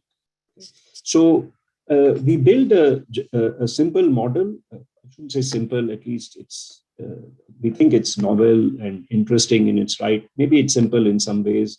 It gets complex when you do labor externality and learning. So we are trying to capture roughly what we are doing in our empirics into the model. So we want there to be a pandemic. We want the pandemic to arrive suddenly. So it's like a regime switch. In January, you were not in that regime, but by March, you have switched into the pandemic regime. And while you are in the pandemic regime, in the background, there is another state variable, which is the progress of the vaccine. Okay. So so basically within the pandemic regime, there are state transitions taking place from 0 to capital S. From 0 to 1 is the first switch to the pandemic regime. 1 to S-1 are all states inside the pandemic. But as these states change inside the pandemic, you are moving in different stages of the overall vaccine progress. Okay? And capital S is then switched back to out of the pandemic once the vaccine gets deployed successfully. Eta is the transition into the pandemic. That's the probability of switching into the pandemic. And then there are phase transition probabilities from state S-1 to S. Lambda D is regression in the development of the vaccine. Lambda U is an upward progress in the development of the vaccine. So like the vaccine progress indicator, the only thing that the state of the vaccine progress does is to change expected time to end of the current pandemic. It doesn't depend or correlate with other aspects of the pandemic. Okay, and that's the reason why we are modeling the pandemic just like a rare disaster, because we are not so interested in how the SIR dynamics, etc., are playing out. Of course, it would be far more complicated to do compared to what we managed to do in this setup. So in terms of the asset pricing, then what do we have? We basically, to start with, have a model of exogenous capital stock dynamics Q. So the proportional return to the capital stock is given by some drift mu. The representative agent consumes out of that. The consumption is endogenous. There's some Brownian shock sigma. The mu and the sigma can be state specific. We'll assume they are the same for the pandemic states and they are different for the non-pandemic states. So the only thing that's changing, therefore, as the state S changes, is the time to deployment of the vaccine, so to speak, or the probability of exiting the regime. Chi of S is the exposure of the capital stock to a Poisson process, which is this arrival of the pandemic. So when the pandemic arrives, so DPT is this, PT is the Poisson process with intensity psi, and Chi of S is basically the exposure to the pandemic. And what is that? It ensures that the capital stock goes from Q to 1 minus Chi of S. Okay, so basically when the pandemic hits, there's a permanent loss of capital stock of a certain amount. Okay, what might that be? It could be that there's a certain COVID exposed sectors will never come back. That could be one kind of cost. There's been a lot of loss of jobs, for example, especially female jobs, as we have been reading quite a bit during the pandemic. And there could be loss of human capital because maybe you are not able to stay in the jobs. So Chi of S is supposed to capture all of this as a permanent loss to the capital stock as a result of the pandemic. Like in Hong et al., we could allow some of this to revert when you exit the pandemic, but we think it's not so crucial in the end to what we do. Okay, then we have the standard Epstein-Zinn preferences. So we have recursive preferences. There's a discount factor. Gamma is the relative risk aversion, and psi is the elasticity of intertemporal substitutions. I won't get into all of that. In this model, we conjecture that the value function is basically some state-specific constant h of s, and then the objective function value is q is proportional to q to the power 1 minus gamma, where gamma is the relative risk aversion coefficient. And then the agent consumes out of this h of s times q, adjusted for a factor that's linked to the elasticity of intertemporal substitution. Okay, so this is all relatively straightforward. What is not so straightforward is that we have to solve for these h of s functions. Because of the regime switches, this is now a simultaneous equation because each value function depends upon transitioning to other states. And then, of course, your expected value from these transitions is linked to the value function in those states.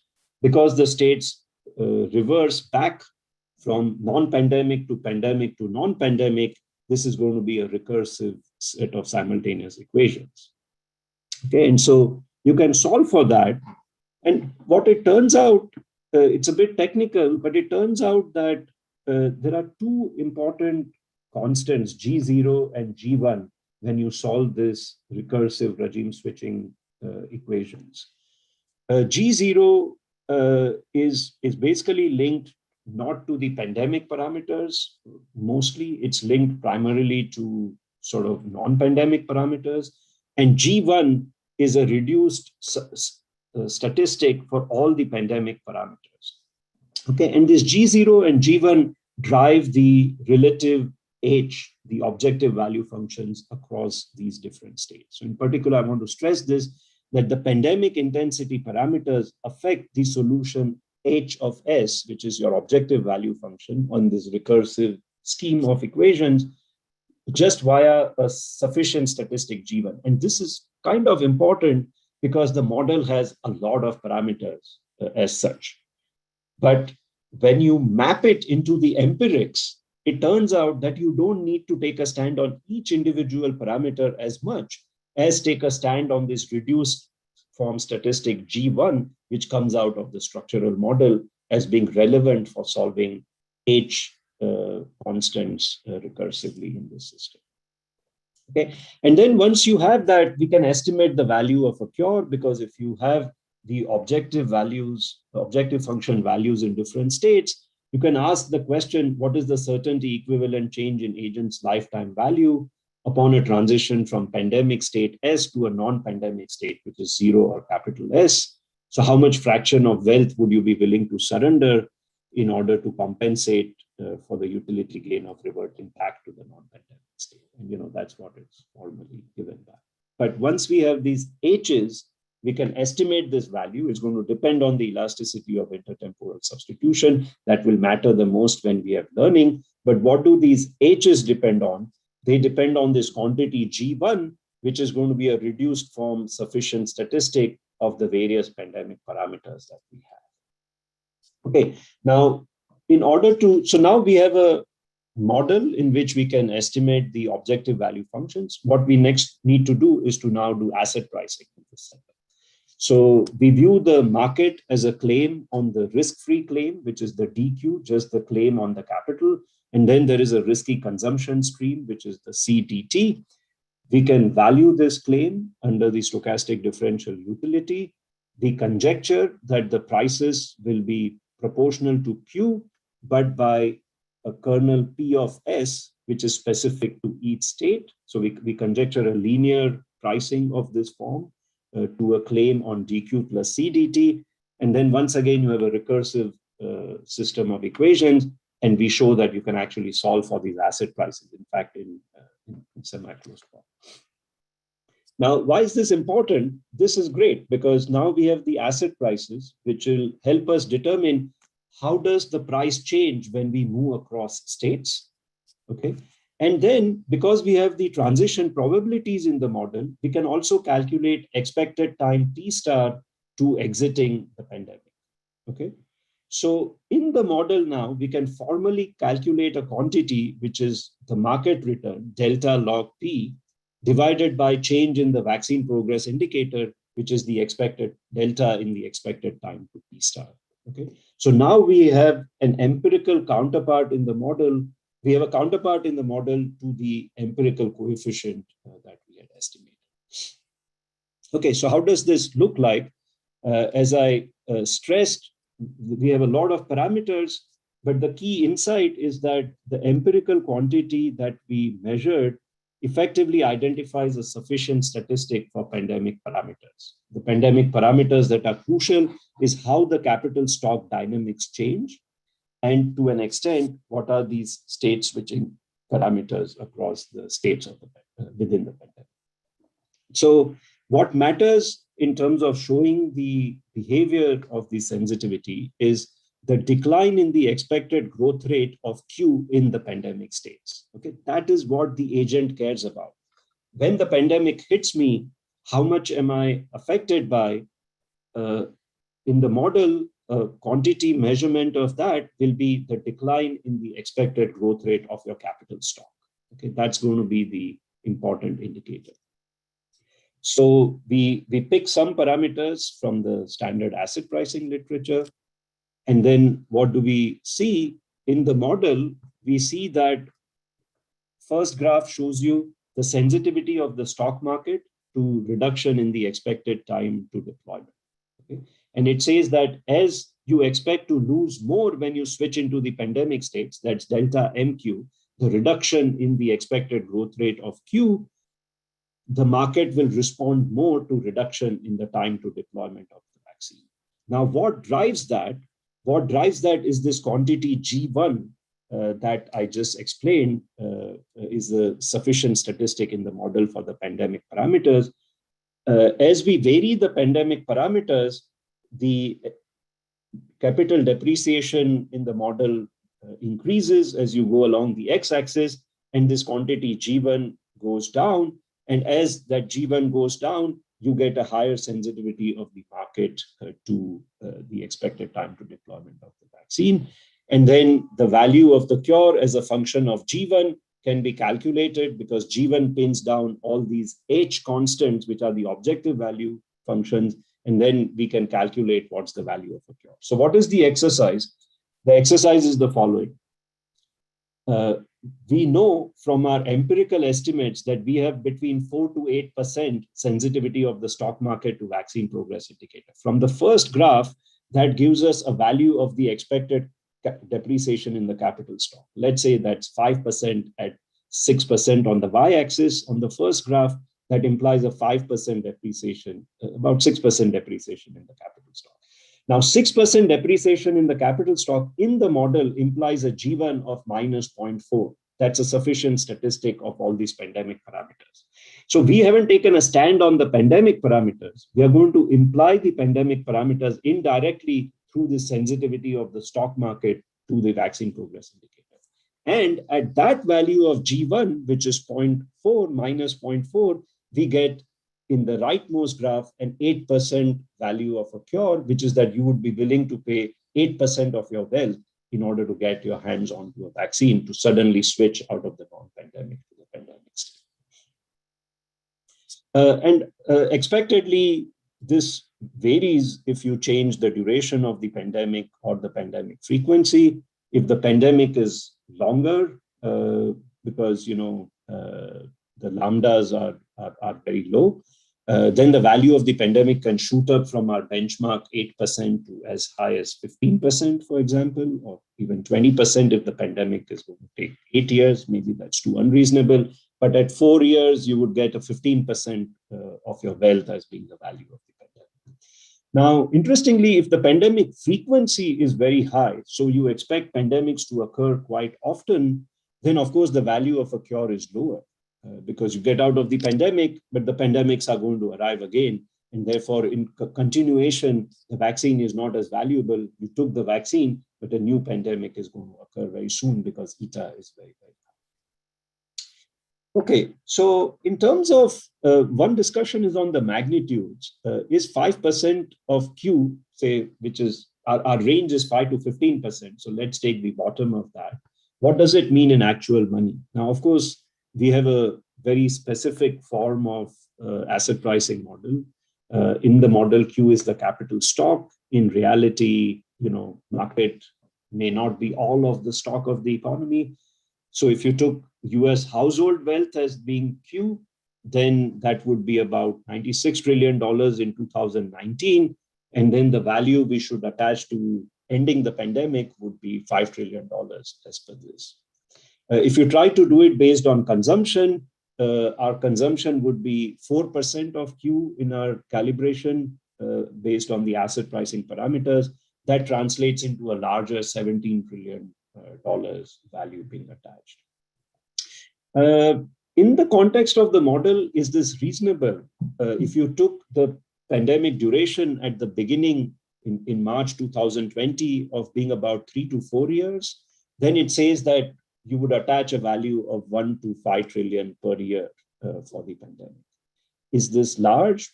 We think it's reasonable because if you just look at Moderna's phase 1 preliminary results, which was the July event, that moved the market by more than $1 trillion. And at least that's one way of benchmarking whether this was a reasonable estimate or not. And finally, in some asset pricing calibrations on rare disasters, you do get estimates on the order of around 10 to 20% is what the agents would be willing to pay of their wealth to not face consumption disasters or climate change disasters. Okay, how much time do I have left, if any?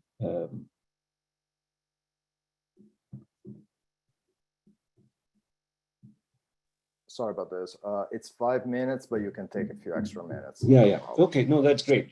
So when we started out the model, we first had a labor externality in the model, but then we suppressed it in order to just focus first on the expected depreciation of capital stock that would happen when you switch from non-pandemic to the pandemic. But you can actually make it more interesting, a little bit more in the spirit of the SIR choices. So suppose that the capital stock is not constant returns to scale, but there are some increasing returns to scale from labor, increasing but at a decreasing rate. So the capital stock augments at the rate of L to the power alpha, for L being the labor investment of the agent.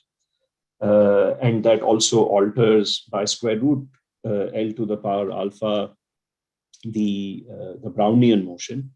Now, why are we interested in this labor stuff? Because we think that undertaking these labor investments in your capital stock might increase your exposure to the pandemic. So now we make this chai, which was the exposure to the pandemic, how much of your capital stock you permanently lose when you are hit by the Poisson shock. we make that a function of your own labor. So epsilon multiplies the labor choice of agents' own labor. And small k is just a constant, but then capital K is an externality, because capital L is the aggregate labor, because each agent is infinitesimally small. It's just a representative agent. So in rational expectations, everyone will anticipate capital L to be the same as small l, but they don't expect to affect capital L because they are infinitesimally small. But then capital K is the permanent capital stock loss that everyone is imposing on others through their own labor choices. Okay. Now, it turns out you can solve this model. The way we have set it up, there is some upper limit on the labor in the non-pandemic state. Maybe that's just a human constraint on how much labor you can supply per week. And then some fraction of that is your labor choice in the pandemic states. Why? Because each agent recognizes that undertaking some labor investments into capital during the pandemic regime increases your exposure to being hit by the Poisson shock of the pandemic. So the health shock can hit you, and the more labor investment you make, the more likely you are to be hit by the pandemic on your own capital stock. Okay. So now in each state, the agent has to choose a consumption C, but they also choose a labor L.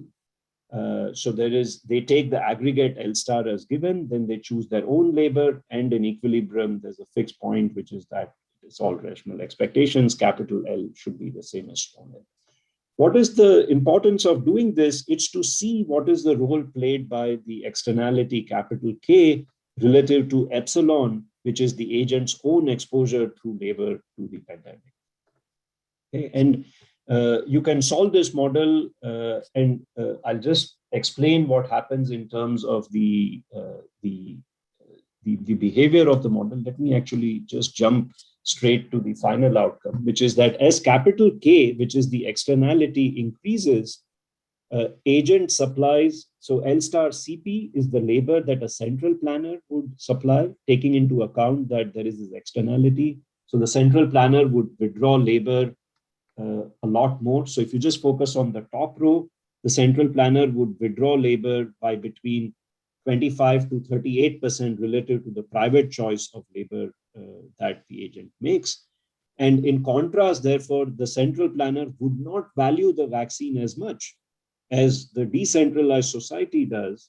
Why? Because the central planner will use effectively a much more extreme withdrawal of labor, like a much more extreme lockdown, to ensure the pandemic is not hitting the agents. But if that is not in place, so if extreme withdrawal of labor is not being undertaken to avoid the permanent capital stock losses, then you would value the vaccine even more.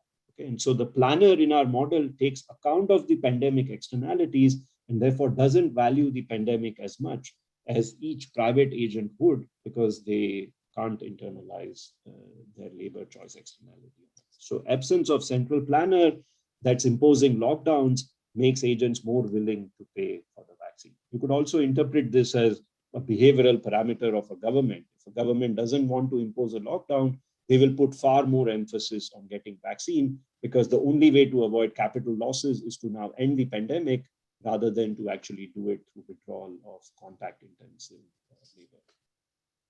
And the last thing we do is to then generalize the model to uncertainty. This is a fairly non-trivial extension, but it's kind of a nice one in my view. We basically allow that as you experience pandemics, so let's say a pandemic arrives and then you switch out of it.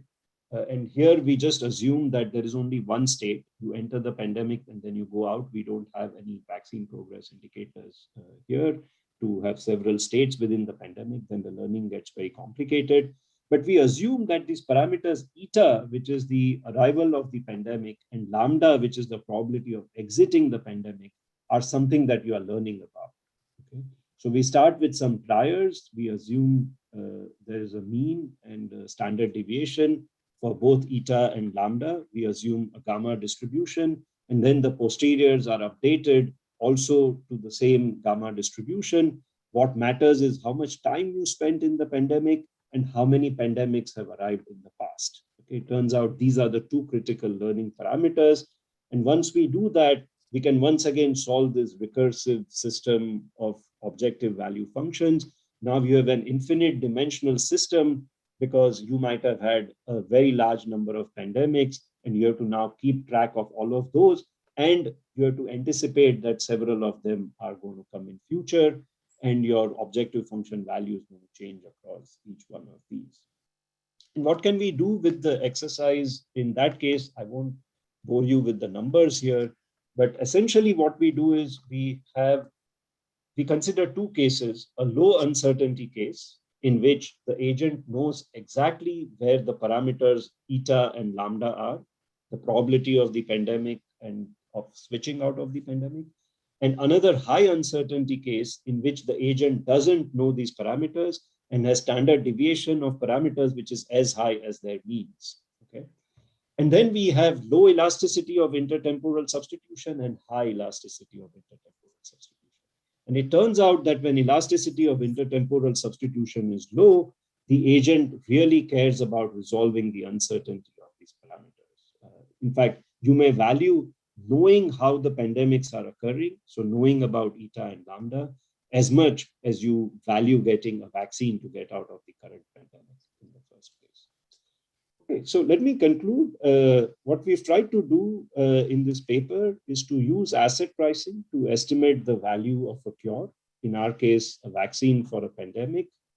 It involved first an empirical construct, which was a vaccine progress indicator as a summary statistic of various trials which are in place at a given point of time in a pandemic. And then we have covariance of that with the stock market. The magnitude of this covariance in our asset pricing structure has implications for the depreciation that you expect in your capital stock when you are hit by the pandemic. And basically, we can then map that into the value of a cure. Okay, so we are not directly presupposing how much should your capital stock depreciate. We are letting the market tell us that through the covariance of the market with the vaccine progress indicator. And through that, we are implying how much value we should attach to a cure. And we think there are many directions in which this could be taken forward. But one lesson I learned is that the numbers we are coming up with seem way larger than what the societies are spending on the vaccines, though it seems on the same ballpark as the sizes of the fiscal and the monetary stimulus. And we think this perhaps reflects some confusion about what really matters to end the pandemic. And maybe it means that the vaccine's value has not been fully appreciated by the policymakers, at least all policymakers over the last year. Let me stop there. Thank you. Great, thank you so much, Vera. We are running a little bit late, so let me get to the questions. There's a couple of questions in the chat. I will. Let me postpone Alessandro's question. Let me go to Kevin. Kevin, would you like to? Yeah, and I might phrase the question differently than I typed it there. This is really fascinating. Thank you, Viral. I was asking about November 9th, and at first I was wondering, since your study ended at the end of October, did you look at, did the VPI change on November 9th? But I suspect it probably didn't, because it was already, down to less than half a year at that point. So maybe to put the question differently, should that information have not been surprising to the market? Should that information have already been priced in, or did the market overreact that day to the announcement? Yeah, I think it's an excellent question. We may end up updating our VPI series. We have revised our priors since then on what is the other pieces of news that matter. So you can see that in our model, it was all about these lambdas across states. One of the big news about Pfizer's announcement on November 9th was their efficacy in the trial, actually. And we don't have that kind of quality information in our modeling of the vaccine progress indicator. So what we have learned, I think, since October 31st, the date of our draft, is that even the last stage, which is the final stage, like once you are over phase 3, has lots of rich qualitative information about the likely success of the vaccine that we probably need to think about incorporating. So partly we stopped because we were sending paper to some conferences, but partly we have also not updated our series because it requires us to think a little bit more deeply about what news is relevant once you are already past phase 3. But you are right, it was a big day in the market. And I think it was because the efficacy of the Pfizer trial was very, very high. Alessandro, let me come to you very quickly.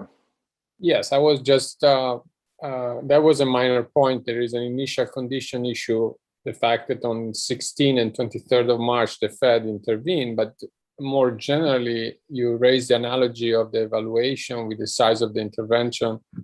Any treatment is difficult to evaluate under COVID, and so it's not specific to this study, but I was wondering whether you could comment on the possible confounding factor here that the stock market is reacting not only to the vaccine, but also to the strong, unprecedented policy response.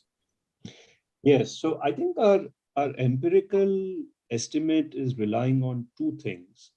One is that the most critical of these policy announcements are getting picked up through the Baker, Bloom et al. Days of the market moving more than 2.5% in an absolute sense.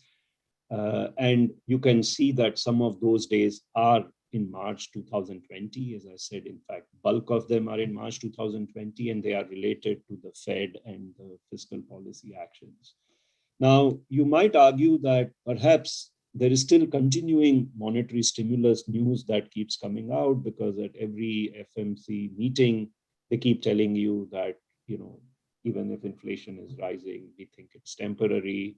They keep giving forward guidance, even though the market may be attaching higher probability to a rate hike in 22-23, the Fed keeps trying to push it out. So there could be some such further news of monetary policy stimulus that we are not capturing in the Baker, Bloom et al. Days.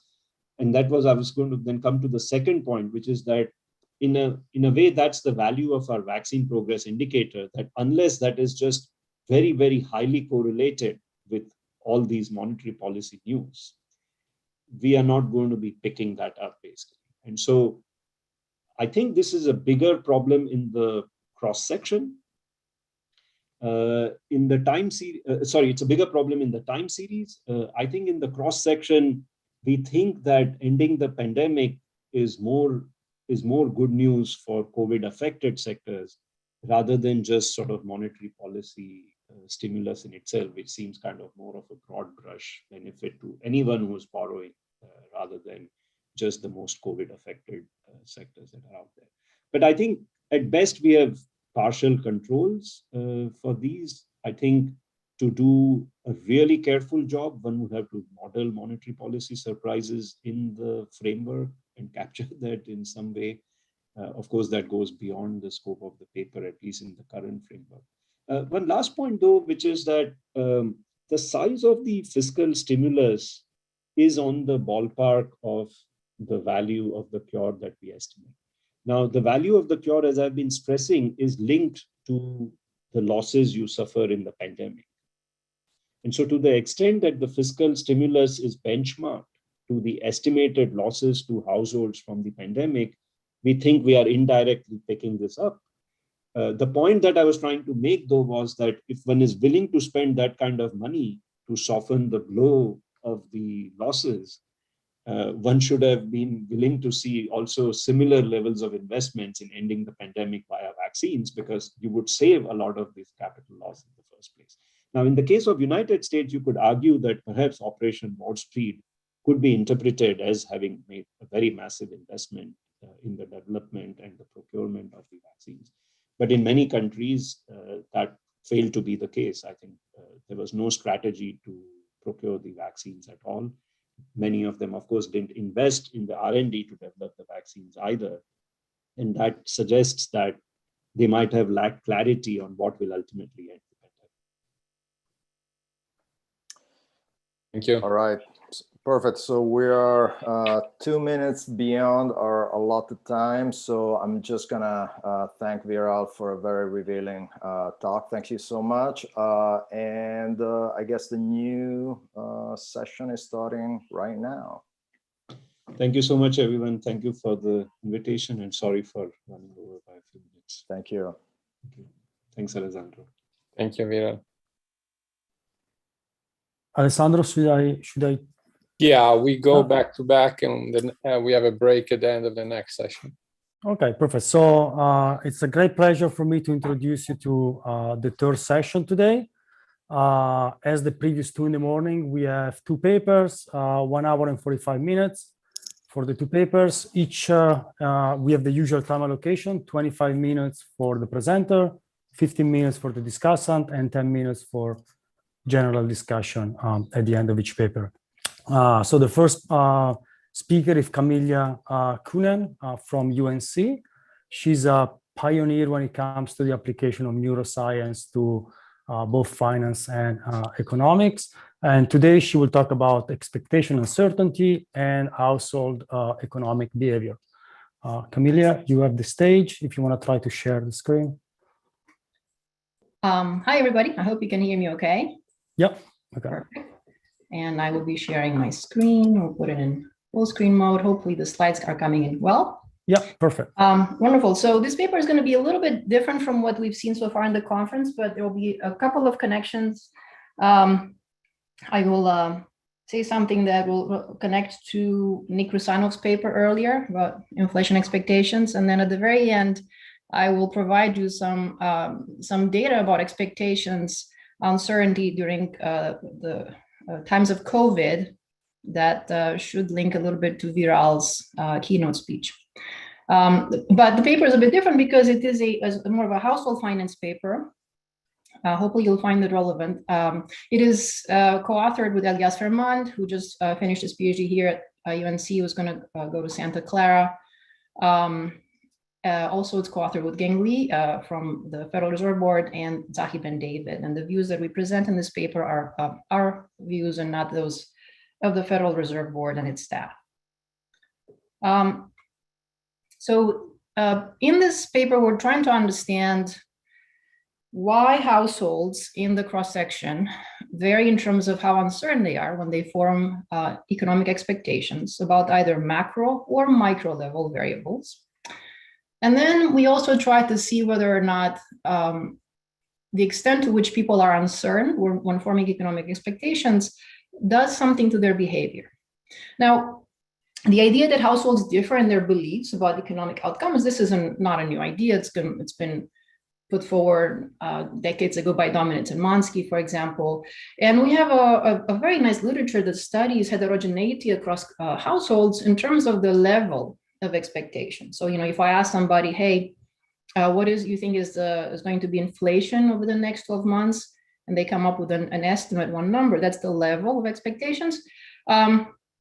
So we have many people somewhere in this audience who have worked on understanding why households differ in terms of their level of expectations and what this does for actions. But we don't know a whole lot about the second moment of expectation. So, instead of asking you to just think about the level of inflation over the next 12 months, please estimate the inflation you think you'll see in the next year. I could ask you to think about the whole distribution, right? Where could that inflation rate fall, in terms of the entire distribution, and what are the probabilities that it's going to fall in certain bins? So when we're thinking about the width of that distribution, the standard deviation of this distribution, then we're thinking about the second moment of beliefs. And we don't know a whole lot about why households differ about this second moment of beliefs. Why do they differ in terms of uncertainty? And again, what this uncertainty might do to their behavior. Now, in theory, we have a good idea about what uncertainty ought to do to household behavior. If you have uncertainty about some variable that can impact your consumption or your wealth down the road, if you believe that the shocks that can change this variable are large, then this should lead to you being more cautious today in your behaviors. And we have a lot of models from economics, from finance about this.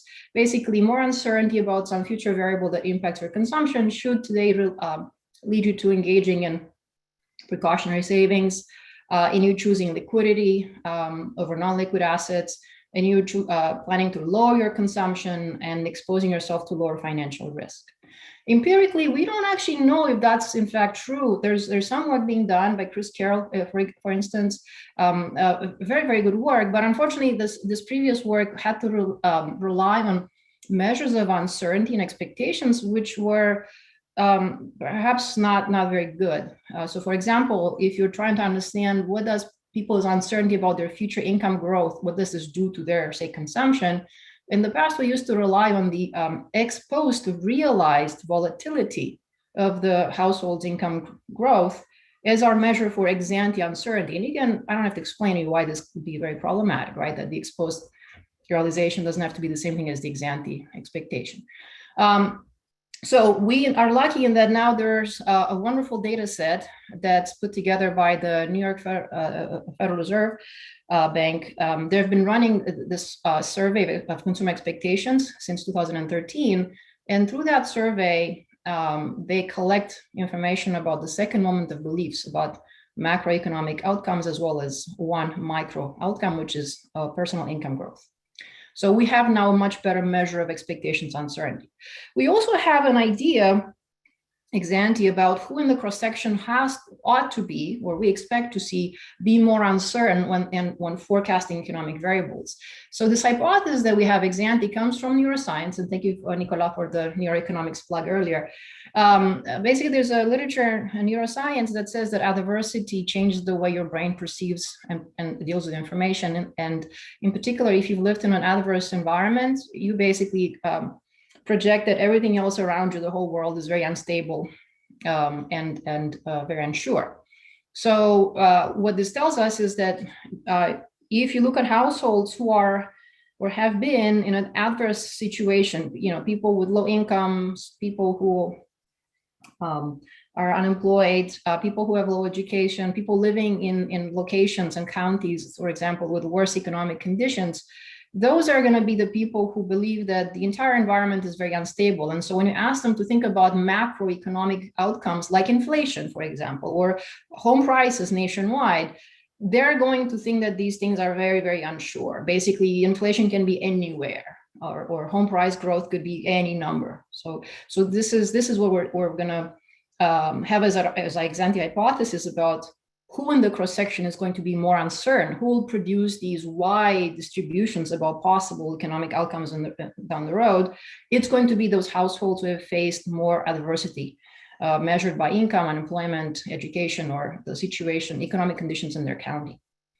So the data, like I said, are giving us the ability to write this paper. This is data from the New York Fed's Survey of Consumer Expectations.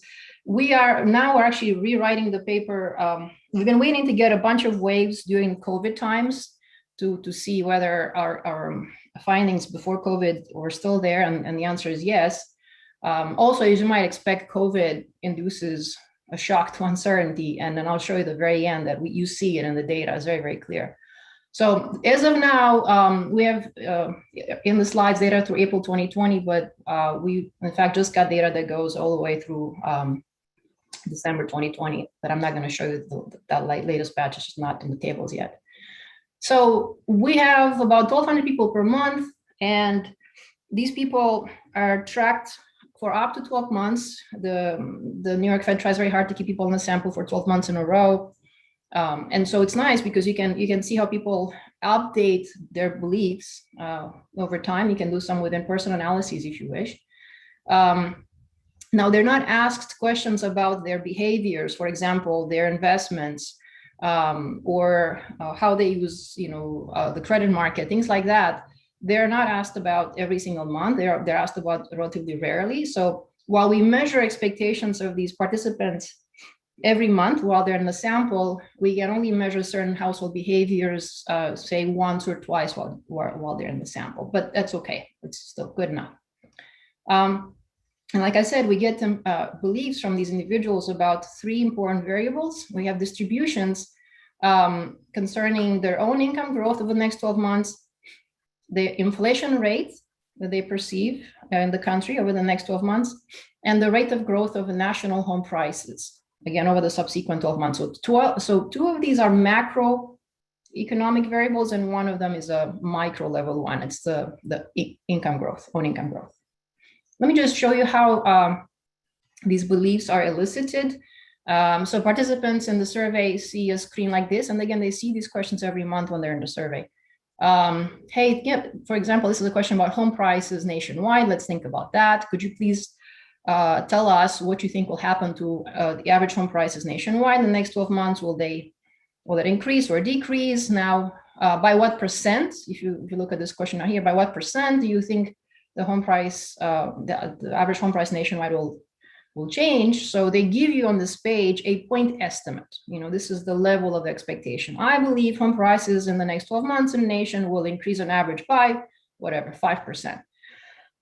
And then the novel part, this is the really neat part about the survey that the Fed developed, is that in the next page, people have to create the entire distribution that they have in mind about this quantity, which is the change in national home prices. So here they have to say, okay, what is the percent chance, in my view, that home prices nationwide will increase by 12% or more in the next 12 months? So they put a number here.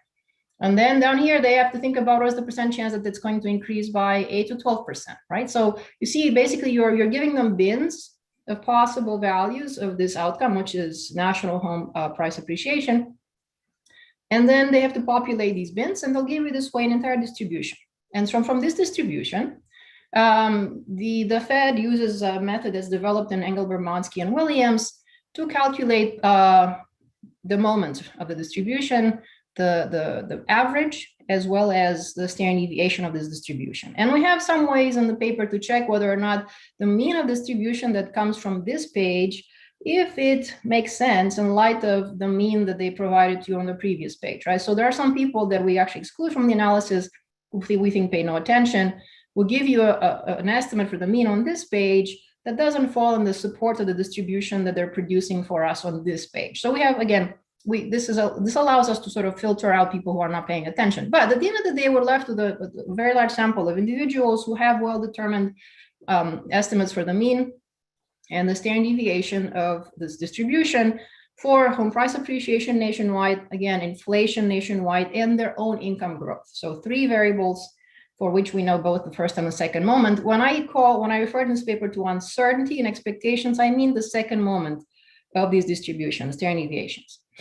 And it turns out that these standard deviations for the 3 economic measures, inflation, home price appreciation, and personal income growth, those standard deviations are very correlated within person. That is, if I'm somebody who's uncertain about inflation, I will also be uncertain about my own income growth or about home price appreciation. That is, I'm going to have 3 distributions that are wide, not just one of them wide and the other one's tight.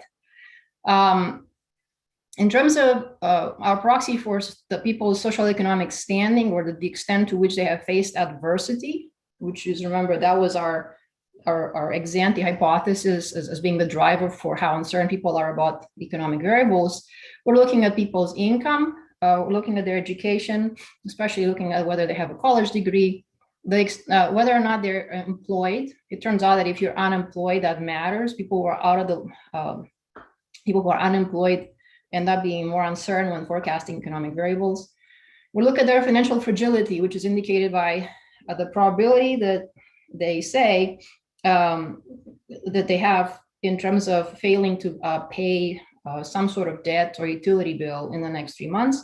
And also look at the county unemployment rate, because this is due to our fact that one of the authors is working for the Federal Reserve Board. We're able to figure out the county of residence of each respondent. And so we can merge in objective numbers for, say, the unemployment in the county. Why are we doing this? Is because you might worry that survey respondents lie. So if I ask them about their income or work situation, they might lie, but they cannot lie about the zip code because we know that where they're answering the survey from, the Feds is sure about their location.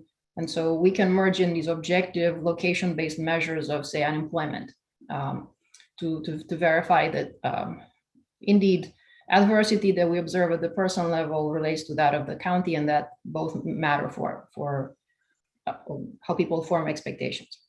And so we're going to relate, and the second part of the paper, relating the people's uncertainty when they're coming up with these forecasts to their decisions, or at least as they survey reveal decisions about consumption, investment, and credit market usage. And we find that people with more uncertain expectations, all else equal, controlling for all possible drivers that you can imagine of consumption, investment, and credit usage. If you have more uncertain expectations about the future, you're going to end up engaging in more precautionary behaviors. You're going to invest less in risky assets. You're going to plan to spend less, especially in terms of discretionary spending, and you're going to try to line up credit just in case you need it. So let me show you some results.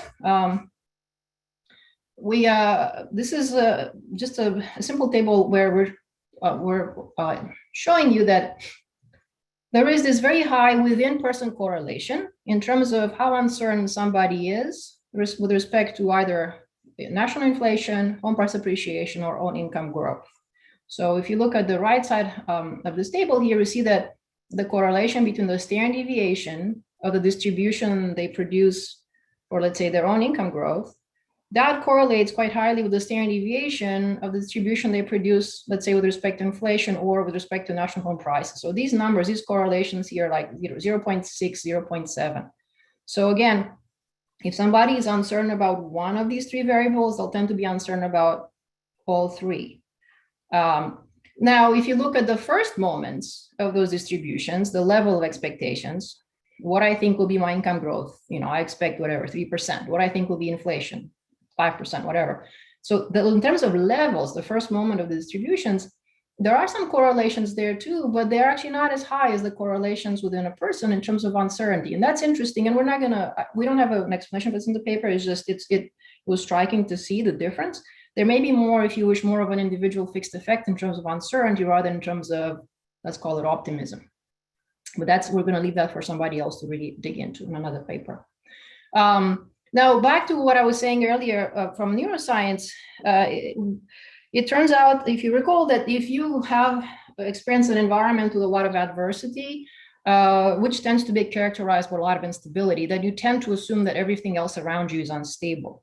And what this is showing you here is that the extent to which people sort of extrapolate from one domain to another in terms of how uncertain things are across the three domains we asked about, inflation, home prices, and income growth, that extent of, if you wish, of extrapolation across dimensions, of correlation across uncertainty across dimensions, that diminishes with income. So people who have the least amount of income per year are those where you see more of this extrapolation. As income grows, the correlations between each pair of two variables that people are asked about, those correlations between the uncertainty regarding each of those two variables, they decline. So again, there seems to be extrapolation and uncertainty across economic domains or economic variables, and it's more prevalent or more salient for people who have low incomes. Let me show you some results in a table, but perhaps I'll just show you this one graph because it makes the point very clearly. If you average the uncertainty, that is, remember this, when I say uncertainty, I mean standard deviation of a distribution. If you average the uncertainties across the three variables that people have to talk about, so you take the average of these three standard deviations and you call that one measure uncertainty. Why? Because like I said earlier, those three standard deviations are very highly correlated within person.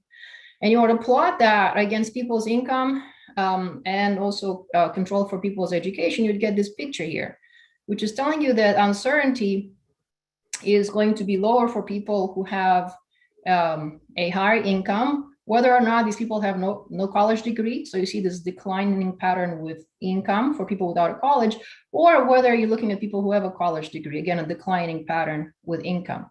And overall, if you have a college degree, controlling for your level of income, you see that the uncertainty drops. So in other words, this is just a simple picture to say people with more income and more education are going to be more certain. When they come up with those distributions of possible outcomes down the road of inflation, home prices, and income growth, those distributions for people with high income and high education are going to be tighter.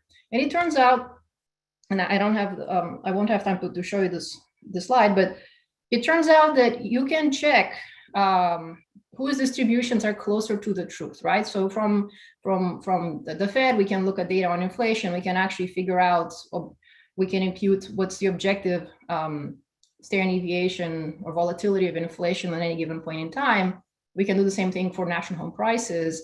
And we can see how our respondents' answers compare to those objective standard deviations, objective volatilities of inflation or home prices. And you see that basically people who have tight distributions for these quantities are those people who get it right. In general, people get it wrong in the sense that distributions are too wide. So if you have a tighter distribution, which this picture shows happens if you have more income or higher education, then your distribution comes closer to the truth. You're better calibrated. I'm going to show you the regressions in just a second here. I wanted to just point out that there are some geographic effects in our sample. So we split people by their degree of uncertainty, how wide those distributions are they produce. And you can see that the people who have the highest level of uncertainty, which is indicated by color red, tend to be here in the southeast. People who have the tightest distributions, which remember means the best, those closest to the objective values, tend to be here in the middle of the country. So there's a geographical distribution of uncertainty, which again could be a topic for another paper to understand why culturally that is happening. But there are definitely fixed effects in terms of economic uncertainty, geographic fixed effects. So let me show you some tables now. I'm just trying to understand who is more uncertain in the cross-section. So we have the person's I and month T uncertainty measure. This here is the average across the 3 standard deviations for the 3 distributions, one about income growth, one about inflation, one about national home price appreciation. So we average those 3 standard deviations here. If you don't like that, if you want to just look at the uncertainty with respect to the 2 macro variable they forecast, inflation and national home prices, you can just look at the very last column here. That's where we average those 2 standard deviations for just those 2 measures. But it really doesn't matter where you look because, like I said, within a person, those standard deviations are highly correlated. So what we see in the first column is that people who are more uncertain in the population, if you just look at exogenous factors like age, gender, and race, are going to be individuals who are, the people who are more uncertain are those who are not white. If you are white, you produce a tighter distribution than if you're not white, okay? So there's a racial component to economic uncertainty. Women are more uncertain. They produce wider distribution. They basically say, I don't know, anything kind of could happen tomorrow in the next 12 months. And then there is a nonlinear function of age. In terms of uncertainty, basically the people who are the most certain, people who produce the best distributions are those who are in their late 40s, early 50s. So if you're around that age, good for you, you come up with the best distributions. Now, let's add in the things that we really had a hypothesis about, which is people who have a higher amount of adversity in their lives are going to be uncertain about the world, including economic variables. So we see evidence clearly in support of this hypothesis. If you have a higher income, you're going to be less uncertain, right? So tighter distributions, better distributions. If you have a college degree, again, you're going to be less uncertain. So education and income help. People are more certain when they come up with economic forecasts. And then in the next column, we add in an indicator for whether or not you're working. If you are working, again, you are less uncertain. You come up with tighter distributions.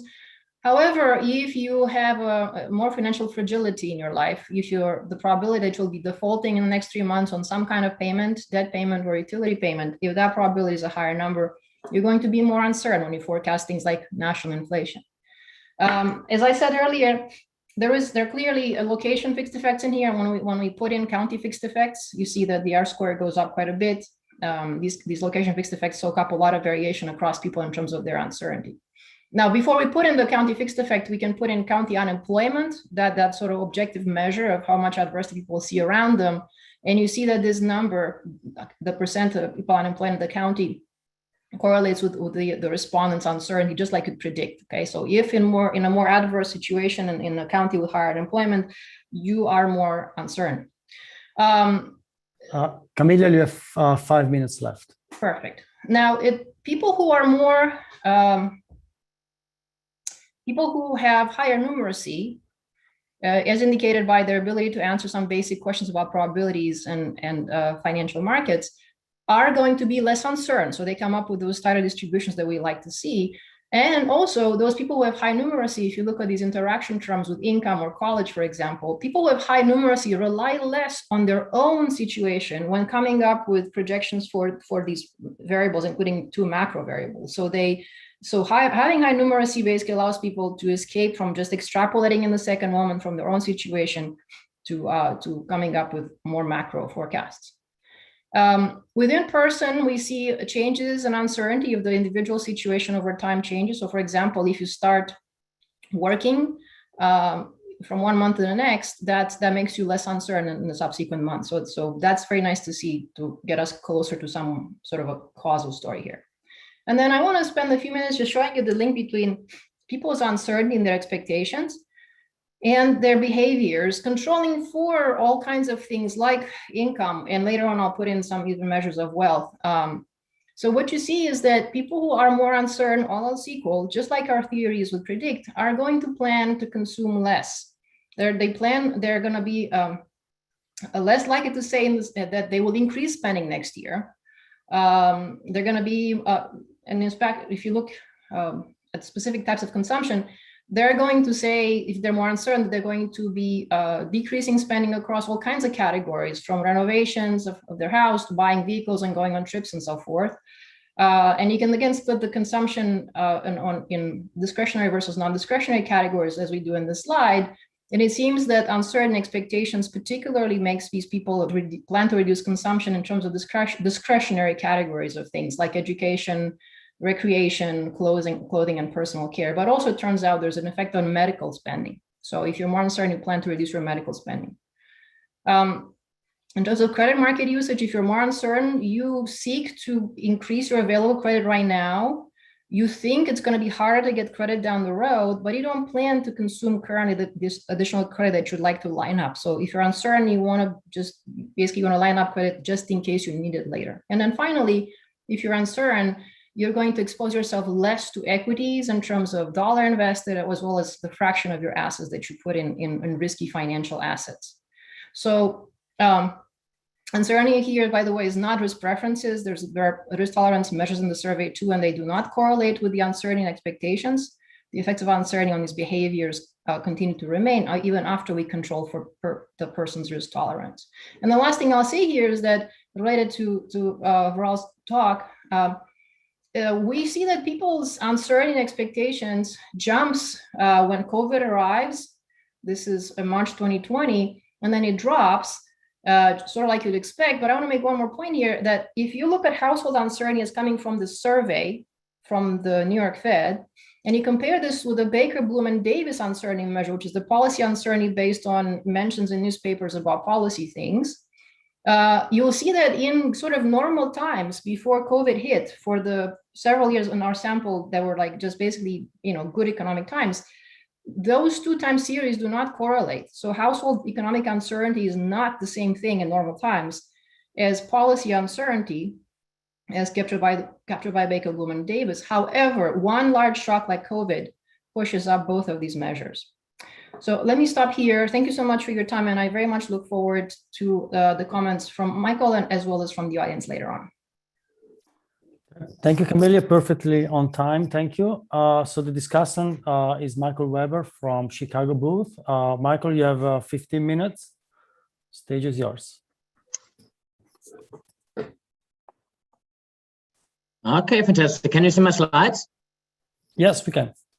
Okay, very good. It should be large now. So thanks a lot for giving me the audience to the opportunity to read and to think about the paper.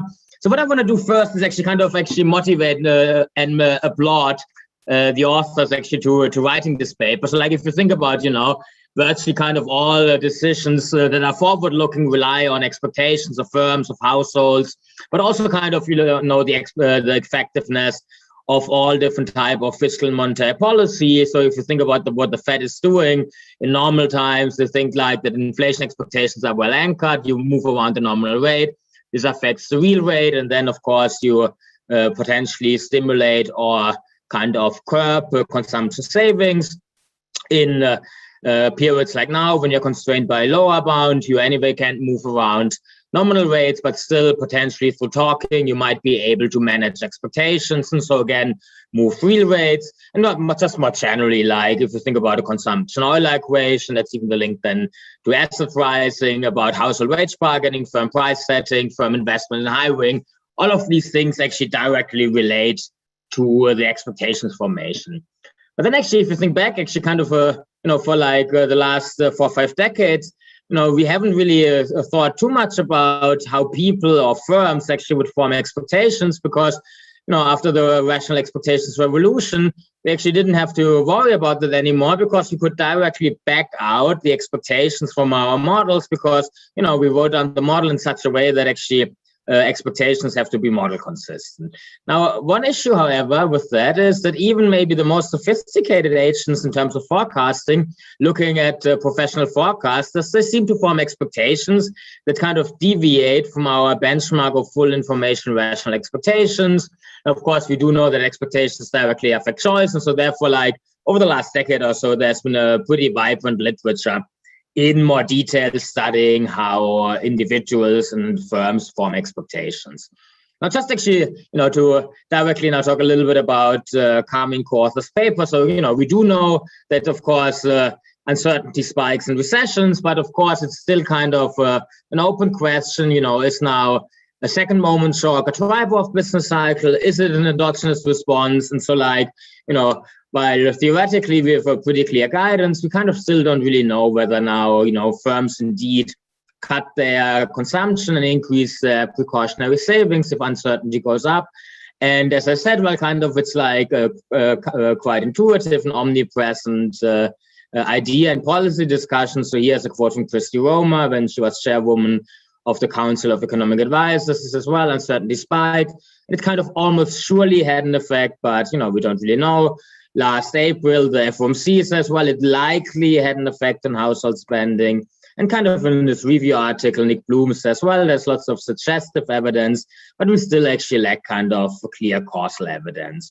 And so I think that's actually why this paper is so useful. It shows us that, if you have low socioeconomic status, actually you have higher subjective uncertainty, which then mediates the effect on precautionary behavior. And the general idea is that your personal life adversity actually affects how you think just about uncertainty across several domains.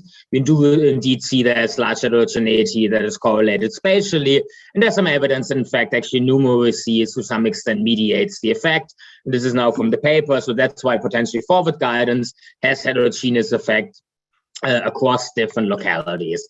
So not just to, kind of in case you haven't thought too much about individual expectations, to kind of, show you that they might have actually differ quite substantially from, what we typically might actually assume. So, the Fed, of course, had now an inflation target for almost 2 decades. If you ask 30,000 households in the US, what do you think is the kind of inflation rate the Federal Reserve tries to achieve over longer periods of time? There are definitely a few people that are quite well informed. You also see that about 40%, in fact, actually answer a number larger than 10%, which is something we haven't seen since the 80s. Then, and I'll come back to that later on, it looks like actually personal fixed effects are actually quite important. It might just actually be a reflection of like cognition and cognitive abilities. This is now from some work with Francesco D'Acunto and co-authors in the Westart.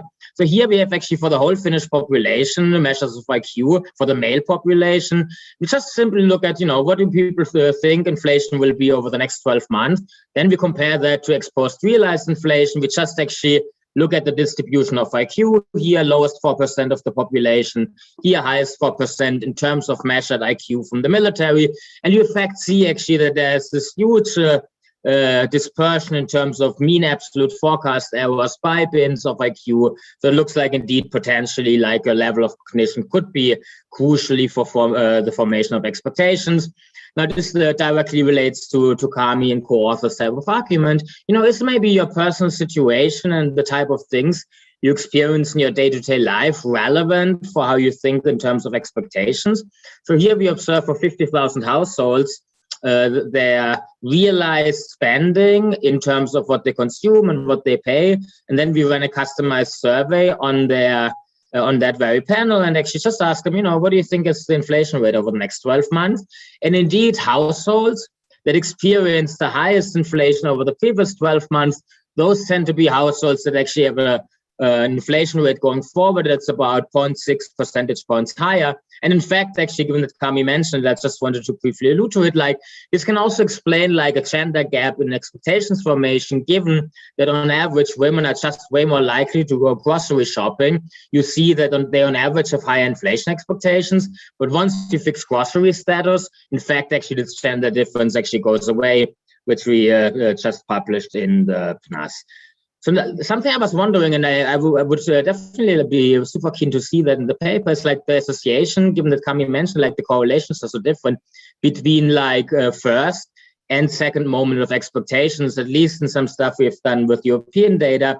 It looks like there's actually an inverse U-shape. Those that have kind of, more reasonable expectations, they also have lower uncertainty. It's mainly actually in the tails that you see a high degree of uncertainty. This was for euro area uncertainty, euro area growth.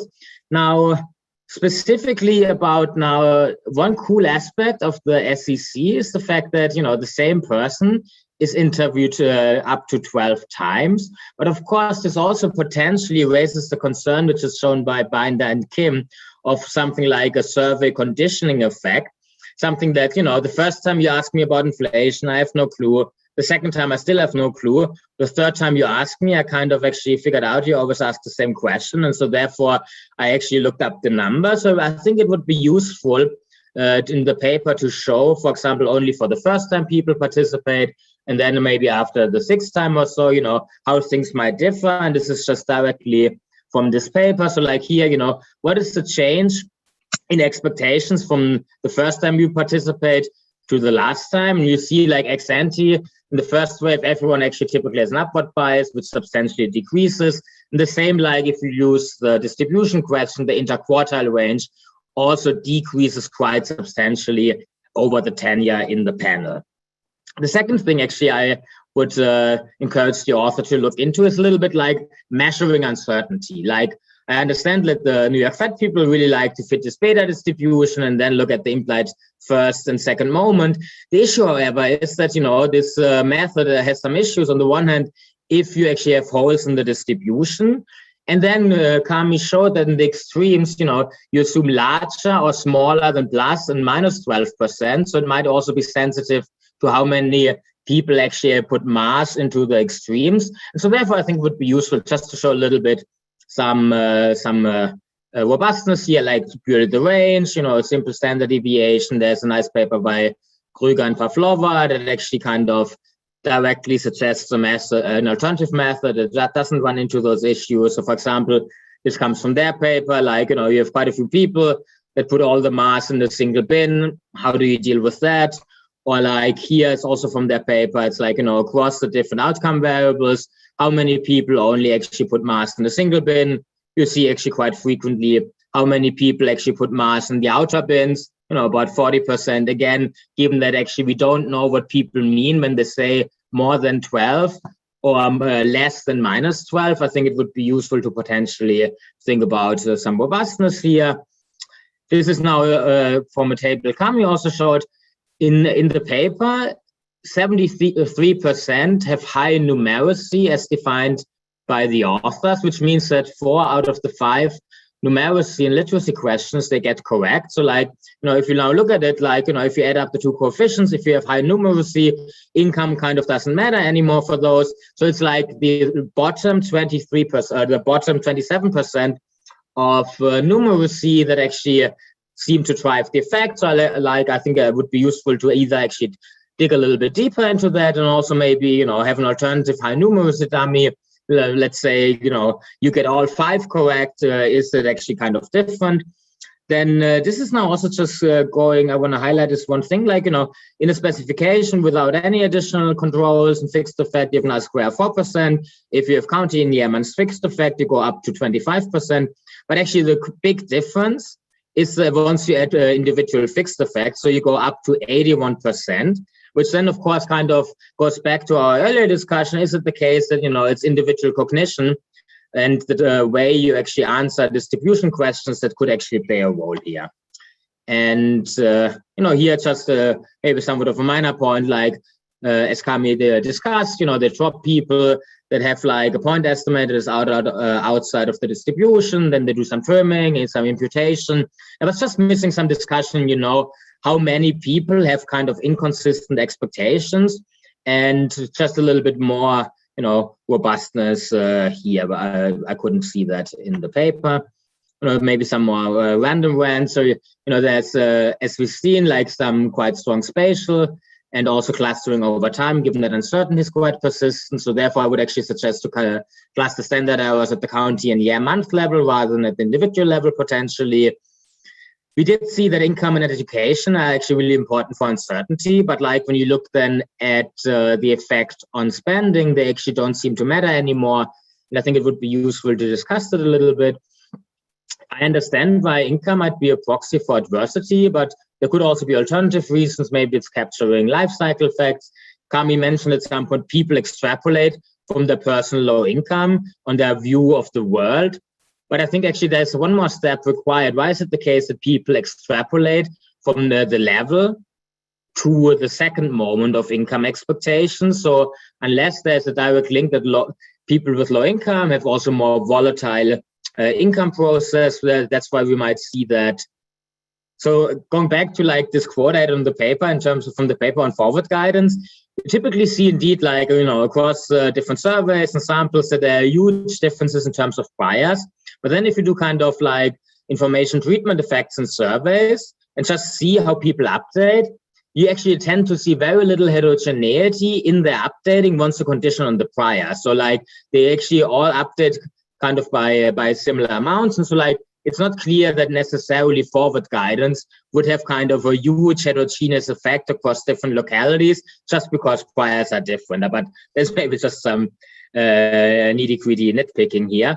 And then like, we've actually ran some recent survey that we customized ourselves with Statistics Finland. And like, we also did like, given that the New York Fed always, or Mansky kind of pushes authors always to use this distribution question. What you actually see predominantly people actually complain about in some meta-analysis and just some general questions at the end. They really, really, really hate answering these distribution questions and complain how complicated they are. And so I just think the cognitive burden might play a role for how people actually answer these distribution questions. And I think it would be useful to discuss that. So overall, I really actually really enjoyed reading the paper, thinking about it. It's super well done. And there are a couple of robustness and extensions the authors could look at, but I leave it up to them, of course. Thank you. Thank you, Michael, for the great discussion. Camilla, if you want to take a couple of minutes to address some of Michael's question, and then we have a couple of other questions in the chat. Michael, thank you. That was a very, very nice discussion. I think both of us agree that there are clear individual fixed effects in the setting of priors about various economic outcomes. Your work indicates that those fixed effects come from cognitive abilities. In my work, I add this dimension of your experience, the world that you have seen, the extent of adversity that you've experienced. This becomes basically an individual fixed effect alongside with, or part of your individual fixed effect alongside with your maybe cognitive ability that you're born with. But if you remember Sandel Nathan's work on scarcity, right? It says that if you are in a difficult economic situation or in a stressful situation in general, that actually can limit your cognitive bandwidth. So it could be that what you call cognitive ability is not necessarily a trait, but it's something it's within person over time varying because of the stressors around them, right? So I think all of us have a lot of work to do to understand these personal characteristics, let's not call them yet fixed effects, that drive the formation of economic expectations. And a lot of work is ahead of us, and I'm excited. I think the part that I wanted to just address one more point. Again, everything that you said, Michael, is super useful. Thank you. But you said, Cami, a bunch of people have high numeracy. That is, they're able to answer 4 out of 5 questions about probabilities in financial markets correctly, and you put a dummy for these people that's equal to 1. That is, these are highly numerate people, and 27% of the sample doesn't have high numeracy, and it looks like your effect, that is this extrapolation from the person's own situation into how they come up with these distributions. This extrapolation is happening mainly because of the people with low numeracy. And you're absolutely right in the sense that more of the extrapolation is coming from these individuals who have low literacy. But I think that's important to know, right? It's not, I don't think it's a bug. I think it's a feature. It's basically just tells all of us that we need to somehow help the population be better at understanding numbers and financial markets. So it's something that we should talk more about in the paper. I don't think it's a problem with the paper.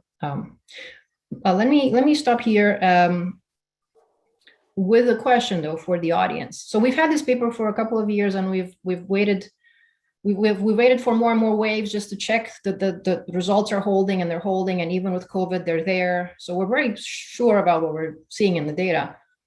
But the question that I have for you guys is whether you find it useful in the paper to show that this uncertainty and expectations, if that it actually relates to household behaviors. This is, Michael didn't comment that much on that part of the paper, and I'd be curious to know whether you find that's useful to document or not. Maybe the paper should just be about the cross-sectional description of who's more uncertain and why, and perhaps it should take less time to talk about how then uncertainty shifts or relates to behaviors. Anyone want to take on the question? We have something in the chat. Badim, if you want to. Sure. There's actually a few questions over here, and I think Chris's point was much more. I think Chris's question was actually directly about behavior. So maybe Chris is the right person. Yeah, Chris, if you want to. Yeah. Yeah. No, thanks. I was going to ask. You posed the question, which is a good one. But I think, so the 3 questions I posed were essentially around this, right? To what extent does uncertainty then feed back into larger macro drivers and things that can help reveal whether agents have shifted things like inflation expectations, right? So effectively, your surveys are suggesting that uncertainty shocks lead to higher precautionary savings, less spending on durable goods, right? And that has an important implication on the consumption basket, and the mix of consumption that's been that we've seen in the post-GFC period, right? We've seen lower durable goods consumption, less household formation, less service, less willingness to commit to investment projects, right? Could also lead to lower business formation, less entrepreneurial activity, and lower productivity growth, right? So that's at the macro level. So it would be interesting to just see how far you can push the data set in terms of estimating the impact on precautionary saving and durable goods consumption. That's the first. And the second is, it would be interesting to see how, and maybe this is kind of an indirect way of getting at this question on cognition, is if people are subjected to shocks in your survey, do they switch cohorts, right? In other words, how sticky are your uncertainty expectations, right? If you have a negative income shock, do you move up the uncertainty distribution, or is somehow your views on uncertainty fixed? And if you're subject to a negative income shock, does it still, your uncertainty views still stay relatively low? Very good. So can I tackle a couple of these Yeah, questions? absolutely. Yeah. Okay. So let me start with the last one. We in our sample, we don't have within person a whole lot of variation in terms of their income month to month, but we do have variation with some power when I look at within person variation in terms of their work status. And we find that if you move from having no job to having a job, from 1 month to the next, that shifts your uncertainty. So if you become employed, it makes your distribution of uncertainty in the next month become tighter. In terms of aggregating figuring out, whether if uncertainty at the household level leads to some aggregate shifts in, say, durable spending. I would love to do this. The problem is that the New York Fed in any given month surveys, one or two people in a county, because they only have about 1,300 respondents across the country. So even at the county level in any given month, I just don't have enough data to really aggregate and then see whether or not whatever the households say in that county shifts consumption in that county later. We can do it at the state level, but even at the state level, there's just not a whole lot of respondents. I wish we had more data, at any given point in time, more households, but we don't have it. So maybe we can do something for aggregation, but it's probably not the best data set for that, at least not at the monthly level. Let me stop here with this question. Thank you so much. And we have time for one last question. I think Nicole, Clara. may I ask the question that I typed out? Yes, you go and then we have Clara. Okay, we have a couple of minutes. Okay. Yeah, Camila, so I can just kind of summarize this. Throughout your whole presentation of all these kind of demographic effects, the thing that I immediately saw was that this looks a lot like risk neutral probabilities, right? So people who are poorer, basically people who have higher effective risk aversion, seem to report kind of higher uncertainty, and otherwise do kind of put higher weight on kind of bad things, right? Which is high uncertainty, low expectations, things like this. So I was wondering if one question is kind of philosophical. Maybe we write down models with objective probabilities and prices of risk, but that's because we're economists. Maybe the way people think about these things is kind of they already incorporate their own kind of prices of risk in how they think about expectations of future events. And even if not, maybe then there's just an identification challenge. Given your results, can we ever hope to decompose different prices of risk because people have kind of different wealth, different income processes, etc., from different from heterogeneous beliefs? It's a great question. So our attempt to do this is done by controlling for measures of risk tolerance as produced by the New York Fed. So in the same survey, in a couple of different parts of the survey, different modules that the person takes at different points in time, they have to answer questions about allocation of assets and lotteries and like risk taking. So we have some measures of risk tolerance. It turns out that those risk tolerance measures at the individual level have exactly zero correlation with the width of the distributions. Okay, so risk tolerance, which is, it could be, this is what our models basically, Finance 101 would say, beliefs and preferences, they don't have to be the same thing. Now, is the New York Fed measuring risk tolerance properly? They've done the best they could. Your point, this is actually a point that's been made before. John Cochran has made this observation that with survey data about beliefs, you can never know for sure if it's really belief or if it's risk neutral preferences. And Stefan Nagel has a paper where he's trying to see if that were the case, would the survey data and prices that we observe make any sense? And his work suggests no. As in his work says, look, what we call beliefs in these surveys, they really are beliefs. But will people be convinced fully of this? Probably not. Very good. Well, thank you so much again for all these wonderful comments. I saved the chat, and I'm sorry I didn't get to everybody's questions. Yes. Clara, I will do what you said in the chat. That's a great start. Thank you. Thank you, Camila, for going through the chat. We really have to move on to stay on time. So the next speaker is Stefano Giglio. I don't think he needs many introduction. He has a very eclectic research agenda. He's working on asset pricing, macroeconomics, real estate, recently climate risk. And today he's going to talk about cross-sectional uncertainty and the business cycle. And he's going to do so by using some unique option data set that spans some 40 years of data, which is quite unique in that field. Stefano, if you want to try to share, perfect. Yeah, we can see your slides. All right, you see the slides? Yeah, so you have 25 minutes. Okay, perfect. So first of all, thank you for inviting us paper to the on the program. And thanks for a nice introduction. This paper is joint work with Jan de Becker. And what we do in this paper is we study cross-sectional uncertainty. We propose a measure of cross-sectional uncertainty using new data from option markets, and we study the relationship with the business cycle. So to give a bit of an introduction, there's been, as many of you know, a very large literature in both macro and finance trying to understand the relationship between uncertainty and the real economy. Okay, uncertainty in asset prices, uncertainty in the macroeconomy, and so on. Now, in this literature, there are kind of two basically main questions that have been trying to tackle. One is, how should we measure uncertainty? And B, once we've measured it, do shocks to uncertainty matter for something real, for the real economy, for price, and so on.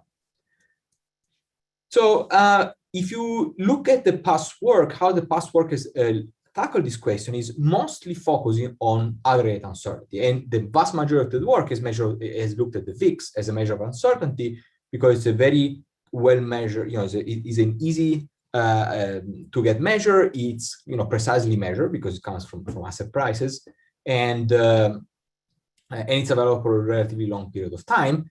But what the VIX measures is kind of an aggregate uncertainty. It's just uncertainty about the common shock, right? Now that doesn't actually map to all of the typical models where we think about models in which uncertainty matters.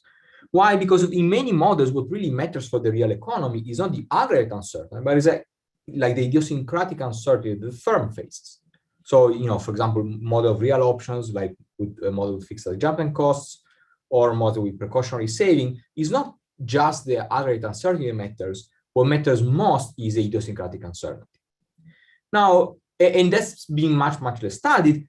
Now, there has been some work in the past literature that has looked at a cross-sectional or idiosyncratic uncertainty, but this empirical work has always looked at realized cross-sectional distributions, okay, as opposed to kind of the ex-ante measure of uncertainty. They look basically at the realization of shocks in the cross-sections.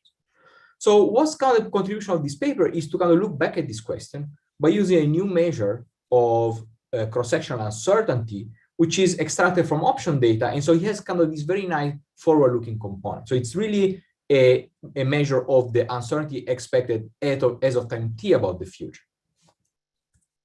So, I'm going to get more into this formula later on, but, to give you kind of an introduction to what I'm going to do in the presentation, in the paper, imagine you take the return of a company I, you can split it based on the part that comes from the market and everything else, where everything else will include a purely idiosyncratic part, and maybe some sector shock and so on. So, and then you can think about splitting the conditional variances of these returns. So, you have the total conditional variance of the shock to the firm, okay, which is the variance of RIT, which I brought here. And then you have the aggregate volatility, which is the variance of the market, plus the volatility of the residual. So the idea is the way we're going to compute our time series measure of cross-sectional uncertainty will be to compute firm by firm the idiosyncratic uncertainty by taking the total uncertainty we extract from individual options and removing the part that comes from the market to get basically the residual, the uncertainty about the residual, which is called the pure idiosyncratic part. And then we're going to aggregate across firms using some weights, for example, market weights. Okay, so this procedure will give us one time series measure of the average cross-sectional uncertainty faced by the firm, trying to capture exactly the part that is not aggregate uncertainty. And basically what we're going to do in this paper is we're going to build this measure. We're going to study then, how does it vary over time? Is it very volatile? Is it not very volatile? Does it vary with the business cycle? Or it's kind of acyclical? And we're going to ask whether it forecasts the realized dispersion in the future and whether it forecasts real economic activity. Okay. And after I'm going to show you basically some descriptive statistics about this measure, I'm going to then ask, what does this say about the models that have been thinking about the role of uncertainty in driving the real economic fluctuations? Are the models consistent with this, or is there something that looks different?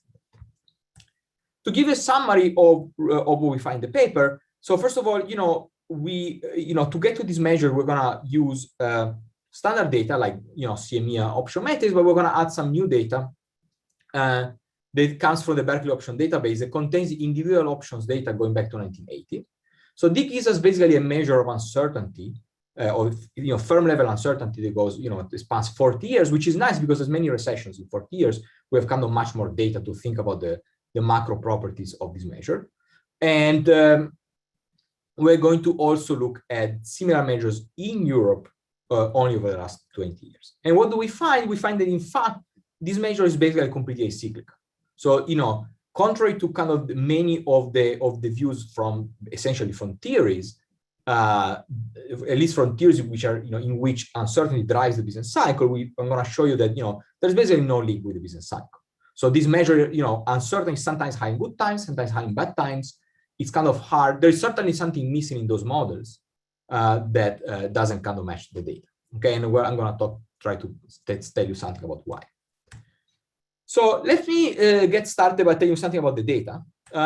So from the data is really a composition of two data sets. From 96 onwards, we're going to use option matrix, which you all know, right? It contains data about the aggregate and individual stocks, so that's fine. Now, the really new part of this paper is to get this data that covers the time until 1980, and it's kind of a long story, but basically there existed this Berkeley option database which kind of disappeared. Some universities had bought it, but it only covered until 87, so it didn't go back all the way to 1980. But we figure out that, Stuart Mayhew, who used to work at Berkeley at the time, was a PhD student at the time, he was maintaining the data set. He had the copy on tapes. And so thanks to him and Terry Hendershot and the Berkeley library, we're able to kind of resuscitate these all these options data from the Berkeley data set, which is great data because it's thick data that goes all the way back to 1980. You see like literally individual trades of all individual options that were available on SIBO starting 1980. Okay, now currently we don't really know what is the availability of this data, but we're making all the data that we use for our paper public in all the time series that we can publish. Okay, so basically the point is what we can do, we can basically build implied volatilities going back to the 80s, and we can aggregate across firms to build one measure of idiosyncratic volatility, okay, removing the part that comes from the market. Now, we're not going to do the VIX, even though ideally we would do the VIX, but we cannot do the VIX because to do the VIX, for the individual stock level, you would need many strikes. Our data doesn't really span many strikes, so we're going to use at the money volatility instead in the money IV. That said, at the monthly level, it's basically 99% correlated with the VIX anyways. And so, we think it's a pretty good approximation of what volatility is. And just to give a sense of what the coverage of the data is, so just look at the black line in this figure, that tells you the fraction of the total CRISP market cap that is covered by our data set. Okay, you see there's this big break here because option matrix has better coverage. So, option matrix kind of has, already in the 90s, about 60% coverage. We cover about 30% of the stocks, okay? But it's, it's not bad. Like we get kind of a pretty large sample all in all of the data. Okay, and so now let me go back to how we build the measure. The question I showed you before was a bit simplified because I forgot, I omitted the fact that, stocks at different betas. So in reality, the model we actually, you could think of writing would be, let me model the return of the firm as some beta with respect to the market times the market plus the residual part. And so if you then do the same kind of, you take the variance of both sides of the equation, you aggregate across firms, well, of course, you're going to end up with a piece that has, the betas in it, okay? And this piece, in fact, has a cross-sectional variance of the betas.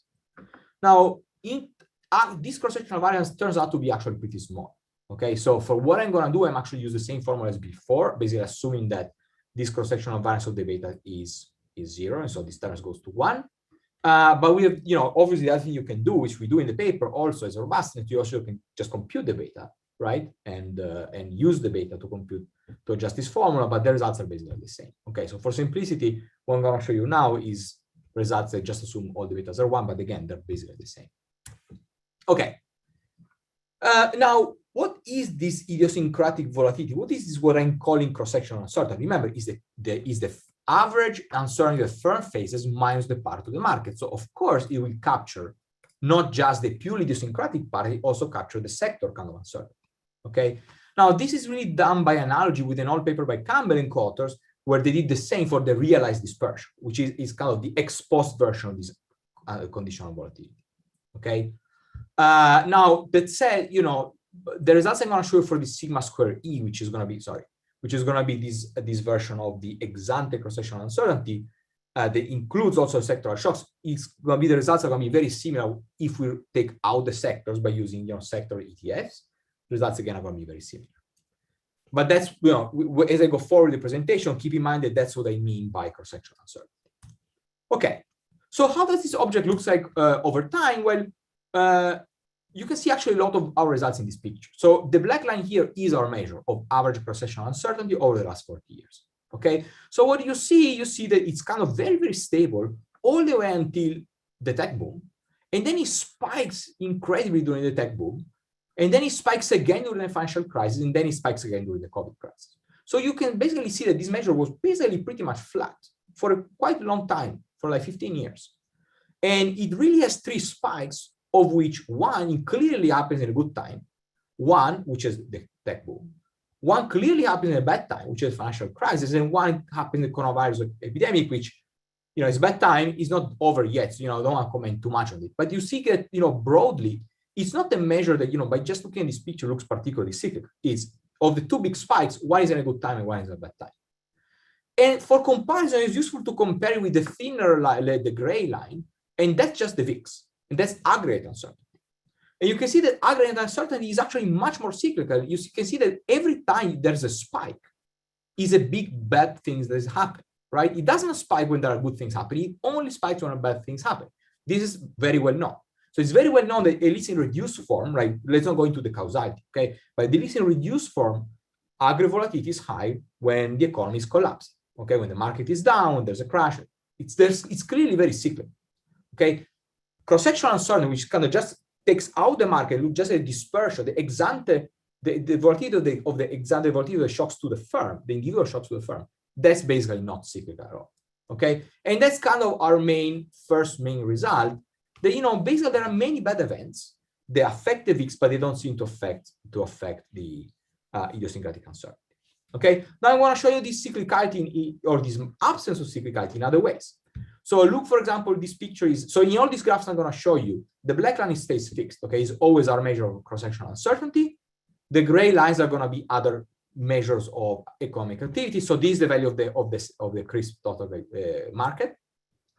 You can see again, one big spike happens when the market is booming, one other big spike happens when the market is tanking, okay? The rest seems completely quite uncorrelated with the market. You can look at investment, okay? So in one time, it's spiking when investment is going up. In one time, spiking when investment is going down. Or you can look at the unemployment rate. One time the unemployment is very low when it's spiking. One time the unemployment is very high when it's spiking. And most of the variation seems kind of unrelated to unemployment. So this is actually an interesting graph. So this is the gray line here is this Kogan and Kotter's measure of patent activity, patent value. And you can see that, these spikes seem to be actually well captured by this spike in value of patents, but not the second spike. So, what this is hinting to basically is that this measure of uncertainty, for whatever reasons, is sometimes high in bad times. Sometimes nothing happens in bad times, but sometimes it's driven up by the fact that we are in a boom where maybe there's a lot of R&D, there's a lot of uncertainty, this kind of good type of uncertainty, okay? And so it's really reflecting kind of sometimes the bad side of uncertainty and sometimes the good side of uncertainty. Okay. So next, you might wonder, given the people before us have looked at the realized cross-sectional dispersion as a measure of idiosyncratic uncertainty, how does that relate with our kind of ex-ante measure of uncertainty? And here's the graph. What do you see? You see, so the black line again is our measure, and the gray line is the realized dispersion. Okay, so it's the realized cross-sectional dispersion period by period. Okay. So what you see, first of all, that the realized dispersion is always above our IV measure of dispersion or cross-sectional uncertainty, which tells you there's actually a positive risk premium associated with idiosyncratic uncertainty, which is actually the opposite of what you see, for example, for the VIX. That's already kind of interesting on its own. But then, you basically do see very clearly from this figure that, this gray line is just a much more noisy version of our black line. And that should not be surprising, because when you think about what realized dispersion and uncertainty, how they're linked, well, they're linked in a very simple way. Our measure of forward-looking cross-sectional uncertainty is actually the expectation of future realized dispersion under Q. Okay, so this is not surprising, the risk premium. But it also tells you that our measure of expectation should be much less volatile because expectations are much less volatile than realization. In other words, what real dispersion is capturing is the true uncertainty plus noise. And when you want to do studies of, try to understand whether these measures matter for activity or prices, you want to have a less noisy version if you can. And so we argue that this is an advantage of our measure. Okay, it's kind of an ex ante version of the realized dispersion. Now you might wonder, maybe, but they look very correlated. Well, they are somewhat correlated, but when you look at changes at the monthly or quarterly level, they're not that correlated, which is nice because we're going to be able later on to actually try to figure out which one matters the most for example, for real activity. Now, another thing that you might wonder is, given this relation, is it true that you might expect that our measure of cross-sectional uncertainty should actually predict realized dispersion, because it's kind of an ex ante measure of that. So is it actually true? And the answer is true. Indeed, it is a significant forecaster of future realized dispersion, and it remains significant even after you control for past realized dispersion. You wouldn't expect to be the perfect predictor because it's a Q expectation, not the P expectation, right? But it does contain a lot of information useful to predict future realized dispersion. And finally, I want to show you something about forecasting. So, in the figures before, I looked at the contemporaneous relationship between economic activity and uncertainty. Now, I want to look at the kind of forecasting ability. Does controlling for the lag economic activity, does today's uncertainty predict what's going to happen in the future to economic activity? That's what we're looking at. And so there we have three outcomes here. We have unemployment, employment, and industrial production. The results are similar, so let me just focus on unemployment. So if you look at this first column, what does it say? It says that if, in periods of higher cross-sectional uncertainty, indeed, unemployment following is higher, so it's a bad sign for the future. So it's kind of there. It kind of predicts a bit what's going to happen in the future, but you realize very quickly that once you control for either past realized dispersion or aggregate uncertainty, its predictive power goes away.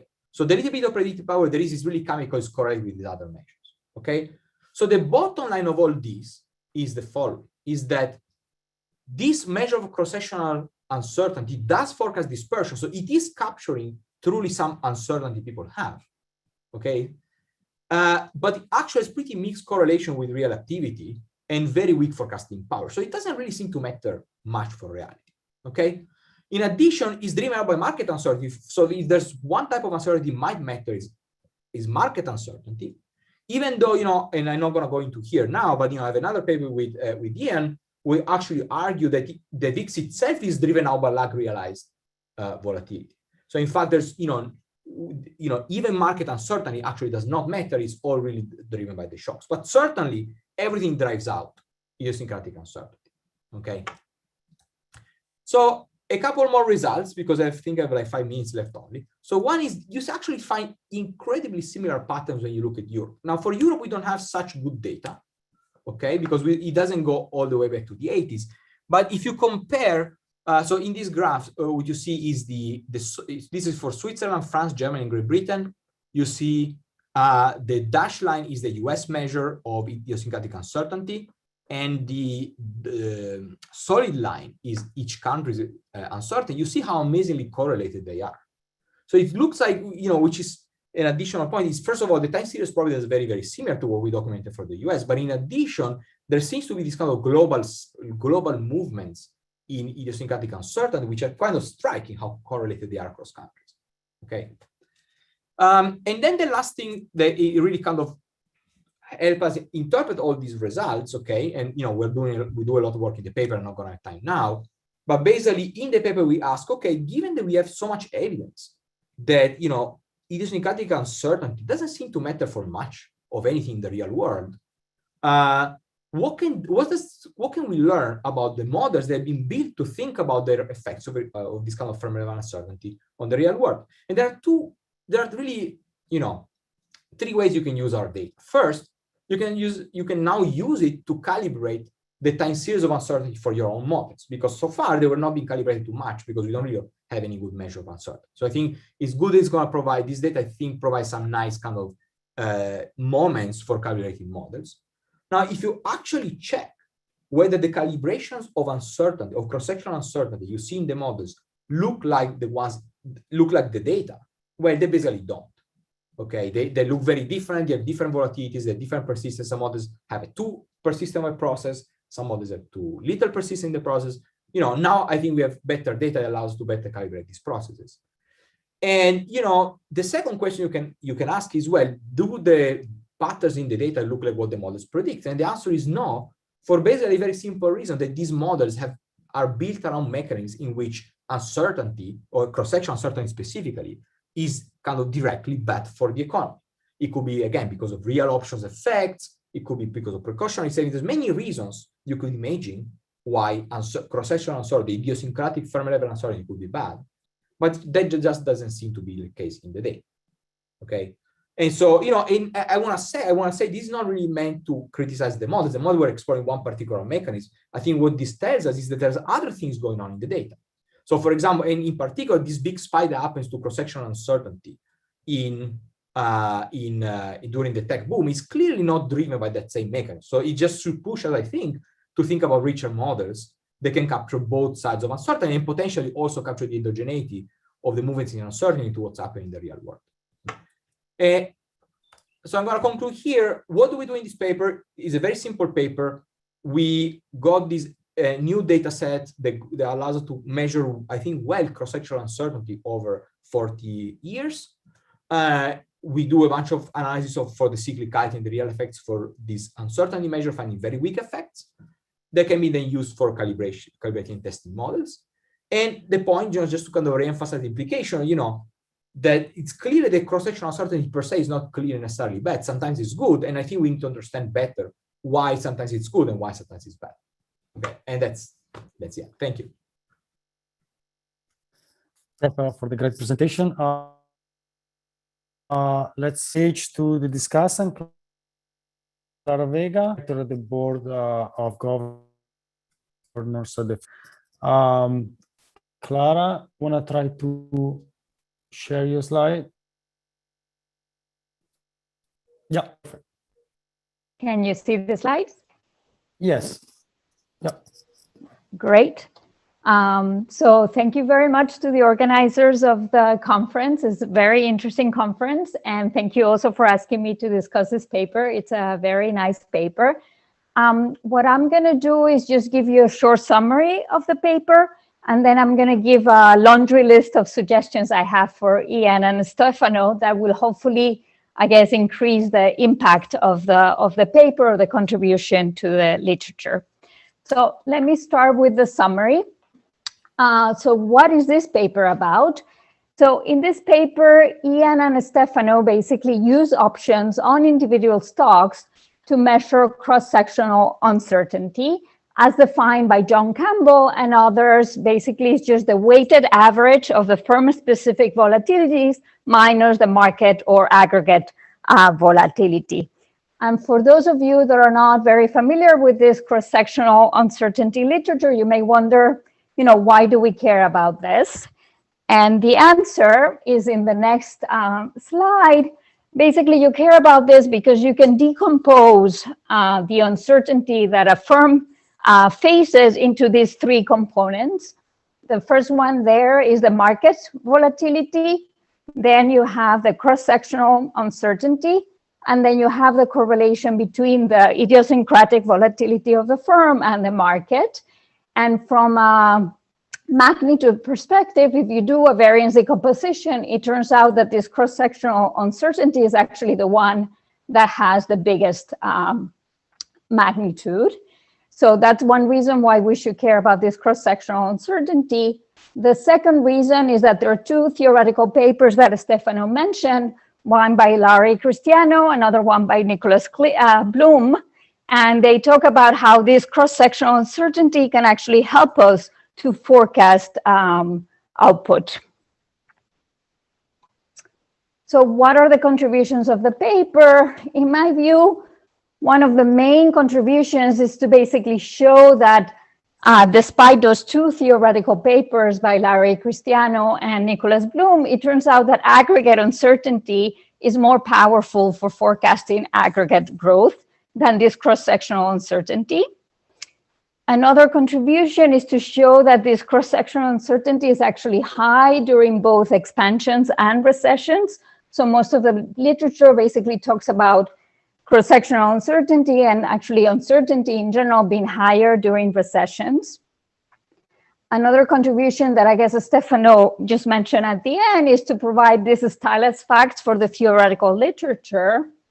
And then the last contribution is if you're going to think about measuring cross-sectional uncertainty, people have used this standard deviation across residuals, across firms. And what they show is that basically this option implying firm-specific way of measuring cross-sectional uncertainty is a better measure. So that's in a nutshell what they do in the paper. And let me now move on to suggestions. So my first suggestion to the authors is that I would really want them to explore a little bit more their main result. So why is it that aggregate uncertainty does a better, is better in forecasting aggregate growth? And like Stefano mentioned, basically this graph he showed before, the dark line is their measure of cross-sectional uncertainty. The light gray line is aggregate volatility or the VIX index. And basically the main difference is that the cross-sectional uncertainty is higher during the tech boom. And I would actually argue that even before 2001, there is very little correlation between these two measures. And most of the correlation happens after 2001. So I think it would be very easy for Stefano and Ian to basically just do a regression before 2001 and after 2001. And my guess is that maybe cross-sectional uncertainty doesn't do so badly after 2001. So basically my question to the authors is the main result maybe driven because of that tech boom discrepancy between the two volatilities? Another suggestion that actually Stefano mentioned, and I think maybe now they've done it, is that John Campbell and the co-authors basically look at similar questions, and they find that actually the dispersion across industries is what matters the most in terms of forecasting aggregate growth. So I was wondering if this is something that the authors find as well. And then something that John Campbell and the co-authors do is that they look at lead-lag relationships. And they find actually that aggregate uncertainty is the one that leads all the other ones. So maybe this is why it has the most forecasting power. So my second suggestion, which, I mean, I don't know if Stefano and Ian want to delve too much into this, but I think it's almost impossible for them not to tackle this question, which is, you know, there are other measures of cross-sectional uncertainty. It's true, like Stefano mentioned, that theirs is forward-looking. The other measures are not forward-looking. But in my view, I think you can make other measures forward-looking by just having a forecast. And so the question is basically they have this new measure of cross-sectional uncertainty, and how does it, you know, perform relative to other measures? And the way they evaluate this is just by showing this table where they're going to have, you know, realized dispersion on the left-hand side, and then they're going to make it compete their measure against other measures, basically just the lag value of the realized dispersion. And what they mention is that actually the option imply volatility is as good, I mean, is still statistically significant when you make it compete against its own lag. So I think if you want to really take this question seriously, my suggestion would be, you know, the first thing you should do is, instead of doing a levels regression, I would take the log of volatility, because we know that volatility is not normally distributed, but the log is. So the residuals of that regression would be better behaved if you take the log. But more importantly, I would do, you know, show the R-squares to see what is the percentage of the variation that you can explain, and then maybe do some out-of-sample forecasting exercise. And then, of course, when you're reading the paper, your question is, why is it that they're only comparing their measure to this standard deviation of residuals when there are other measures that other people have used? You know, Federico Bandi is in the audience, and he would say, well, maybe the best measure would be realized volatility. So basically here I just have a list of other measures that you can compare it to. And again, I mean, I love options. I think probably options will do better. And we all know that those are forward looking. But I guess the question is, if you make the other measures forward looking, whether, you know, this options based measure is as good as the others. Something that I think would be interesting is to compare measures that have risk premia in them and then measures that don't have risk premia. And the reason why I say this is that in the paper by Nicholas Bloom, the red line is their cross-sectional uncertainty, which is measured by using dispersion of the total factor of productivity, this red line. And actually that red line is not higher during the tech boom. So something that I wonder is whether this other option imply measure is so high, maybe because of the risk premia, or maybe it's because actually the firms that Nicholas Bloom and the authors look at is different.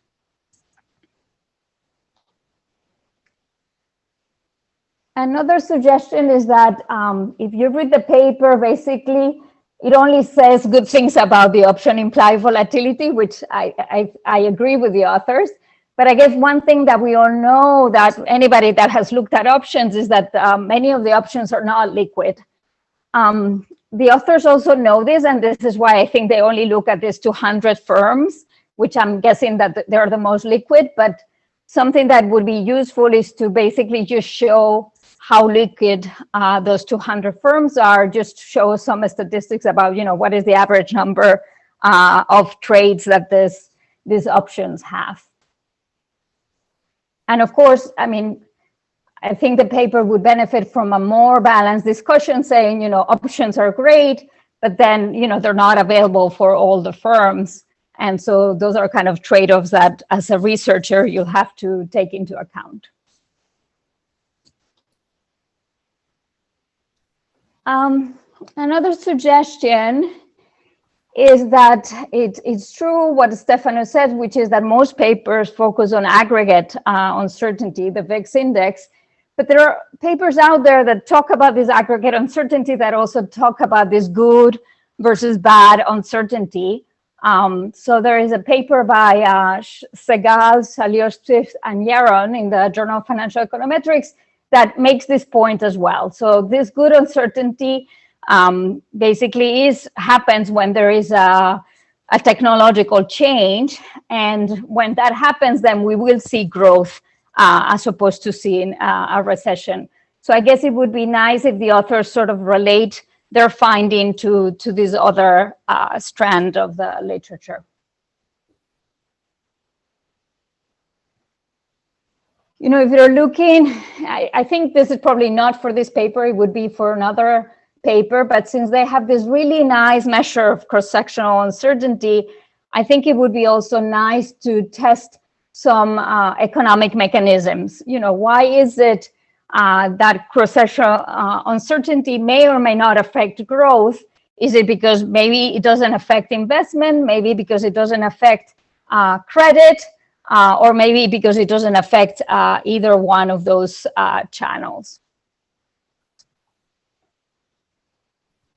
And then I guess my last two comments are related, which is, you know, anybody who has looked at volatility, is pretty obvious that there is time variation. But, you know, when the authors look at this variance decomposition, they estimated using the full sample. So I think it would be nice if the authors show variance decomposition looking at different time periods, because my prior is that probably maybe cross-sectional uncertainty may not always dominate macro uncertainty. And since one of the contributions of the paper is to show this type of stylized facts, I think it would be interesting to see whether there are some time periods where you have that aggregate uncertainty is dominating the cross-sectional uncertainty. Another thing that other papers have looked at is whether the asymmetric effect of uncertainty on growth is different during this bad versus good times. And the last comment is similar to the time variation. We also know that there is industry variation or variation across firms. And again, I think it would be interesting to look at the variance decomposition, breaking it down by different industries. So there could be some industries where the aggregate uncertainty is what matters more than the cross-sectional and vice versa. But overall, I really like the paper. I guess my suggestions are just meant to increase the contribution of the paper, and I wish good luck to the authors. Thank you very much, Clara, for the great discussion. Stefano, if you want to take a few minutes to respond to a couple of points, and then we have a couple of questions in the chat. Sounds good. So first of all, thank you very much, Clara, for the great discussion. You have many comments. I'm not going to reply to all of them. I was here for an hour, but they're all very well taken. There's a lot more that we can do for sure. Let me just maybe mention on two, which I think are kind of more I think are important to talk about. One is, in a sense, some of your suggestions were kind of clearly pointing to the elephant in the room, which is basically that what's really kind of incredibly different from everything else is this period during the tech boom. So, in a sense, I agree with you. If you remove that period, things would probably look very different. But I think I think the key question is why, what's behind that period, right? What drove this cross-sectional uncertainty to such high levels during the period? Ultimately, many of your comments pointed to that, and I think it's something we can do more to understand. And relatedly, the other thing I want just to mention is that in a sense, I don't remember honestly if we cited explicitly the paper or not, but that's this kind of two volatilities idea is what's in the back of our mind. It's been in the back of our mind for a while. It's just not so easy to have really a structural model. I mean, it's kind of easy to write a more reduced form model to think about that, but writing structural models where you have both the good side and the bad side is just difficult. But that's kind of clearly where I think the evidence is pointing. And finally, let me just mention among the many things that you mentioned, just the fact that, of course, there's limitations to our approach. So, we are very excited about options, but, obviously there's pros and cons with any measure. So I completely agree. They're not perfect. We can certainly say more about the liquidity of the options, which we didn't do much, but yeah, absolutely. And all the other comments were all, I think, very implemented. Thank you. Thank you, Stefano. So I will give the chance to Vadim to ask his question, and then we have Chris. Oh, sure. It's it could remain in the chat too, but my basic point was just that whenever we estimate these things in the data, what we end up picking up is some sort of ultimately an equilibrium outcome. So I'm not sure in terms of what this tells for how we should write macro models. I'm not sure what I take away, because it's entirely possible that I could still have a big cross-sectional shock that is cyclical in that it creates endogenous movements where, in response to an increase in a cross-sectional dispersion or cross-sectional volatility, aggregate things happen in such a bad way that I actually endogenously end up having an increase in correlations.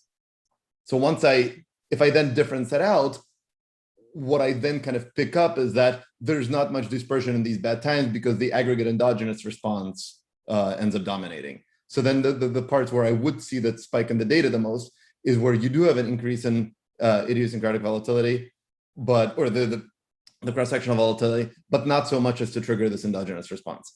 So these are still interesting models to hit, and models can still hit these data, but I'm not sure it maps directly into how we calibrate kind of cross-sectional dispersion shocks in our models. Yeah, so I agree with you. These are all equilibrium relationships. There's a lot of endogeneity in all of this. So, there's nothing in the data that is causal, okay? I completely agree with you. That said, I think that, I think I completely agree with you in the way that I see the data is, look, this is a time series of volatility of the cross-sectional uncertainty measure, and that's how it correlates. It's just a correlation, right, with all this macro stuff. And ultimately, that's what we try to do with models. We try to explain reality. And so this is just a reality which I think is not so easy to explain with a model. But I agree with you that, in theory, you could build a model. But I think there's a big gap in saying, in theory, I could build a model and actually building a model which kind of hits this moment and all the other moments. So I hope that this will kind of push people to think more carefully about really what should we have in our models that can match what we already can match, but also kind of explain these patterns. That's all really we're going to say. It's like, look, it's a new model, which behaves in a kind of interesting way. Thank you. I think it was Okay. Chris. Yeah, there was Chris. I don't know whether he wants to ask his question or you partially answer I'm it. able to answer at the same time as talking. Yeah, no, I think Clara actually raised the point, which is essentially this distinction between uncertainty and volatility, and that is to what extent are we just picking up both the right and left tails of the distribution, right? Really good times as well as really bad times, as opposed to, like, as an investor, what you really care about is this unknown shock from a different distribution that has this big negative skew from the left tail. Right. Yeah, so it's a good point. Let me actually add something which I think is useful to keep in mind. So Ian kind of took this data and wrote on his own a paper focusing on the skewness. So if you guys are interested, it's just an advertisement for Ian's paper. But it has the same data. Instead of building cross-sectional uncertainty, he builds cross-sectional skewness. And so there you have kind of more of a sign whether the up and the downside. Okay. Yes, there was then Alessandro, you have a question? We have Alessandro. Yes. So on the question of cross-section versus time series measure, for reasonable assumption on the factor structure, one can prove that you recover the same factor structure regardless of whether you go one way or the other. So it seems to me that the underlying question, which is related to a lot of what you do, is what is the factor structure of individual specific volatility.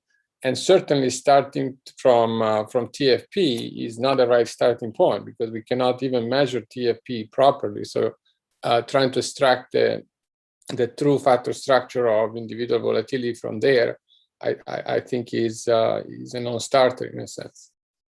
Okay. Yeah, I mean, I think that part of what we're trying to, I think part of the advantage of using option data is that it doesn't require us to take a very strong stand of some of the underlying structure of the economy, right? I mean, obviously we need to orthogonize to something, which we are doing the market. You can do other factors as well, but beyond that, I think that's advantage working with option data. Yeah. I was leaning credit to that. So exactly. I don't think we can go at this question by looking at TFP at the firm level.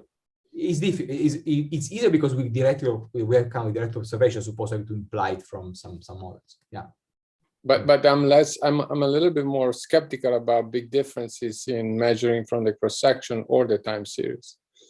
It really depends on the factor structure. Unless the factor structure is such that the idiosyncratic component it is, for example, as in those regression by Campbell that Clara mentioned, for reasonable assumption, which are fairly general, applicable in many settings, you can show that you can recover the underlying either way. Okay. Yes. We have a proof of in the case of the factor structure, we assume in our volatility paper in the RFS, we prove that precisely because a lot of people ask about why don't you use a cross-section measure. Okay. Sure. I have a question in the last 3 minutes. So I found quite interesting that you showed that there is a negative risk premium when you compare the option implied and the realized dispersion. I was wondering, you then expanded the sample to the European countries, and I wonder whether you find or you computed something similar there, and whether this negative risk premium is a feature that we find across country, and if you have any interpretation why it's negative and not positive, or okay. So whether we look so we looked at this at some point in the past. I believe you find the same pattern in Europe.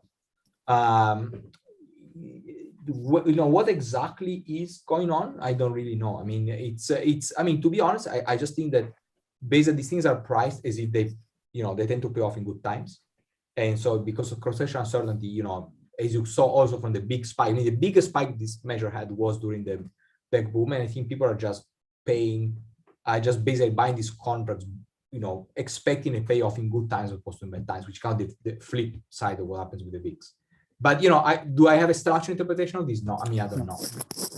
Okay. I suspect it comes from the endogenous response of volatility. The VIX aggregate volatility tend to respond and spike in bad times, and these things tend to, I think, respond and spike in good times or in better times. Okay. Yeah.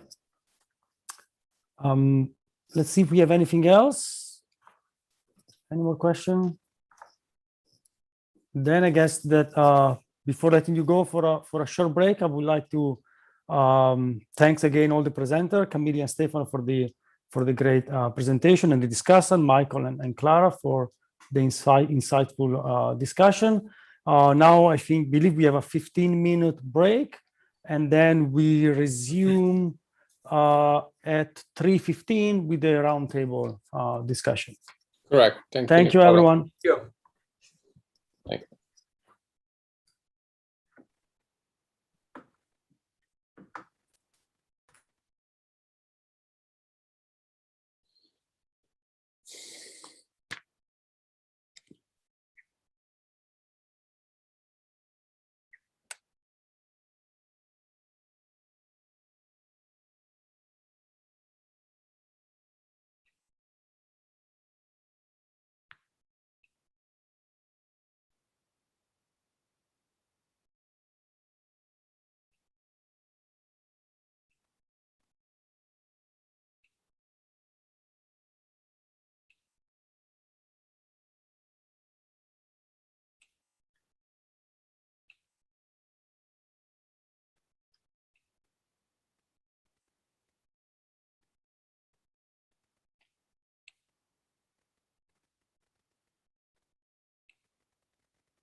Prabala, I'm here. I stopped the recording.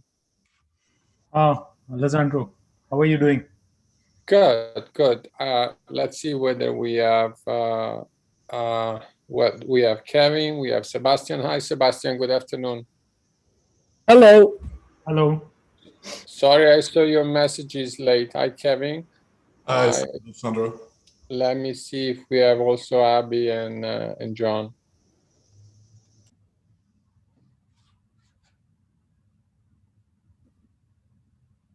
Not yet. I'm sure they're gonna be connect. So Abby was aware of the way to connect to the link.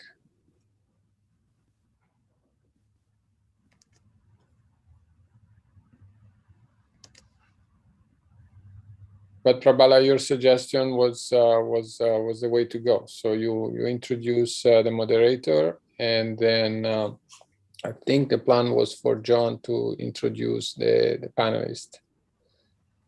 And what we need to leave to pin down whether John wants help from you in moderating from the chat, or he feels comfortable doing all of it himself. Yeah. So either way is fine with me. And so I have a few lines to say. Yeah, sure, absolutely. I'm just going to say a few words about John and just leave it out there. I have a couple of lines about everybody else.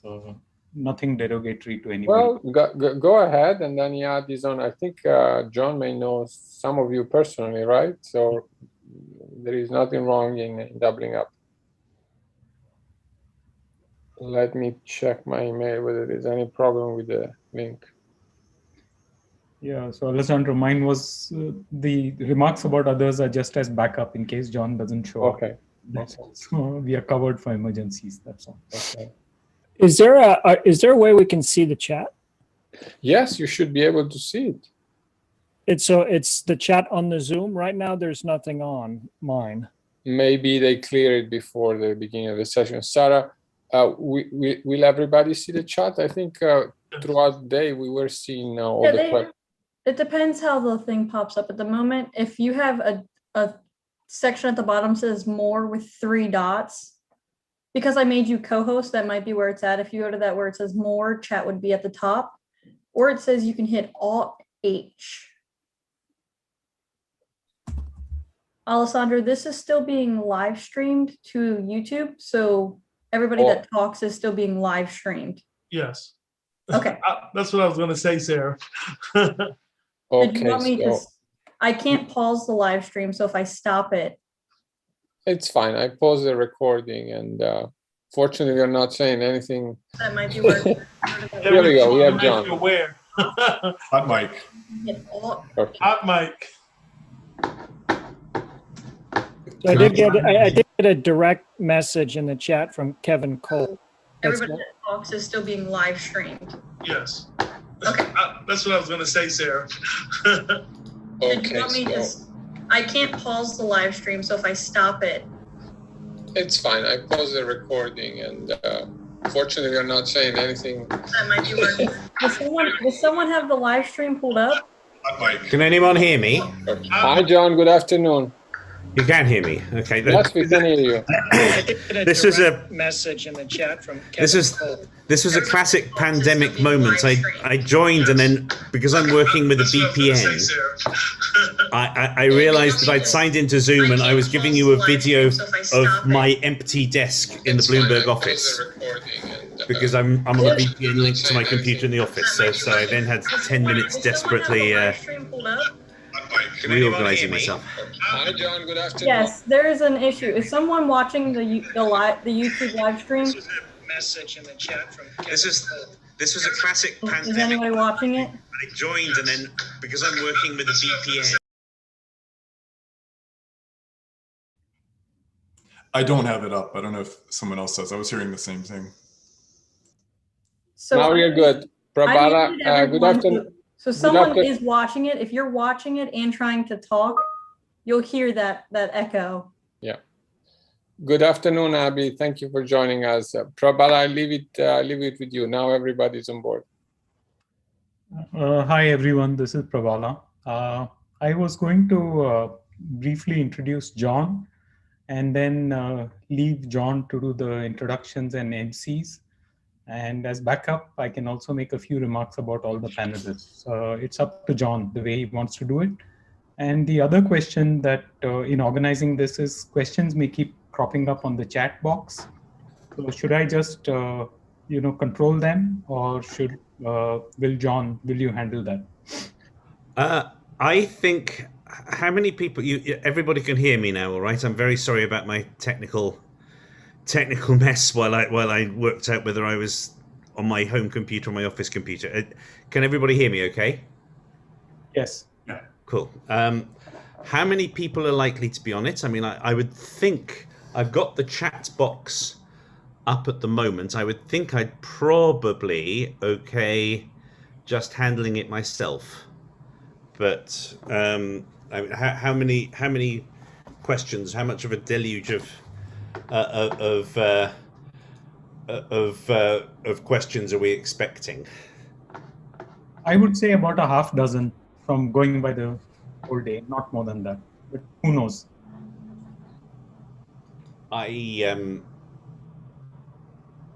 Yes, I think I can probably handle that adequately from here.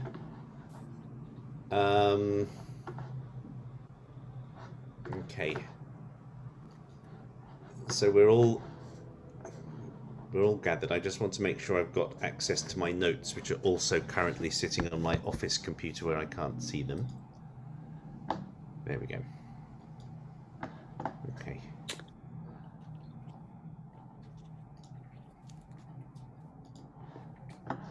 So I think if you introduce, does anybody have any on the panel have any particular thoughts about what you would or would not like to address if when I come to you first? Are there any particular points you'd like me to draw attention to as we start? The only thing that I would say, this is Abby, that there are certain things that I'm not allowed to discuss. So for example, if I've not been pre-cleared by our legal department, I can't discuss specific companies or specific investments. I can talk about sectors, I could talk about asset categories, no problem there. But for example, if somebody were to ask me about Bitcoin specifically, as opposed to a digital currency, I would not be able to respond. And AMC. Just a reminder, sorry for interrupting. Delighted to be. We have an out for not having to talk about AMC then, which is good by me. But I think you know the rules of the road as well as I do, John. Yes. Okay. Does anybody have any other thoughts or any particular things you'd like me to draw attention to as we get started? When I call on you for the first time. John, if at the end you can give the mic back to either me or Prabhala, we'll just say 2 words of closing. This is the last event of the day, and then we have 6 self-selected breakout room where a participant can join to discuss the topics of the specific section. So there is also one dedicated to the roundtable for this afternoon. So if you can stay a few minutes after we finish, that would be great. Okay. And somebody else will explain how to get into the particular. Yes. Get into the particular breakout rooms. Okay. That sounds pleasantly doable. Okay, I just need to make one other adjustment on my lighting, if you'd excuse me. I don't want anyone to think it's too clever, it's just a shade. You're showing us your best side, don't worry. Well, I have to tell you, I'm on vacation. And so I am not in my office. Are you somewhere nice? I am actually in Washington, D.C. in my grandson's bedroom. Oh, wonderful. So I'm here among the Lego models. And it helps explain the virtual background that I'm using. Okay. You wanted to have a nice wall of Lego behind you. That I'm sure. I do have a fabulous wall of Legos behind me. Lego would get a product placement. That would be awesome. Right? The next meme stock would be Lego. That's right. That, I'm afraid, please don't, not even in jest. I can imagine that happening a little too painfully easily, actually. And yeah, you get a free Starship Enterprise Lego kit with every time you yes, okay, I can. Yeah, you get the general picture, but his favorite at present are the dinosaur Legos that are replicas of the ones in the Museum of Natural History in New York. Oh wow! And have you? He's been to see the T-Rex. He has, but obviously not since the pandemic began. He's 7 years old and quite anxious to go back for a return visit. Yeah, the one good thing at least it's not quite as mobbed as it always used to be. That's right. The AMNH. I can remember I was taking my younger kids during the later months of my wife's latter 2 pregnancies. I would be sort of going around the Natural History Museum with yes, people there at school vacations was quite something back then. Yeah, it could be quite jammed, and now of course with reservations required to enter, it's much more civilized. Now, can I just make sure we're starting at 3:15? When do I have a hard stop for the Q&A? Please, when should I be ending? When should I be making sure I end this? we go from 3:15 to 4:30. So in total, we have 1 hour 15. So I should aim to start Q&A sometime between 4 and 4:15. Depending Yes. on how well things are going. Yes. Okay. And I will ask people to I think I will just simply say just use the chat function in Zoom to send questions, and I'll moderate them. That's simplest, right? That's what you had in mind? Yes. Perfect. Okay. Thank you very much, everyone. We have 1 minute to go. Okay.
Hi, Alessandro. It's 3:15 if we want to begin.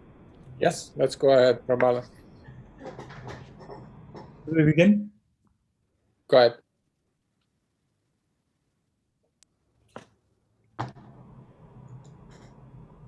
So thank you, everybody, for being in this conference. We've seen a large number of papers today that address a variety of topics, risks and returns, inflation, monetary policy, digital currencies, and even vaccines and uncertainty. And the question is what all this means for portfolio management. So to bookend this conference, we have a wonderful roundtable discussion on this topic with very distinguished panelists. We have 3 panelists: Abby Joseph Cohen from Goldman Sachs, Kevin Cole from Campbell and Company, and Sebastian Page from T. Rowe Price, to discuss the topic of portfolio construction and alpha identification in this new post-pandemic world. Moderating the discussion is John Authors, and I want to say a few words about John before handing it over to him for the rest. John is a senior editor for markets at Bloomberg and former chief markets commentator at the Financial Times. John's columns in Bloomberg are basically an insight a day. Let me just cite some topics that he's recently covered in the last few days. One is on comeback of value investing. Another is on the export of inflation from China as opposed to the deflation that we are used to for so many years. Something on the Bitcoin bubble. And in relation to the previous session, there's a column on optimism and expectations. I find it quite an art to pick topics of interest and impact, and then to say something informative about all these topics. And to do so in a timely fashion is quite impressive.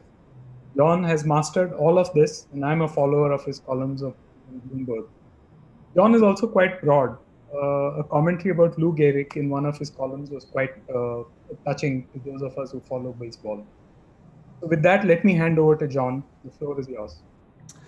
Okay, well, thank you very much indeed for that introduction. It's very very flattering, and it's a great privilege to be taking part in an event run by Johns Hopkins. Now that I work for Bloomberg, I of course work for an organization that really does have quite a strong sense of affinity with Johns Hopkins, and indeed quite a lot of the fruits of my labor go towards helping that great university. So this is it's a delight to be able to be a part of this conference.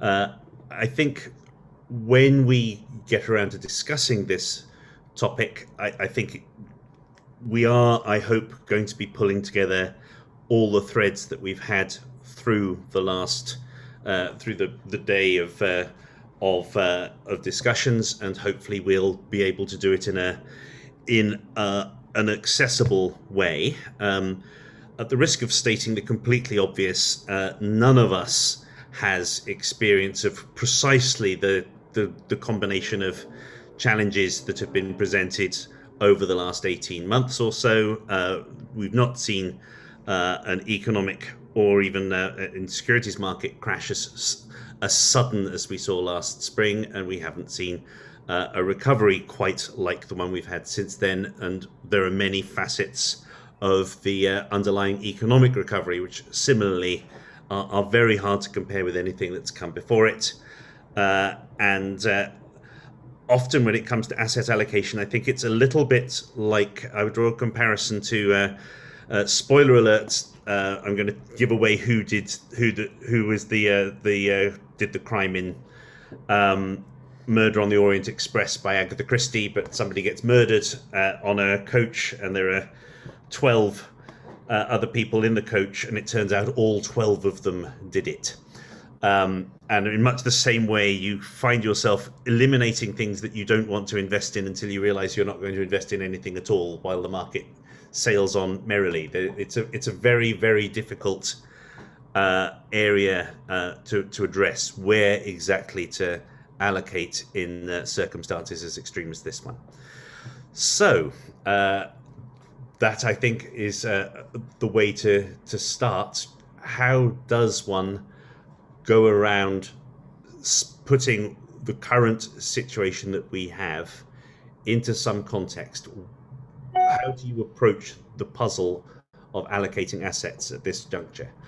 And I'm going to turn first to a lady who needs, I suspect, no introduction at all from me or from anyone else, Abby Joseph Cohen, a former partner of Goldman Sachs, and somebody who actually had quite an important role introducing me to the wonders of American equity markets, 25 years ago, when both of us were 15, 20 years old. So thank you very much indeed for joining us, Abby. It's a great pleasure to be able to hear your thoughts once more.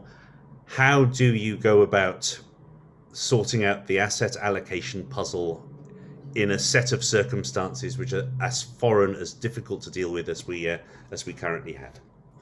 Well, John, thank you for that kind introduction. I'd like to spend a couple of minutes with just a brief overview, if I may, about why I'm here today. First of all, I'm honored to have been invited by Johns Hopkins.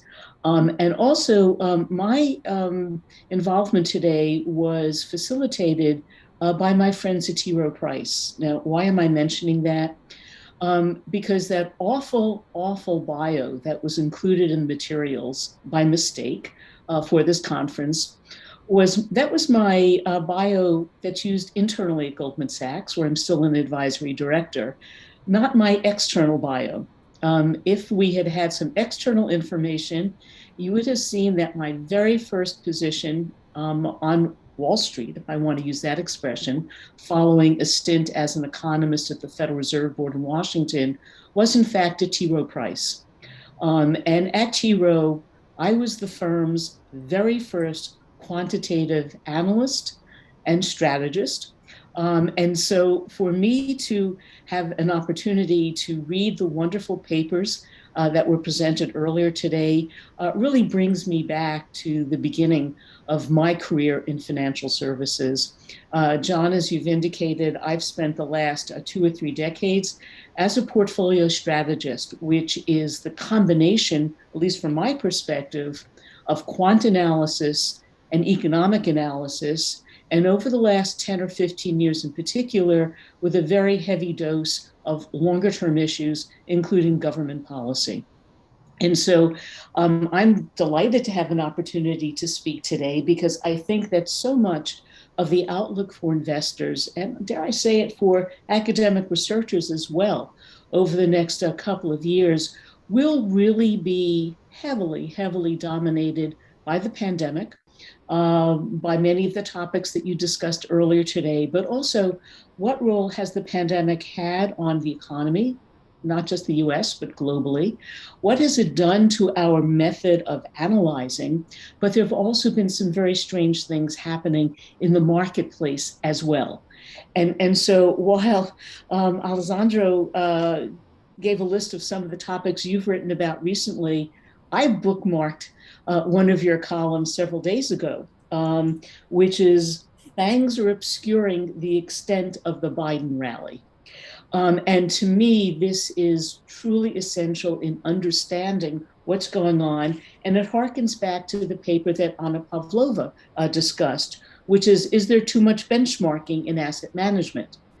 Because these two are, in fact, your piece and Anna's piece are basically talking about the same issue. There has been such a movement towards benchmarking in the asset management business over the last 2 decades that it leads to the occasional, I have to say it, disaster, as occurred in the year 2000, when so many portfolio managers knew that technology, media, and telecom, the so-called TMT or tech boom stocks of that generation, were dramatically overpriced, and yet they stayed in those securities because they were included in the indices. And we had many clients tell us, oh, gee, a particular stock has a 8% weight in the S&P 500, and they think that stock is really overpriced. But instead of selling out of the position, they moved the weighting down to 7.5%. Right. Wasn't much protection. And so we all know what happened to the tech boom in 2000, and the tech fizzle, which was worse than the fizzle. But we also see what's happening now. For the last several quarters in particular, we have seen a momentum-driven market. And in fact, the so-called FANG stocks, we all know who they are, you know, the Facebook, the Amazon, the Alphabet, Netflix, Google, et cetera. We know that they account for a very substantial share of the S&P's huge outperformance over an extended period of time. They account for more than 20% of the market capitalization. Interestingly, more than 20% of the earnings growth as well. But an interesting thing has happened, and that is that investors are paying more attention to value. And when I say value, let's move away from the academic sense of strict value stocks, because value can also be growth at a reasonable price. It could be a whole host of other factors. But what we're basically seeing is that investors are tiptoeing around the idea of let's move portfolios away from these heavy duty benchmark weights, because there may be some opportunities elsewhere. But I want to raise one other point before the other panelists have an opportunity to speak, and that's the following. I believe enormous damage has occurred to the asset management business in the meantime. Now, what do I mean by that? While there has been all of this focus on too much benchmarking, as Anna wrote in her paper, there's been this very interesting phenomenon. And that is, we see that sponsored portfolios, that is whose money it is, the endowments, the other active managers and so on, they're going for a a barbell approach, right? So you have university endowments. I don't know anything about the way the Hopkins endowment is run, although I do serve as an advisor to many others. And there is this barbell approach that is really kind of weird and much more skewed than we have seen at other times in history. What's at either end of the barbell? At one end of the barbell are strictly index-oriented approaches, usually indices, ETFs, and so on. And at the other end, we have the opposite. We have private equity, including SPACs and so on. And then we also have this appearing not just in equities, but also in fixed income. And so basically, the professional money managers out there are so nervous about underperforming their benchmark, whether their benchmark is the S&P 500 or the MSCI, or whether it is a fixed income benchmark, that they're all hugging close, very close to those indices. And so we have closet indexers who basically are sort of going out of business, in part because the clients, the sponsors, the people whose money it really is, recognizes they shouldn't be paying for an active management fee for something they can get from an ETF or just buying into the index. And what we also see is that the industry itself is skewing towards ETFs and let's call it these alternative approaches, private equity, private credit, and so on. The thing that I find fascinating as somebody who looks at where I think value will occur in the market in my advisory role, when I speak to investing clients, we say, look for the active managers. Look for the ones in the public markets who aren't doing closet indexing or ETFs, et cetera, and are really looking for value. And per John's recent column about this, they are generating enormous returns. Okay, so we have the S&P 500 that is up sort of like mid-single digits since the beginning of the year, a little bit better than that. But there are some sectors that nobody loved and became notably underweight in the market that are outperforming like crazy. A lot of these are the economically sensitive stocks. Economically sensitive, by the way, include industrials and financial stocks and so on. But anybody who was a true value investor, i.e. a Graham Dodd investor, somebody who really dug into dividend discount models or discounted cash flow models, or even enterprise value models, would have seen these opportunities and would have been participating in them. So, John, I can go on for a long time, but I want to stop here and give everyone else an opportunity to make their opening comments. Okay, thank you very much indeed. One point, just amplifying what you were saying. I can just about remember when people said that they owned something, and now they say they're underweight or overweight it, and that does lead to the really weird paradox in. If you're in Britain and you're benchmarked against the FTSE, where BP and Shell are both around about 10%, you can have 5% of your portfolio in Shell and hope that it doesn't do well. It's an extraordinary, very, very, very counterintuitive and unhealthy state of affairs, which you've highlighted. Thank you very much. Let's now move on to Kevin Cole from Campbell and Company, another quant researcher who's also their CIO, in charge of research for the whole of the Campbell research team. Kevin, are you please take us through your own thoughts on how do you go about deploying money at a point where we have such an unclear economic environment, and also where we have a number of asset classes that seem to have come to quite historically extreme valuations if you look at stocks and bonds. Well, thank you, John. And I want to tell the audience that Abby and I did not coordinate our comments beforehand, but there's going to be a lot of resonance between some of the comments that I make and some of what Abby shared. And, just by way of background, Campbell is a systematic multi-strat manager. That means we are applying the quant approach, but we're not really wedded to a particular investment style or a particular market or set of markets. But we are, very squarely in the liquid space, meaning we're not, we don't trade private credit, private equity, anything like that. We're trading, derivatives, futures, forward swaps, as well as equities, mainly in equity market neutral.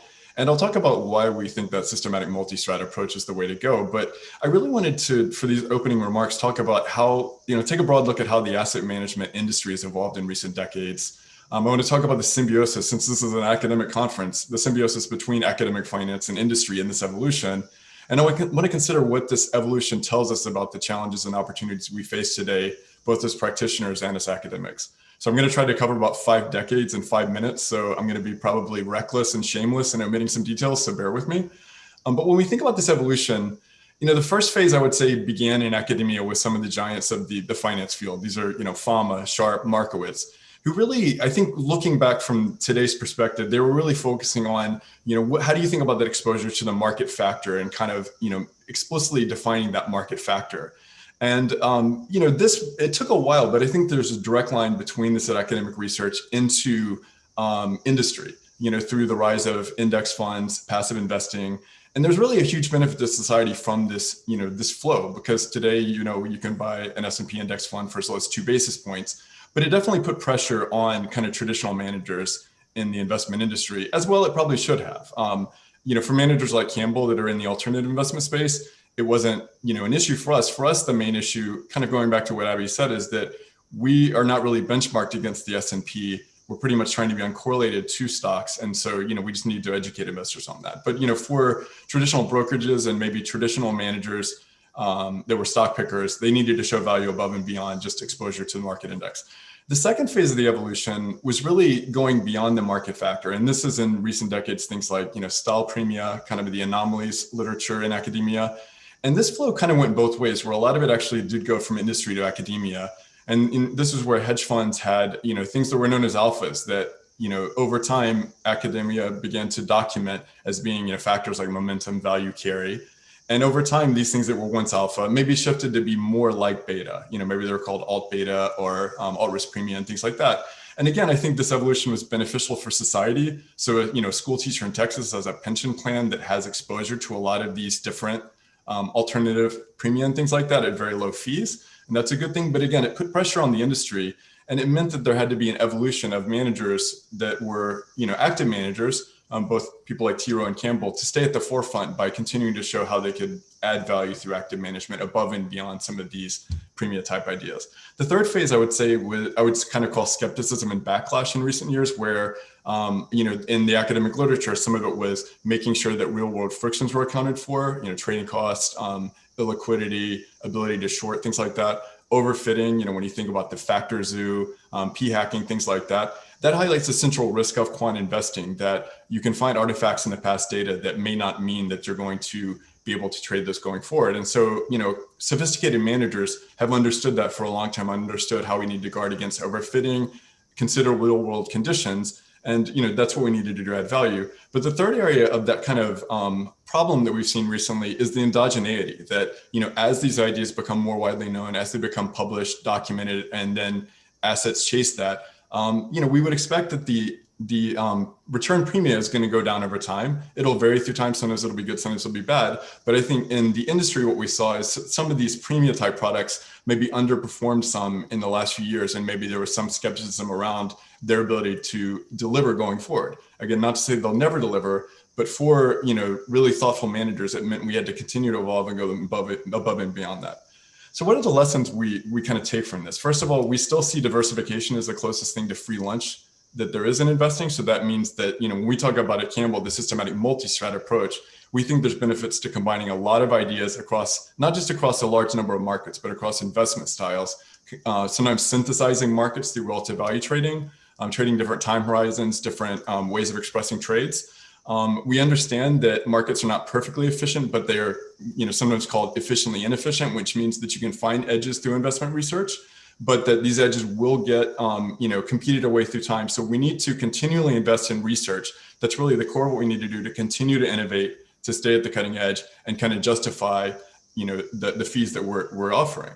Finally, we need a rigorous research process to evaluate ideas, to reject ideas. We need to not be afraid of rejecting ideas. And that has to be core to the process. So when I think about like the edge that an active quant manager really needs and what we want at Campbell, it's not any one strategy, but it's really what we think of as a meta model, where it's that way of, the process you follow of doing high quality research, where you have high throughput, it's scalable, which means you can kind of quickly evaluate ideas in a robust way, deploy them quickly, and then, have that portfolio continue to evolve. And I think that's what we've seen at Campbell. I think that's what, the best managers in that quant space are doing.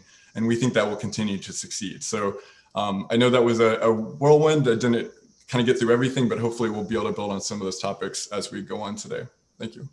Well, thank you very much indeed. And talking about the factor zoo, I've seen suggestions that there've been more than 100 factors identified in the literature. I really don't think the market was ever quite so inefficient. There were more than 100 persistent anomalies, even if people could torture the data enough to make it look that way.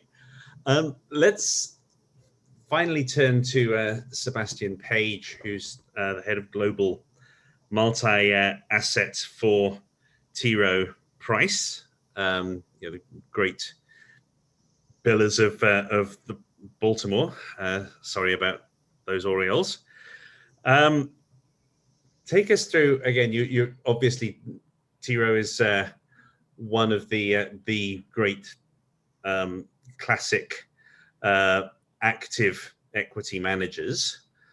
What changes, what adaptations does the world that we're currently living in, both the general moves that we've been talking about in asset allocation and also the very specifics of the pandemic and the ripples that we're all suffering now? What effect does that have on T. Rowe and the way you go about your business of allocating capital? Thank you, John. T. Rowe now is over 1.2 trillion in AUM. And by the way, we have, for example, in the division I oversee, about 400 billion in multi-asset portfolios. And we also have very vibrant fixed income division. So we're a multi-asset firm. And I'm glad you're asking about the allocation question. I think of it in two ways: tactical asset allocation, a little bit of what Abby has talked about. And there we are, 6 to 18 month horizon type of thinking, bullish on the economy, hard not to be with 2 trillion in excess savings in 1 year accumulated in the economy, about to be unleashed. Cautious on stocks because everybody else is bullish on the economy, but long the recovery trade, because the recovery trade, like Abby was talking about, value versus growth, is a good way of being long the economy that is cheaper than just loading up on the stock market as a whole. So, John, that's how we're positioned tactically. I'll be happy to talk about it more, but I also wanted to talk about strategic asset allocation, because to me, we're going through as an industry, and I think academia needs to pay attention to this, a structural change in how we think about strategic asset allocation, how you construct portfolios for the long run. And that structural change is lower rates, much lower than ever in the US, at the zero bound in most markets, which brings the question of what is the role of bonds in my portfolio? Is there a broader question than that, John? What is the role of bonds going forward? I think we have a lot of thinking to do about that. I think the role of bond is the role of bonds, even if you have 5, 10 longer time horizon, is diminished going forward because we're near the lower bound. There's only so much treasuries can go down, by the way, once you approach the lower bound. Japanese long-term government bonds were actually slightly down during the COVID sell-off of Q1 2020. Meanwhile, long US Treasuries rallied by 20%, as they should, based on their duration. So maybe Japanese JGBs are telling us what the future is for Treasuries. But think about the implications for portfolio construction, strategic asset allocation, huge implications. The other thing was discussed in a talk earlier, but inflation risk and interest rate risk drives a more positive stock bond correlation. So you lose a little bit of the diversification beyond just the fact that you're at the lower bound, which is problematic in itself. But worries about inflation shocks can drive a taper type of correlation, which tends to be positive between stocks and bonds. And the last thing is just the expected return on bonds is really low. And by the way, I don't want to just bash bonds. I think you should be diversified. I think you should tweak the 60-40 portfolio, not reallocate completely away from bonds. But the rate of return is just so low. It's just so low. And so those are the reasons why we need to rethink the role of bonds in a portfolio. You know, if I don't get any compounding, John, and I'm saving for retirement and I'm underfunded, I don't have all the money put aside, it's a dire situation, right? If I get zero real return, even negative, I need to save for 10 years. Let's say I put aside 10% of my salary. I need to save for 10 years without compounding in order to generate 1 year of retirement income pre-saving. 10 years of working for 1 year of consumption in retirement. That's the math of no compounding in markets. So this pushes people up the risk curve. On the stock bond correlation, it is quite a complicated thing to model. And I think the talk earlier today on that touched on that on inflation was quite good. I co-authored a paper a while back. We looked at the stock bond correlation on a 12-month basis, calendar year, going back 90 years. We found that it can vary between minus 80% and plus 80%. Over that time period, it flipped sign 28 times. And the other interesting thing is that you could see regimes, periods of times like the 70s where it was mainly positive, and periods of time like the recent 10, 20 years where it was mostly negative. So which regime will prevail is an important question for asset allocation. If we're going to be in a regime where we see inflation uncertainty pick up, which is possible, at least a 3-5 year horizon, then the role of bonds will be diminished as a straight diversifier. And the fact that the return is low has massive implications as well. John, I could have, if you look back 20 years, I could have generated a 6% nominal return with about 6 or 7% in stocks.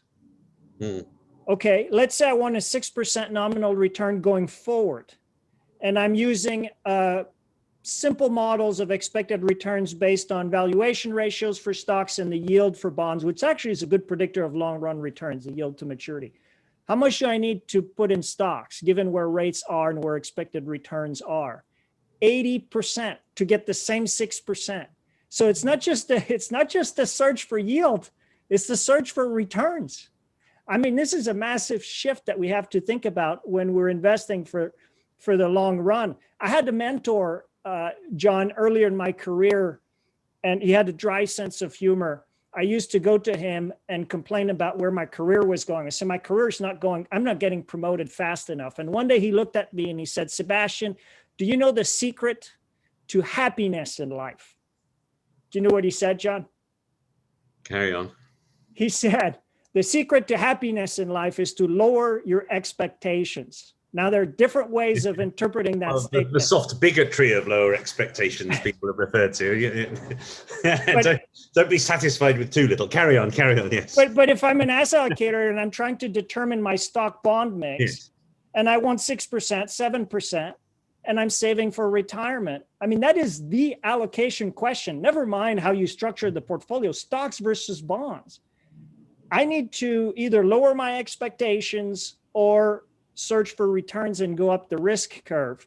And the answer, John, right now, based on all these things we put together, target date fund strategies, the answer is often you need more stocks than you think. If you look at a target date fund strategy and you're John, I looked you up online, and if the Wikipedia is correct, you're 55, right? 54. 54. Apologies. Who notices at this point? Yeah, carry on. Let me ask you. Let me ask you how much you have allocated to stocks in your own savings. I couldn't tell you off the top of my head at this point, I didn't mean to put you on the spot. The glide path tells you the glide path. I'm trying to minimize my. There's a limit to how much I'm allowed to play around with this for conflict of interest reasons, given what I do for a living, and I'm trying to minimize bonds. I'm overweight paying for college liabilities to colleges, somewhat unfortunately, and overweight stocks. Well, it's actually, it does depend on a lot of things like your liquidity needs, your tolerance for risk, and so on. But if you look for generic advice in the elevator, right? You're on floor 2 and someone asks you for advice and they're going to get off at floor 4 and they say, okay, how much should I have to stocks versus bonds? I'd say, how old are you? And I would look at target date strategies. If you're 54, 55, we would put you in 77% stocks. Given all that we've talked about, plus the longevity risk. So what do we do with the 60-40 in this environment of low rates where the role of bond is probably diminished going forward? There's a 60-40 is a specific risk profile, but I guess the question about 60-40 is about what do you do versus traditional stocks and bonds, right? So we would actually shift 12% of the bond allocation into alternatives. And so Kevin will be happy to hear that. Absolute return oriented strategies. We would dedicate 4 to 5% to a long investment grade bond allocation. So you get more of the diversification because the curve is still positively sloping. We would put 5% in a risk premia strategy. I'm sure the topic will come up in an academic type conference on risk premia and risk factors. We would increase allocation to high return diversifiers on the margin, small mid-cap stocks, loans, emerging market bonds, high yield. So high return diversifiers with high opportunities for alpha.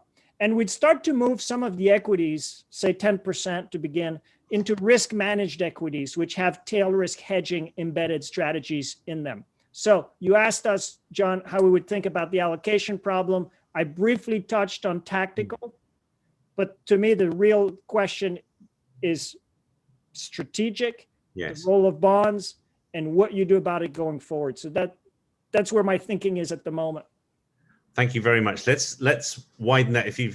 I did a piece quite recently pointing out on correlations between stocks and bonds. It is quite interesting that the correlation has flipped positive. If you look at on short enough periods, it has just tipped positive the last few months, which is a sign that people are taking the possibility of inflation that much more seriously. Whether they're right to is another matter, but plainly that's becoming more of a factor.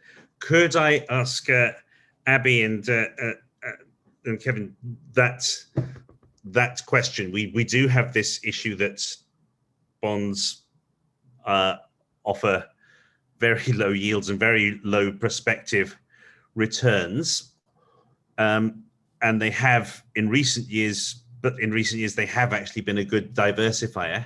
What do you do if 60-40 isn't going to work so well? And I think we can all agree that it's highly unlikely to carry on working particularly well. Let me ask two separate ways of this. One thing is, what do you do with that 40% that is currently headed for bonds? And the other question is, does it even make sense to think of this in terms of asset classes? Is this one of the lessons we learned from the global financial crisis, that you can end up taking the same risk many times over in different asset classes if you're not careful, and that we should be thinking in terms of allocating according to the particular risks that we're concerning about rather than separate asset classes? Abby, could you take us on from what Sebastian was saying. Certainly. So let's move forward. And just as a placeholder, I will tell you that my expectation is that the U.S. economy will be doing quite well this year. So the real GDP forecast from my colleagues in Goldman Sachs Economics is up about 7%. Now, obviously, if you start with a very low base, you can get a nice pop. But at 7%, the world's largest economy will be probably the fastest growing this year. And we also see very good ongoing gains in earnings. So that all speaks well for equities. When we run valuation models, and we do many of them, obviously, it's not just the simplistic PE that we often read about and so on. We basically see that almost every valuation metric for most equity indices is currently between the 90th and 100th historical percentile. That's not a good place to be, right? You want to be below 50%. You don't want to be close to 100%. And the only ones that look attractive are the ones that are somehow related either to inflation or interest rates. Right. And so, when we look at, for the US market alone, let's call it roughly 20 metrics, we basically see that only if you believe that inflation and interest rates won't be changing very much, do you conclude that the equity market offers good value. Now, do I think inflation and interest rates will stay where they are? No, I don't. I don't expect inflation to gallop up. The expectation is that this year we're seeing some crazy numbers, in part because of base comparisons, right? If you could get an airline ticket this time last year for like, $10 to go anywhere in the world, and now you have to pay a more reasonable amount, obviously you're going to see inflation. And by the way, the CPI and to a lesser extent the PPI are really being skewed in each case by only a very small number of items. And in the case of the CPI, most of it is related to things like accommodation and travel. And so our expectation is that 2021, we're going to see some uncomfortable inflation numbers, but these will not be sustained. We think that inflation will come back down to, let's call it a 2 to 2.5% kind of range in 2022. Interest rates. Sebastian raises some very interesting points, and that is when you're already at zero, it's not going to go lower. Now, it did go lower in some countries, including Europe, because the central banks wanted it to. Our central bank doesn't want it to. They've made it very clear at the Fed that they don't believe that the world's reserve currency can have a negative real interest rate, a negative nominal interest rate. And so I don't think we're going there. I do think that interest rates will be rising. I don't think they're galloping upward, but I think they're moving higher, and maybe they're moving higher, just to throw out a number, say by 25 to 50 basis points for the 10-year Treasury over the next several months. Well, what does that mean? That is not enough to damage the economy, right? Because to paraphrase something that Stan Fisher, the former vice chair of the Fed, said a few years ago, interest rates in the US are very, very, very low. So if they go up 25 basis points, they'll still be very, very low, and not high enough to have an impact on economic decision-making. Where it will have an impact, though, is on portfolios performance and on asset performance, because even a tiny rise in interest rates will have negative impact on the price of bonds. And so from a portfolio construction standpoint, I think that Sebastian is correct, as are most of the clients that we deal with, who at this point are overweight, I'm going to call it equity and equity-like, and very underweight things that are fixed income. So what are they doing? And so, John, this gets back to your question. So what do you do? Yeah. First of all, we see that there is a desire within equity ownership to find things that will generate dividend growth, not high yield, but dividend growth. People have bought into the idea that the shares you buy are the ones that have strong cash flow growth. They can increase the dividend. And so the yield, the effective yield you get 5 years from now will be better than what you're getting now. You're not going after the highest yielding securities, because very often high yielding securities are those associated with troubled companies. So that's one thing. The other thing that we're seeing is, and I called it equity-like, we see that many sponsors, that is the endowments and others, are looking for other asset categories where they can generate returns, maybe with a little bit of income. So real estate obviously comes to mind.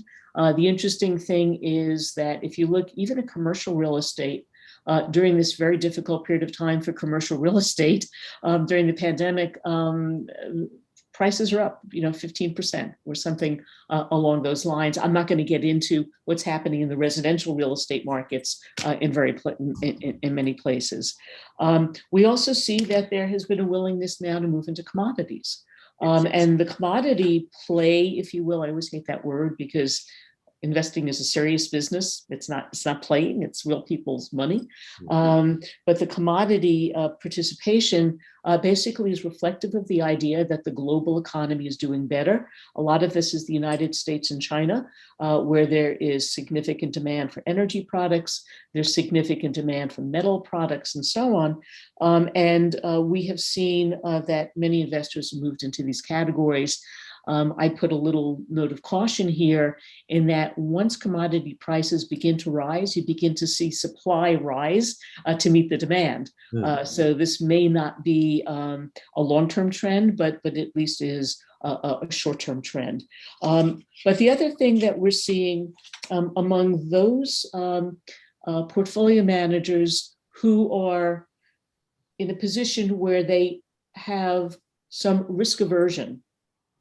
Why would they have risk aversion? Maybe it's their money and not some institution's money where they're being incentivized in their compensation on a relative performance basis. If it's your money, you care about absolute performance, not relative performance. And so we are seeing, among private, family offices and so on, a willingness to move into cash-like structures. Why? Because there's less volatility. Maybe there's some income return, but there is a desire to do what in my family is called play the Wheel of Fortune game. I'm not a TV watcher, but in the Wheel of Fortune TV show, you often see that people keep spinning that wheel because they're hoping to eke out a little bit more of the prize money. And then if they make a mistake, they lose it all. And so what we see among family offices is they're playing the Wheel of Fortune rule, which is they're taking some money off the table. And I think that is a wise thing to do. One other comment, if I may, about what individuals are doing. This is not a Goldman Sachs house view. This is my view. Yeah. I dislike target date approaches. I dislike them intensely. Why? Well, Sebastian started to talk a little bit about the idea that asset allocation should be linked to how old you are. It should be related to risk tolerance, income needs, and so on.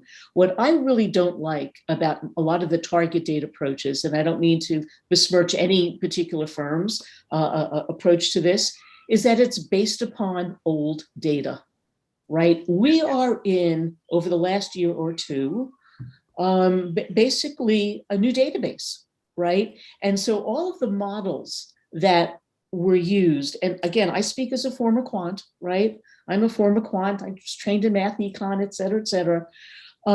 When you move into a new environment that hasn't been seen, that old data doesn't give you the right answer.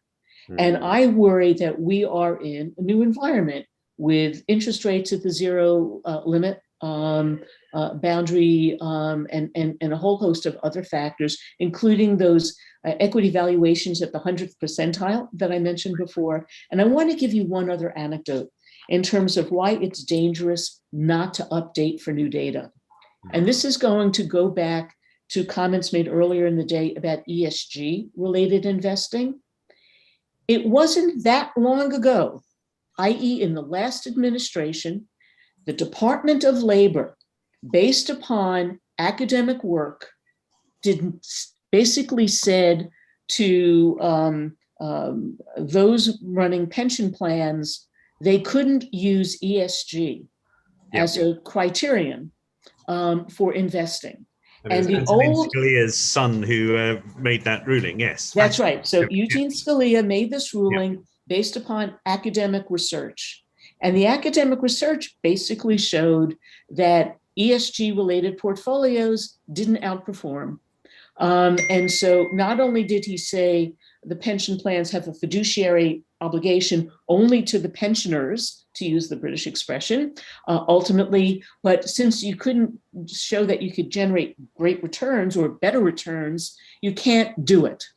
Right. The academic work was out of date, right? If you base the analysis on a period of time when very few people were paying any attention to ESG, anything ESG related was basically mispriced in the marketplace.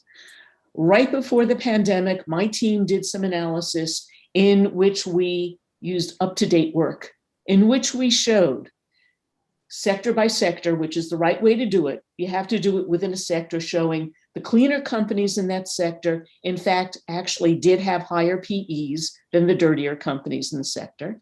And interestingly, in the fixed income markets, we showed that the cleaner companies had lower cost of debt capital than the dirtier companies. Okay. That to me is basically saying when things change really fast, you have to move quickly. I didn't mean to paraphrase Keynes, but I guess I will. You know, when the facts change, I change my mind. When the facts change, you update your model. And I think models need to be updated, not just with regard to ESG, but I also think that once interest rates start to move higher a little bit, we're going to find that some of the target date funds are not performing as had been promised. Well, the phrase is a glide path. If you're relying on a large amount of bonds to give you a nice glide into the airport, you might instead find that it gives you an extremely harsh landing. That's right. And with your indulgence, John, can I take just one more minute? Go ahead. We basically, I'm very concerned about individual investors not understanding the arithmetic of fixed income, right? They don't understand bonds. They don't understand that when rates go up, prices go down. And if they're in a professionally managed fund like target date, you know, they'll be protected in some manner, glide path. I really worry most about those individual investors who have invested in fixed income mutual funds. Yes. They don't understand that when some other bond shareholder in that plan sells, that they have locked in a potential loss for them. They don't understand the arithmetic of owning a straight bond, let alone a bond mutual fund. Safer, of course, for individuals. And we recommend this, by the way, to our individual clients. If you want to own a bond, hold it, plan on holding it till maturity. So at least you don't have to sell it at a loss. At least you'll get the income. You might have done better if you had waited until interest rates rose before you purchase it, but at least you won't lose your principal if you hold to maturity. I'm going to stop there. That's something I learned from the years I spent writing for the weekend edition of the Financial Times. Very, very intelligent people who make their livings as surgeons or courtroom advocates are utterly clueless about bonds math, and you can be a very intelligent person and still get very seriously hurt by finance. John, can I touch on a couple of comments that I made, please? Great. So yeah, just I think going back to the question about the 60-40 portfolio, I would say, I mean, we welcome a shift from kind of dependence on 60-40. In some ways, the last decade's been kind of frustrating watching the complacency some investors have built just because they've seen just long stock, long bonds work so well, and that's not the norm historically, as Sebastian and Abby both said. So for us, I think looking for that true diversification and going back to the idea that diversification is what you're looking for. For us, that includes other asset classes, commodities being a big role. I wouldn't necessarily say that having a long-term, long strategic allocation of commodities is right, but being able to trade those dynamically can play a big role in guarding against inflation and as supply demand conditions change as they have the last year. That includes trading FX. I mean, we would welcome more dispersion among central banks, some moving away from zero. That definitely creates opportunities in FX. The ability to go long or short tactically, not necessarily having strategic bias in some of these asset classes is important. And for us, I mean, we've really seen over time increasing value from faster trading, having shorter term strategies. I think that's partly, just because of that ecosystem of investors as the investment industry has gone more passive, that can create opportunities for shorter term trading to identify things where conditions might be overstretched. But also building on what Abby said, I think it's very true that the traditional quant approach, at least, was to try to, build confidence in a strategy based on hopefully decades of a back test where you can show this has efficacy across a large range of cycles and so on.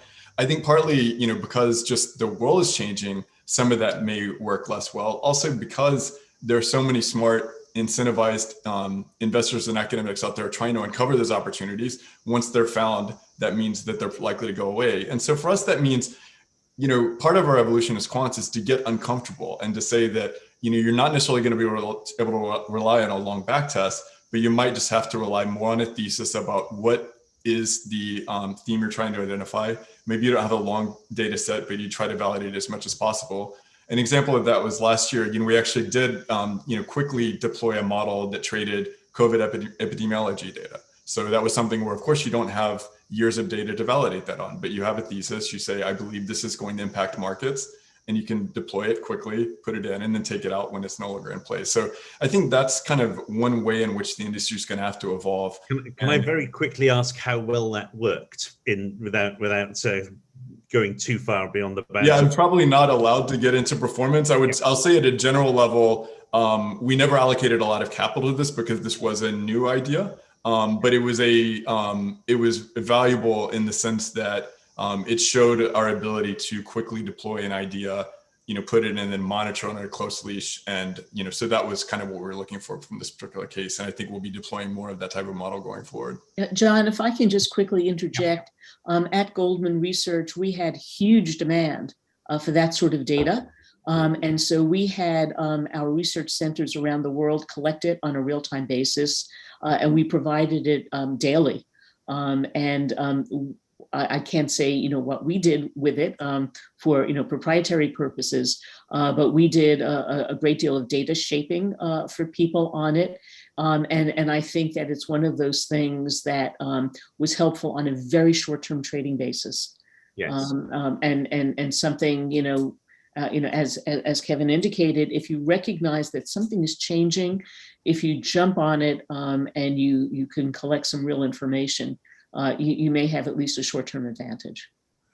Now, can I just, I mean, it's obviously another big thing that Bloomberg, in combination with another school of Johns Hopkins, did an immense amount of work. But what was fascinating was how non-comparable so many different states were. There was nothing sinister, in my opinion. Lots of different health departments were making good faith efforts to print what they thought were the most relevant statistics and sending a lot of my readers absolutely mad, as they did me. They would present while we all had a few days to try to understand what was going on. Can I very quickly apologize if you're hearing noise in the background? There is a thunderstorm going on in New York. So if you've heard loud bumps and roars coming through, that's because there is a lot of rain whacking off the window just a foot or so to my left. Sebastian, can we come back to you?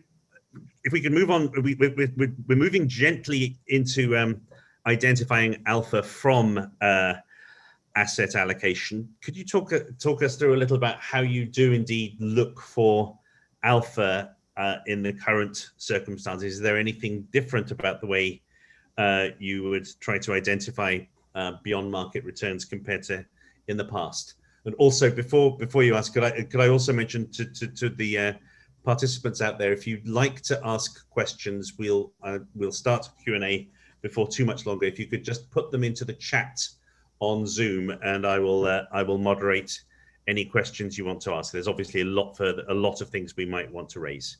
So Sebastian, so take us through your changing approach or your current approach to identifying alpha? Well, John, if you look at a multi-asset portfolio, you have at least 3 layers where you can generate alpha. Strategically, you can have structural positions that will generate alpha over time. Tactically, through a valuations-based process, you can add alpha if you're willing to lean against the wind a little bit on valuations, and then you add macro factors, fundamental factors, and sentiment factors. Right. And then lastly, good old-fashioned bottom-up security selection research. We have one of the largest fundamental research team in the industry, over 300 portfolio managers and analysts that follow companies and do good old-fashioned research, and they develop an edge through bottom-up research. So when you put it all together, you get this with a nice bow on top in a multi-asset portfolio. But I wanted to touch on a couple of things that came up. I want to reassure Abby that our capital markets assumptions for target date fund are very much fresh and up to date and reflect low rates and current valuations. And they also do on a tactical basis. So I just want to clear the air here that if those your are 401k is with T Rowe, you're fine, Abby. That's only, sorry, yeah. Those are professionally managed target date funds. The other thing that kind of came up around alternatives and long short investing and risk premia and factors and asset classes and back testing. And this is an audience of really sophisticated quantitative researchers. To me, the question of risk premia, is it a source of alpha? To your question, John, just risk premia. And you talked earlier about the factor zoo, and all those factors when they're first published have Sharpe ratios of 2 or 3. And to me, those tend to be oversold because they're backtested. And even if you backtest something out of sample, if you run the backtest more than once, I have news for you. You're doing something in sample. And by the way, I also have a quant background and used to run a lot of backtests. In fact, at one point I was talking to a client, and the client looked at me and said, you know who can generate a Sharpe ratio of 3? Either Bernie Madoff, Sharpe ratio of 3, and we know how that was done. Yeah. Or quants running back tests. So sorry, Kevin, this is a bit disparaging to quants, but the idea is that you got to be careful when you look at those risk premias as a source of alpha. Some of them have real theoretical foundations behind them. You've seen the low beta factors perform quite well over time. You've seen the volatility risk premium and the fact that people are willing to pay for insurance, and the difference between implied and realized volatility can be harvested. But a lot of them are selling insurance to the markets. And here I'm going to include anything that's negatively skewed: options-based strategies, carry-based strategies in FX, credit. A corporate bond is, this is an academic conference, the Merton model, which says you're long a risk-free rate, short an equity put option. So you're short, you're selling insurance to the market. There's nothing necessarily wrong with this. It can definitely boost your Sharpe ratio and make for great marketing presentations. There's a fantastic paper by Andrew Lowe. It's a 2001 paper, and he has this example to illustrate this problem, like juiced up Sharpe ratios, right? He uses data from 92 to 99 monthly frequency, and he creates a strategy. And what I'm going to warn my co-panelists, there's a quiz coming. Yeah. And I'm sure Kevin will get it. So he creates this strategy where there is no investment skill involved, no foresight, no judgment, no analysis. A monkey could do it. And the strategy takes the Sharpe ratio of the S&P 500 from 0.98 over that period of the 90s to 1.94. And so Andrew Lowe in the paper, in this paper about risk management, writes, clearly this is a fantastic hedge fund. The strategy actually had only 6 losing months versus 20-30 for the market. So the question is, what is the strategy? John, any thoughts? I do not know. Kevin, no skill whatsoever. It's just Anyone can do it. It speaks to those strategies that sell insurance. The strategy that Lowe simulated was systematically every month selling out of the money put options. So he was just loading up on tail risk, which didn't come up in the volatility of the 90s, and double the Sharpe ratio. So when we talk about risk premium strategies as sources of alpha, a lot of them will show you Sharpe ratios of 2 or 3 because they're backtested, but also because the Sharpe ratio is not the right measure because you divide by volatility, and volatility doesn't capture realized or implied tail risk. So I think it's an issue that everybody in this audience knows this. Like for 30 years, everybody knows that financial market returns, especially when you're short an option, have fatter tails than you can capture through the standard deviation of returns. Everyone knows this, but I still go to conferences and people are showing me risk premia that are long carry, long credit, that are short options, that are short liquidity risk, that have Sharpe ratios of 2.5. So there's kind of something our industry needs to really figure out once and for all is better risk measures when they look at those types of strategies to generate alpha. Again, I'm not saying you shouldn't invest in these things. I'm just saying you should get paid for selling insurance, and you should get paid enough for selling the insurance. And I've gone a little bit off script, John, but I think it's important in the context of right now we're all looking for those great alternatives for bonds. So we ought to look at it in a way that it accounts for tail risk. And I just published a book. The title is Beyond Diversification. So we talk about diversification. Yes. And there's a whole chapter on this. There's a third of the book is basically about this. So I could go on, but I'm going to stop here. Do we have any comeback from Abby or Kevin? Do you want to say anything in response to that? And I would just say I 100% agree with Sebastian about naive backtests being the bane of a lot of us that try to be sophisticated and disciplined and rigorous researchers and investment managers. And that, I hope that came across in my comments about, we thought that the kind of backlash against some of that naive kind of quant approach was overdue. And so, we look for opportunities to show that we're adding value, adding true alpha and not just, as you say, selling insurance or selling, tail risk. So, 100% agree there. Harry? I concur because I'm often on the receiving end of these presentations. I guess given the background I have and my colleagues have in quantitative approaches, we can be at one point bemused by it, but also concerned about it, that there are these sorts of products being peddled to people who are perhaps a little too naive about them. Okay, now let's try moving on to some of the questions. One of the first ones, just easy to ignore, is that a couple of decades ago, a lot of this conversation would have been about geographies and international diversification. And at this point, I think we all know that the S&P 500 and the FANG stocks depends somewhat on the US economy, but it's not as though the US economy is even the most important factor for them. Are we at this point now actually overlooking international diversification? Is there more opportunity through looking at country risk than people currently realize, given that a lot of the development of the last couple of decades has been away from thinking in terms of geographies? Anyone want to answer that?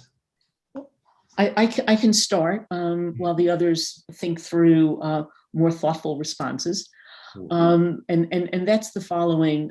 If we go back to the beginning of the end of the financial crisis, the GFC, what we basically see is that the US stock market is the best performing one. And we can make arguments about the way the underlying US economy was the best performing on a sustained basis, but we can't get away from the idea that there's also something to do with the structure of our markets. If you take a look, for example, at the sector weighting of the United States. It is much more heavily skewed, not surprisingly, if you think about the S&P being a managed index, it's much more heavily skewed towards those sectors that are doing better than average.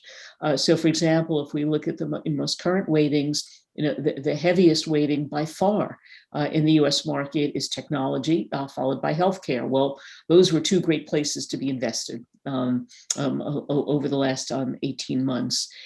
Point one. Point two, it gave everyone an easy out in terms of not doing the hard work with regard to the question about international diversification. And in fact, what we are seeing in recent months is twofold. Number one, within the US market, the FANG stocks have been underperforming and other stocks doing better, the ones that had lagged previously. We're also now seeing that non-US markets are really picking up the pace, particularly as there's greater confidence that global supply chains are easing up and global economic activity is perking up. So that to me is quite interesting. The third thing that you alluded to, John, is this, and that is years ago, when all of us ancient people in the industry talked about the benefits of international diversification, the correlations between the US stock market and the other developed markets was just on the order of 30%, right? And now one can argue, depending upon the time range or the frequency you're looking at, it's 90% or 95%, and it could be even higher for some of the emerging markets because so much of the capital flow is coming, from the United States, or some of the flow is coming into the US and so on. But we have gone from a situation where those correlations in markets, were 30 to 35% to where they're now, between 90% and 100. However, this also gets to the point that I think is analogous to the one I raised earlier, and that is it's not all about momentum. If you have a unidirectional market, as Kevin mentioned before, you can look really smart applying naive strategies. But once things get a little more complicated, you don't. And I think the things that will be complicating the decision-making for investors, and I'm talking about traders, I'm talking about intermediate to long-term investors, among the things that will be complicating things are the following questions, including some of the ones that were discussed earlier today. Number one, have we seen the bottom of inflation and interest rates? Number two, are we seeing a rejigging, if you will, of where economic growth in the global economy is coming from? Clearly, if you remember your high school physics, all right, and you use the word momentum, I'm not talking about share price momentum, but momentum, mass times velocity, right? What you're looking at in China is an incredible step up in momentum, right? Mass, it's gotten much bigger, the velocity is there. And so this was not the case, even as much, 8 to 10 years ago. So there's that factor to look at as well. And so you also have, dare I say it, the loss of momentum that we've seen in Europe. The European GDP as a percentage of global total has gotten smaller since the global financial crisis, and clearly the pace of economic growth has not been great. So all of this, I believe, will have an impact in the way that investors look at their opportunities around the globe. And I forget now who said it, so my apologies for not attributing it properly, but it's no longer a question of country A, here's my weight, country B, here's my weight. It's a question of looking through things in terms of where does the company do business, John, as you had indicated. And if I can actually pick up on one more thing, and this is going to be so rude of me, but it's a Friday afternoon, and if you can't be rude on a Friday afternoon, like what the heck? Andrew Smithers, whose work I know you like, has also, in years gone by, popularized something that was wrong, and that was the Tobin's Q approach to market valuation, in which you looked at the aggregate market value of a whole stock market and compared it to the GDP of that country. And if that market value exceeded the GDP, that market was overpriced. And so, the United States right now on that basis is like selling at 2 times, which sounds very high. Well, before James Tobin died, I called him and I said, Professor Tobin, what do you think about this argument? And he says, can I be rude? He said, it's crap. And the reason it's crap is that the original Tobin's Q was designed to get a sense of when there would be an increase in CapEx.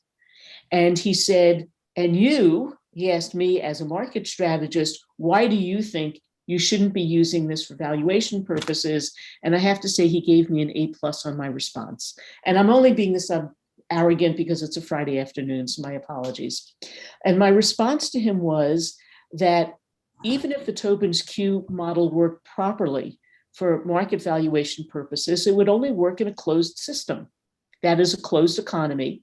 And in markets where there's no international flow of capital. And instead, we have the most important companies that trade in the United States actually doing a very significant amount of their business outside, which means that their earnings, which gets reflected in their market capitalization in the United States, a lot of those earnings are coming off of somebody else's GDP. That doesn't get counted in. Now, have we gone to extremes? I won't go into that argument, but basically that kind of valuation approach, in my view, just does not hold water. So I'm going to stop there. Yeah, that's it's also similar to the Buffett indicator, the way you were putting it there. Tobin been spending a lot of time thinking about Tobin recently because, of course, he was the great mentor of David Swenson, who passed away last month.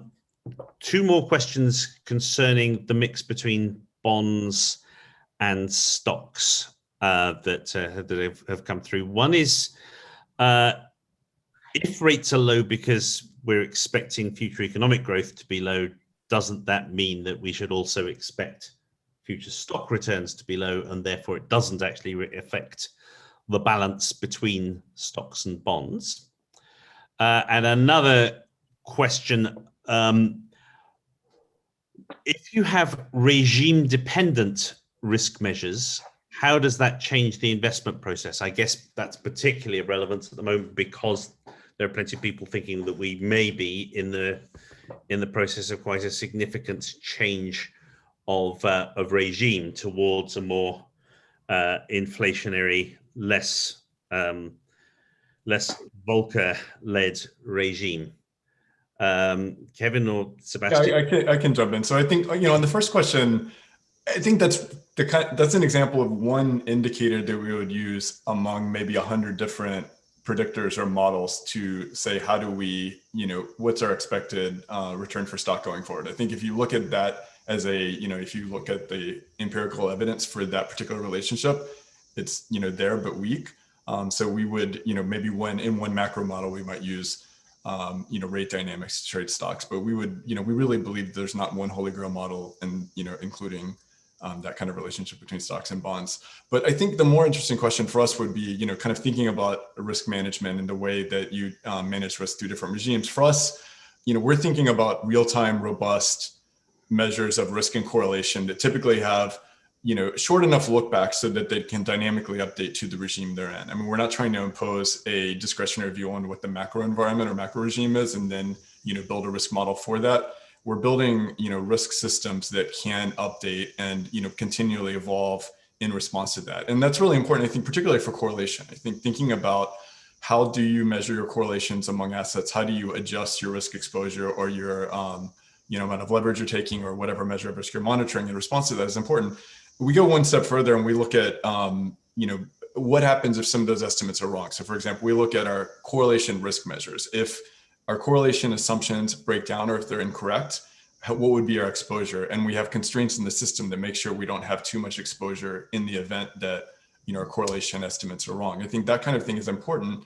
And more generally, you have to think about risk management as being multi-layered and multi-dimensional. You've got to think about what's the target level of risk I'm trying to achieve, but also how do I protect against tail events? How do I protect against, too much concentration in a particular dimension of the portfolio at the market level, across sectors or factors?